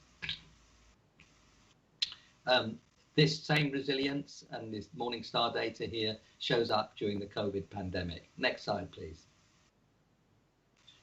Around the world, we're seeing the private sector moving remarkably. In India, of course, the private firms, the big private firms, Reliance, Mahindra, Dalmia, Tata, are all moving very strongly in this responsible direction, including adopting net zero targets. That's taking place around the world. Next slide, please. So this is my last slide. I've already referred to a Marshall Plan. This Marshall Plan will not be one government like the United States supporting one region like Europe, but that was very important. It embodied reconstruction, it embodied internationalism, and it embodied bumping up our investment rate by a couple of percentage points of GDP. That's what we have to do now right across the world. We live in a multipolar world now. It's not just one dominant country as there was after the Second World War. There are many big poles that matter. India, China, Europe, of course, being very important in that story alongside the United States. We don't yet know about the leadership in the White House. Some of us have our preferences, and it's not very difficult to guess what mine are. But nevertheless, if you look at the way the world has moved on climate and sustainability in the last 2 or 3 years, it's been very strong. And it will go on because the private sector and civil society are looking. China's declared for net zero by 2060 in September. Just a week or so ago, Japan and South Korea. Europe declared for it in just about a year ago. UK 18 months ago. And of course, as I've already emphasized, country after country, firm after firm has made that commitment too. So that I'm enormously optimistic about what we can do. We really can invest in a very different way, and we can have much better living standards. We can break the destructive relationship between consumption and production on the one hand and damage to the environment on the other, and raise living standards around the world. This is all about good development. So I'm enormously optimistic about what we can do, and I really worry about what we will do. But it's our task, academics like me, investors like you, to change what we can do, which we recognize so well, into what we will do. Thank you very much. Thank you, Nick. We have some questions coming in, which I want to get to, and I'm going to ask you a couple of questions that are sort of touching on the theme that you had there in the opportunities we have for investors in addressing a broad range of sort of environmental and social issues. So I'm going to ask you two questions, and again, they sort of deal with that dichotomy between the developing and emerging nations. So the first one is, how should emerging countries deal with the issue of climate change and implement mitigants versus developed countries, given that the need for growth to improve livelihoods is important for emerging economies? And a similar question, switching from certain traditional sectors such as fossil fuels into cleaner ones, the questioner says, you know, by doing that, in some ways will result in a redundancy of labor in old age sectors. And how do we balance the challenges of employment with the need to focus on protecting the environment? Thank you very much, and both very important questions. I touched on the first question. I didn't say much about the second, so I'm pleased to have the opportunity to do that. On the first question about the relationship between rising living standards and cutting emissions, I want to argue, and of course I'm not alone, that those two things can and should come together. There's so much of what we do that now is cheaper if we do it in sustainable ways. We know in India that round-the-clock solar plus storage, is out-competing in auctions for the lowest price of electricity supplied fossil fuel electricity. That's true in India already, and that relative advantage is just going to increase as we get better and better at both solar energy and the storage of solar energy, as our grid structures get better at incorporating and managing different kinds of electricity flows. So some things are already cheaper. Some things have enormous benefits directly in terms of development. If you think of public transport benefits particularly poor people. It reduces congestion so that development is much more efficient. It reduces air pollution relative to all those private vehicles. So it is, and of course, it's what you need if disaster strikes in terms of climate events. So public transport is one of those things, if we do it right, is good for development, good for adaptation, good for mitigation. Similarly, take an example in agriculture, system of root intensification of rice, where you don't flood the paddy fields, but you just look after them a bit more closely. You reduce the emission of methane from the paddy field, and that is mitigation. You save on resources around water, that's good for development, and it's also more resilient. So many more examples around buildings and so on, where the whole story of development, mitigation, reducing emissions, and adaptations come together. So there is the idea that there's some kind of horse race between development on the one hand and environmental responsibility on the other is just wrong. And we have to invest to make this happen, but these are very attractive investments. On the whole process of transition, well, this is radical change. We're going to be doing things in different ways. Actually, we're going to be opening up tremendous opportunities, far more opportunities than will be lost from the running down of employment in the polluting sectors. So there's a huge net gain here, not only in standards of living, cities where you can move and breathe, ecosystems which are robust and fruitful.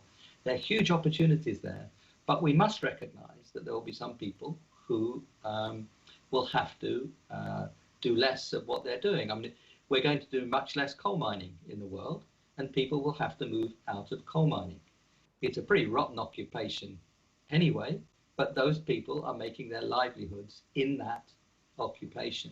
So helping them move out of coal mining or other areas will be a crucial part of the process. We speak as the just transition. So people who were working there had chosen their occupation in the light of circumstances which we saw decades ago. We now recognize opportunities and needs differently. That's a social decision, and there's a social responsibility to look after those dislocations, to help. Much of it will be investment in people, in reskilling. A lot of it will be investment in places, because a lot of the places, a lot of the people involved in those industries will be concentrated in particular places. So we can invest in those places, create new opportunities in those places. Sometimes it will be helping people to move. And then, of course, we need the social safety net. I always put the social safety net last because it's much more positive to invest in people and places. But to the extent that that's not possible for everybody, then social support is important there too. But as we look after those who suffer the dislocation in their occupations, we must constantly remind ourselves that there's a huge benefit here in terms of job opportunities, better ways of living, more attractive cities and more attractive rural areas and so on. We're investing for something really attractive, and we have to take our social responsibilities in the dislocations which will inevitably occur. Nick, I want to sneak in one last question because it's timely. And the question is, what do you think of the position of the United States under the Trump administration when it comes to climate change? Do you think there is any merit to it? One of the beauties of the United States is that it's so differentiated. If you look at the cities, and if you look at the states, if you look at the firms, most activity in the United States takes place in places and in firms which have quite good policies. That's the first thing, and that has carried on. The United States works in ways which are in large measure independent of the federal government. And that's also something which is robust and attractive about the United States. But of course, who is at the head of that federal government and what those policies are is extremely important. And whilst we recognize that we've made great progress in action on climate change in the last 2 or 3 years, and of course before that. But if you think of countries and the firms that have signed up to net zero, if you think the kind of actions that are taking place, we're making great progress. But having said that, please don't get me wrong, we are not moving anywhere near fast enough. But there is momentum on which we can build. My goodness, we have to build on it. We have to build on it quickly. But there is momentum on which we can build. To build on that momentum, the leadership of the President of the United States is very important. And I hope that that leadership will be forthcoming. I'm not predicting whether it will or not, but if it is forthcoming, we will be able to accelerate still more strongly. If it's not forthcoming, we accelerate anyway. The world goes on, and the world has been moving in a good direction.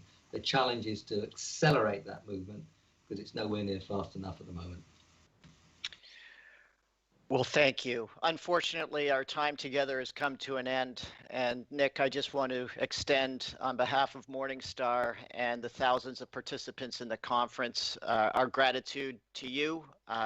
We know you have a busy schedule, and we very much appreciate your willingness to share your insights and your wisdom with us. So we wish you a good rest of the day. Thanks very much. You. Thank you very much. It's a pleasure to be with you. Thank you for having me.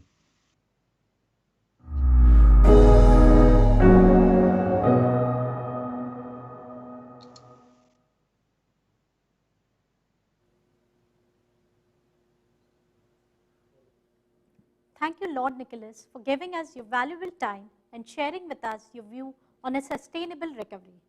Thank you, Michael, for moderating the session.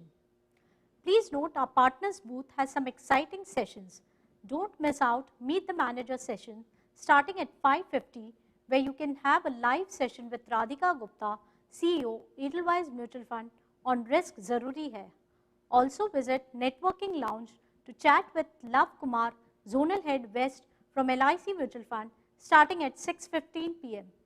Next up, we have a session on a perspective on investing trends.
everyone, and welcome to this session of Perspective on Investing Trends. The Indian mutual fund industry has seen some heady growth over the last decade, but it's not been a very smooth ride. Volatile markets, increasing regulations, with mixed investor experiences have left both investors and industry participants at crossroads. But are we alone in this journey? What are some of the broader trends that have shaped the asset management industry globally? Who better to discuss this than with Morningstar's own Don Phillips? Don was Morningstar's first mutual fund analyst and has been assessing funds and closely tracking the fund industry since the mid-1980s. Don has held several leadership roles at Morningstar, went on to become the CEO, and currently serves as the managing director. Over the years, Don has helped shape several of iconic Morningstar tools that are widely used by both investors and researchers, like the Morningstar Style Box and the Morningstar Ratings, better known as the Star Ratings.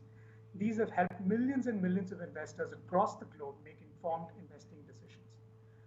Throughout his career, Don has worked to enact positive change in the fund industry, speaking out on several issues such as transparency and disclosures, fund fees, fund advertising, and stewardship of asset managers, amongst others. He's truly been a torchbearer for Morningstar's independent voice, putting investors first. Don, thank you so much for joining us today, and welcome to the Morningstar India Investment Conference. Well, thank you. It's wonderful to be with you. So, John, it's kind of straight out of, when we talk about a lot of new and young investors coming, investing in mutual funds, starting their journey with investing. Talk us through, how did you start your investing journey and your, foray into investment research? Well, I started investing in mutual funds when I was 13 years old. My father bought me 100 shares of the Templeton Growth Fund, and he explained to me, this is a mutual fund. Here's how it works. You now own a little bit of each of these different companies listed in the shareholder report. And to me, it was just magic. Here I was, just this 13-year-old kid, one of the least significant investors on the planet, and yet Sir John Templeton was my personal money manager. That was sort of a magic thing about funds. It seemed a great way to start investing. You had instant diversification, you had professional management, you had convenience. It really is a wonderful tool and a great way to get people investing. And maybe the most important thing of that, or lesson from all of that, is that my father just shared with me that investing was something that he did. It was something that a responsible adult did. You live within your means, you save for the future to provide greater security for your family and your loved ones. And so I've always really had a passionate belief in the power and the importance of investing. One of the things, John, you've witnessed from very close quarters the evolution of the U.S. fund industry. From this very opaque, high-cost, industry to this ultra-competitive, multi-trillion-dollar industry as it currently exists. What are some of the key trends that, from your perspective, that really shape the industry the way it is as it stands today? I would say the biggest change I've seen in the U.S. fund industry over the 30-plus years that I've covered it is it went from an industry where mutual funds were sold to one where mutual funds were bought. And it's just a shift in priorities more to the purchasers or the investors' needs. And that's what's led to the success of the industry. At the end of the day, if the investor doesn't win, everyone else in the process is going to lose. And if it's something where investors continually have bad experiences, the industry isn't going to grow, it's not going to flourish, it's not going to reach its potential. So it's very much become a buyer's market in the U.S. And it doesn't mean that every investor is an informed purchaser. What it means is that there's an army of people that are helping them. Advisors have focused their practice not to be on the sales side, but to be more representing the investor. And you think of retirement plans, you've got committees and professionals that are out there working in the best interest of investors. So that's been the sea change, and it's been the key to why the industry has succeeded. Again, if the investor doesn't win, everyone else in the process fails. Absolutely. I think some really interesting sort of perspectives there, John. Just kind of, touching upon some of the trends that are, people are talking about globally. And I think one of the things that obviously, you kind of, moved through your career was really that true to label mandate for funds, in terms of categorizing funds and the evolution of the style box. Talk us through, why you felt that was an important step to take, and how should investors be using that as a tool to make decisions? Well, we created the style box as a descriptive tool just to explain what a mutual fund is doing. For a long time in the U.S., mutual funds had very poetic names like Magellan or Janus or Windsor, that sounded nice, but it didn't give the investor any idea of how the fund was investing. and you had to be an insider. You had to really, know how to read financial statements to understand that Janus bought, large cap growth stocks and Windsor bought, large cap value stocks, and that the chance of the same stock showing up in both portfolios was almost nil. And if you don't know where a fund is investing, if you don't know what part of the economy it's mining, it's very unlikely you're going to use that fund successfully in a portfolio. So what we wanted was just a tool that helped people understand how two funds could be complementary to each other, and another two funds might be overlapping. So it was really just a tool to help people better deploy funds and make sure that they were comparing like to like, and that they weren't just abandoning all of the funds who had had a headwind at the end of the year and doubling down on those that had had a tailwind, because eventually those that had the tailwind were going to lose that tailwind and they were going to fall out of favor, and you needed the funds that had been out of favor in your portfolio to create balance. So it was just a tool designed to help shift the power from those people that were marketing mutual funds to those people that were trying to use them and deploy them successfully.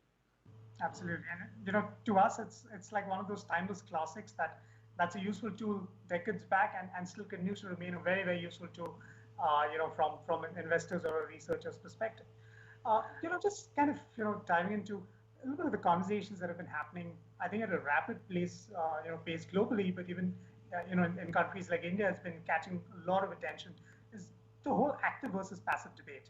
Now, we've kind of seen the quantum of flows that markets like the US that go into ETFs and index funds. India's not there yet.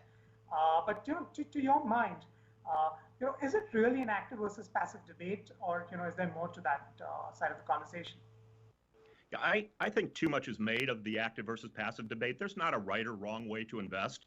The important thing is the investor meeting their goals, and whether they choose a passive route or an active route, the important thing is, do they succeed? Do they put together an intelligent portfolio that makes sense for their needs? That said, I'm a fan of both active and passive. And I think there's a place for each in the portfolio. And I've talked about this notion of a horseshoe theory of investing for a long time, and that you don't think of investing as being a spectrum where it's active versus passive, but think of it as a horseshoe where you've got two different prongs on that horseshoe. And one would be low cost, broad market, passive investing, and the other would be great active managers at a reasonable cost. And either of those are viable ways to invest. What you want to purge from your portfolio is the U-shaped part of that horseshoe curve, which would be overpriced funds that aren't particularly well managed, or even passive funds that have high cost or high turnover. And increasingly, we're seeing bad index funds out there. Index funds that have very high turnover rates, index funds that have higher expenses, especially as we get into what's called sort of smart beta or more customized indexes that oftentimes have much greater trading. The whole case for passive was made on buying and holding the whole market forever. And increasingly, people are using passive vehicles for trading strategies. And that's not as likely to be as successful as the academic case for passive, which is taking a very long-term horizon. Sure. So you articulate one of the risks that in terms of using the trading mentality for passives. Do you think this whole stampede towards passives, are investors in a sense overdoing this complete shift towards passives? You kind of touch upon that active does still make sense. Do you think this whole thing is overdone? Well, I think what makes sense is a stampede towards lower cost investing. There are great lower cost active funds that really shouldn't be excluded from the mix. And if you're just going passive for the sake of going passive, but you're not in low cost, low turnover, broad market passive funds, you're probably not going to get the advantages that you think you're getting. So what's important is to be a smart investor and not which school you choose. I think there's a role for both active and passive in a portfolio. But frankly, if you're going to go the active route, you're probably going to have to do more homework. To understand the portfolio manager, to understand the people and practices behind the fund takes extra work. And there's always the chance with active that the mix is going to change. Portfolio managers come and go, strategies evolve. That's one of the advantages of passive, is that there are fewer moving parts. So it's a slightly easier way to invest because you don't have to do quite as much legwork to stay on top of your investments. But if you're willing to do that legwork, active can be very rewarding. So I think it's a choice for investors. You can have both in the portfolio. You don't have to make an either-or choice here. But the great thing is that investors have never had more good options in front of them. And so I just celebrate the fact that investors have an array of great active funds and an increasing variety of great passive funds. And that's something we should all be very pleased with. Absolutely. I picked on one of the points that, in the conversation that spoke about the broad-based indices. Now, the common understanding or, thought process is that if I'm getting into an index fund, it's a safer, less volatile option. Is that a fair assumption to make, or is there's something that we're missing in? Yeah, the notion that it's going to be safer or less volatile is almost certainly wrong. With a broad-based index fund, you stay 100% invested at all times. So there's no cash cushion when markets go down. What you get is the market's return. I mean, that's the advantage, is that you know exactly what you're getting, but it's not going to necessarily be a less volatile ride. Now, if it doesn't mean you can't use that as a tool. That can be your fully invested part, and then you can control the cash part, or your advisor can control the cash or the fixed income part of the portfolio that buffer that. And so that can be a nice thing. But if you look where investors have really succeeded over time, they tend to have done really well with balanced funds, funds where the portfolio manager is rebalancing the portfolio. Because rebalancing is a very difficult thing to do. No one likes to sell their winners, and the last thing you want to do is put money into the stuff that hasn't been doing well. It's sort of counterintuitive, and yet that's what's so important to achieving long-term results. And doing that ensures that you're buying low and selling high. But it's a really hard thing to implement, and sometimes it's just easier if you've got a portfolio manager doing that. Now, it could be a portfolio manager who's doing that with by actively picking stocks or using passive indexes. But the key thing is to sort of keep that rebalancing and to keep that discipline and the focus on obtaining the goal, not on celebrating which path you've taken. Sure. And you spoke about smart beta funds, and it's kind of that marriage between bridge between active and passive. How do you see the scope for smart beta? Because that's something that's very recently sort of started picking up, at least in the mind share of Indian markets. Is that something that you believe could be sort of the next thrust area or point of focus for managers? I think it will be. I think it's going to continue to grow. I think it's exciting in the sense that it's creating the number of good options that are out there for investors. It's increasing that.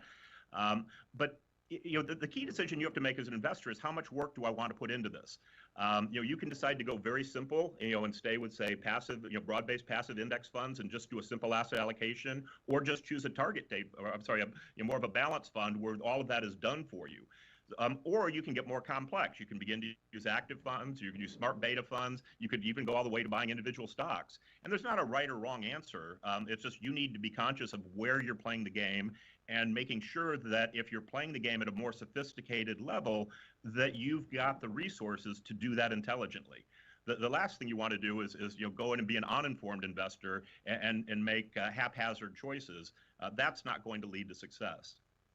Absolutely. And, which kind of brings me to the next point where, which has again been widely spoken about, is the costs of investing have been coming down significantly globally. And the new mantra that, literally free for investors, is that necessarily a good thing? Or, how do you see that? Yeah, there are some disadvantages. And one of the things that, when I started interviewing portfolio managers, a number of portfolio managers would say, the best thing I can do for my clients really is to go on vacation. Because if I sit in the office and stare at a computer screen, I'm going to get all of this information coming at me, and I'm going to try to react to it to try to enhance the returns for my clients. And I'm going to end up missing the forest for the trees. I'm going to focus on the minutia, and I'm going to overreact to events. And it seems to me today that we have increasingly saddled the individual investor with all of the disadvantages that historically only the pros had. You get inundated with information, and you've got the ability to just push a button and make a trade and change your portfolio. And we know in the long run that too much activity is one of the most dangerous things that can happen to a portfolio.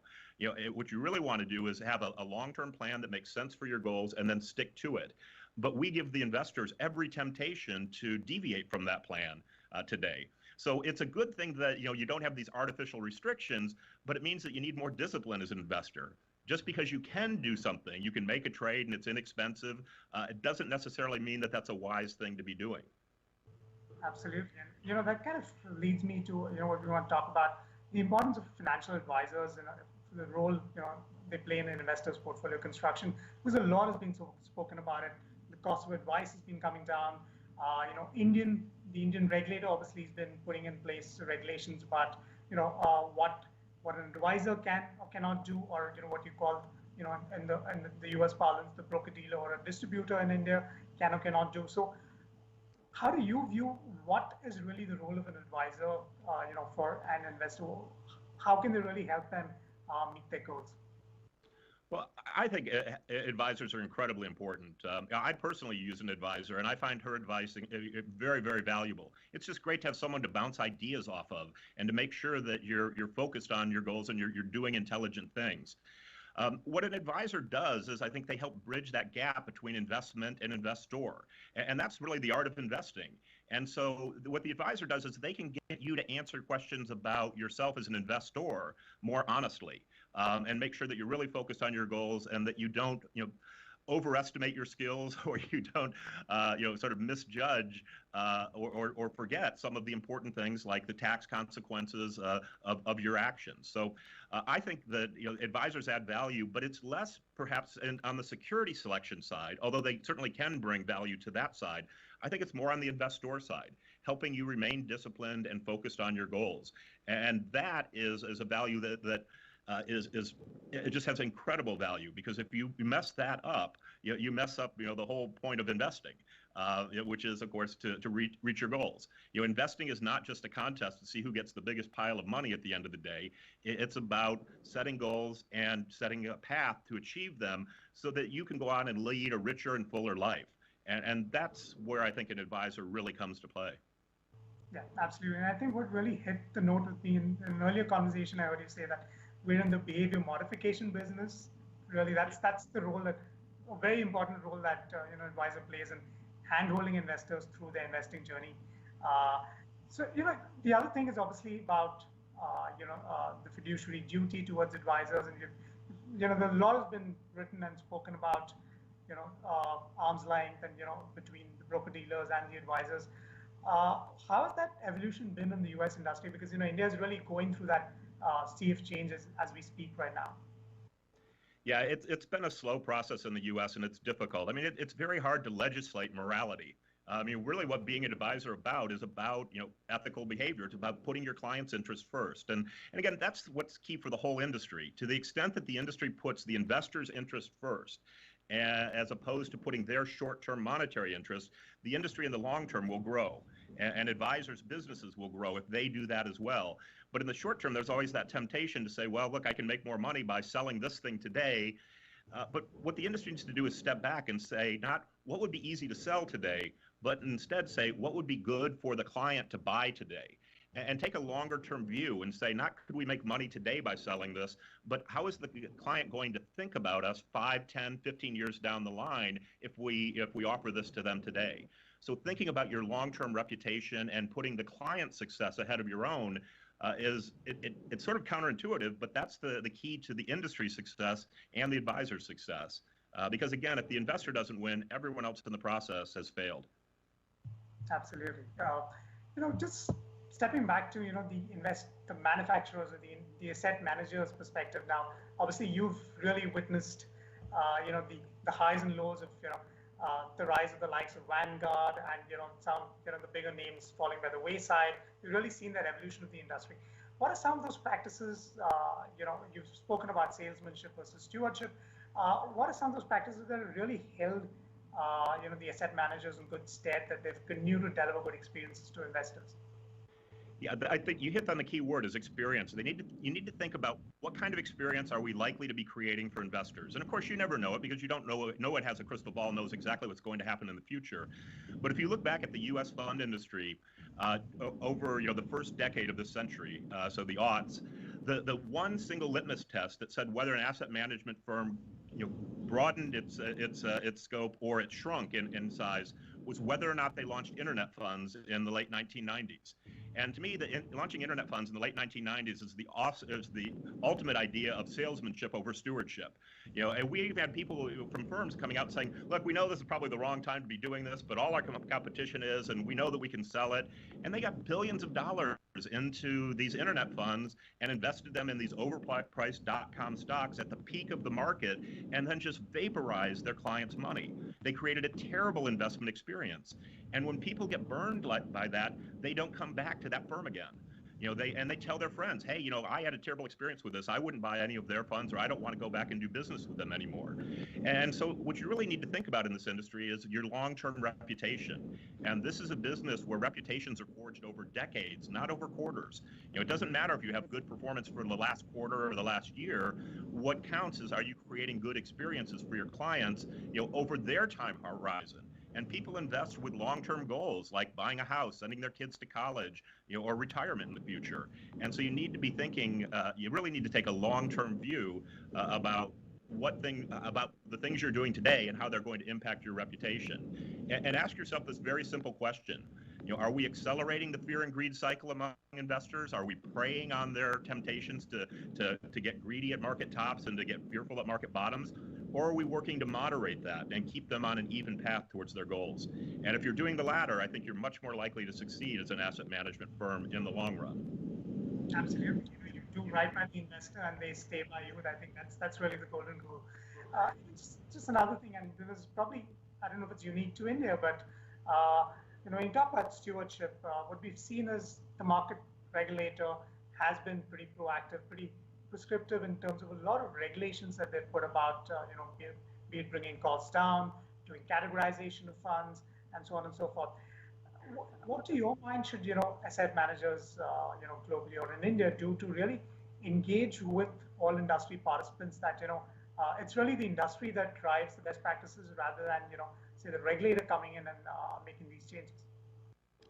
Well, I think regulation is incredibly important, and I think it's part of establishing trust for investors. If it's not a well-regulated market, investors aren't going to trust it, and they're going to take their money other places. What we've seen, globally is, there are two situations that really don't work well. One is when the industry and the regulator are too much in bed with each other. They're just too incestuous, and you've got too much overlap, people going back and forth between them, and you don't really have the regulator as a check on the industry. But by the same token, another situation doesn't work well is where the regulator and the industry are too much at odds with each other, and they're constantly fighting, and the industry is always bad-mouthing the regulators, and the regulators are always assuming the worst of the industry. So you have to work to get that healthy mix. And again, both sides need to keep in mind that the ultimate goal has to be the investor success, not demonstrating the power of one party over the other, but focusing on the client and the investor. If I were to ask you to look ahead for, what next, what's for the fund industry, what are some of the key trends that you're seeing that are kind of shaping up currently for, the mutual fund industry globally? Well, the trend that we're seeing around the world, it really started in Europe, it's coming more to America, and it's starting to spread to other parts of the world, is the trend of ESG. Environmental, social, governance issues are coming more to the forefront. And I think we're moving from more of a shareholder-oriented view to more of a broader stakeholder view. And I think people are recognizing that, hey, this is my money. I have a right to know what the consequences are of the actions of my investments. So the same way we think that investors have a right to know how their money is being invested and what they're paying for it, we think they also have a right to know what types of industries, what types of corporations, what types of activities it's supporting. And if the investor has strong views about our society and what they'd like to see in terms of racial equality, about gender equality, if they'd like to see things about the environment, they have a right to know how their investors connect to that. And I think you're going to see more and more transparency there, and I think you're going to see investors voting on a broader set of issues, voting with their money on a broader set of issues than just financial return. Financial return will always be important, but we're human beings. We don't have this myopic view that we only care about one thing. We care about a broad set of things, and it's important that investors have the right to express those concerns through their investments. Absolutely. When we talk about investors, and I think this is a trend again, which you talk about the Robinhood investors in the US. We've seen a very similar trend kind of emanating in India too, where a lot of investors are going to direct stocks. They're like, hey, I can beat the fund managers. I don't need a fund professional money manager to do that for me. Which side of the coin are you on that? Well, I own individual stocks and I own mutual funds. But again, if you're going to own individual stocks, you need to be willing to roll up your sleeves and do the extra work there. we mentioned earlier the first fund I ever owned was managed by John Templeton, and I read a number of his books early in my career. And one of his books was called The Humble Approach. He said that even as a professional manager, with all of the research and tools and things that he had, said we still get the story wrong on a stock, close to 50% of the time. You can't know everything about the future. And I think you have to realize that investing can be very humbling. And a lot of people in a bull market get overconfident and think that this is very easy to do. But investing is not easy. And I have great respect for active managers who are in there making tough decisions, because investing can be very humbling. So I would encourage people that think that they're really smarter than the pros, to just maybe make sure they're doing their homework and making good decisions, because investing is easy in a bull market and very, very difficult in a bear market. Absolutely. And I think the same would hold even for, one is obviously buying stocks versus mutual funds, and at the same time, buying a mutual fund without actually using an advisor, or kind of, because the issue can be that you can be loading up on the funds that are wildly inappropriate for your portfolio, just because, say, a friend bought it or someone said, look, hey, this fund's done really well. So I think that's where the importance of advice and investors to do their own research really becomes very, very important. Now, when we talk about, research, John, what are some of the things that Morningstar has been working on that, which really excite, or something that you're looking forward to? Because Morningstar has always been so innovative, right from the time of the style box or the quant ratings. What's the next big thing at Morningstar? What I like is that we're getting more and more capabilities, more and more skills as we build up over the years. And now we have a whole team of dozens and dozens of equity analysts who do individual work on stocks, and we've got a wonderful quant team that's doing all kinds of exciting work, looking at factors and how different risk things in the economy impact the portfolio. So what excites me is the ability to look at a portfolio from multiple angles, to understand the individual components, the stocks and bonds that go into a mutual fund, but also to understand the broader economic trends that impact the fund from the top down. And understanding all of these things together is just giving us a much more panoramic view of investments. And I think giving us a greater ability to help people understand how an individual stock or fund or bond fits in the overall portfolio. And to me, that's the important thing, is to get this up to the portfolio level, because that's what the mix that matters for the investor is. Do you have an intelligent portfolio? It's not, do you have a couple of good stocks or a couple of good funds, but do you have a collective mix that makes sense for you? So taking all of this and then arming the financial planning community to go out and help people make better decisions and the right decisions for the right investor. That's what excites me, and we've never had a greater ability to do this. So I really get excited about all the things that are going on globally at Morningstar. Sure. Don, this has been a really enlightening chat. And before I let you go, I can't help but admire the fascinating collection of books that's right there in the frame. So one book that, that's really caught your attention, or maybe a timeless classic that you would reread again and again, something that you could recommend to our viewers. Yeah, I'm a big fan of Jack Bogle, the founder of the Vanguard Group. And actually, I'll make 3 books that he did. If you're starting out in the industry or starting out as an investor, I would highly recommend his Common Sense on Mutual Funds. It's a great primer. If you're in the industry as an advisor or an asset manager, I would recommend his book Character Counts, because it really is what's about being in this industry, is that your character, and are you doing the best to help investors? And then if you've succeeded with investing, he wrote a book late in his life called Enough, which has a lot to do with understanding that investing is a means to an end, not just simply trying to get the biggest pile of money. And so I thought that did a great job of putting things in perspective. So whenever I'm in times of need and thinking about investing, I always turn to Jack Bogle, and I highly recommend his books to your audience. Yeah. I mean, I think Jack Bogle's had an influence in each and every one of us in the industry. In fact, we were very lucky to have a taped conversation with him a couple of years back, at that conference. John, this has been a really enlightening chat. It's been a pleasure talking to you. Thank you so much for your time. Well, it's a pleasure, and thank you very much. Thank you.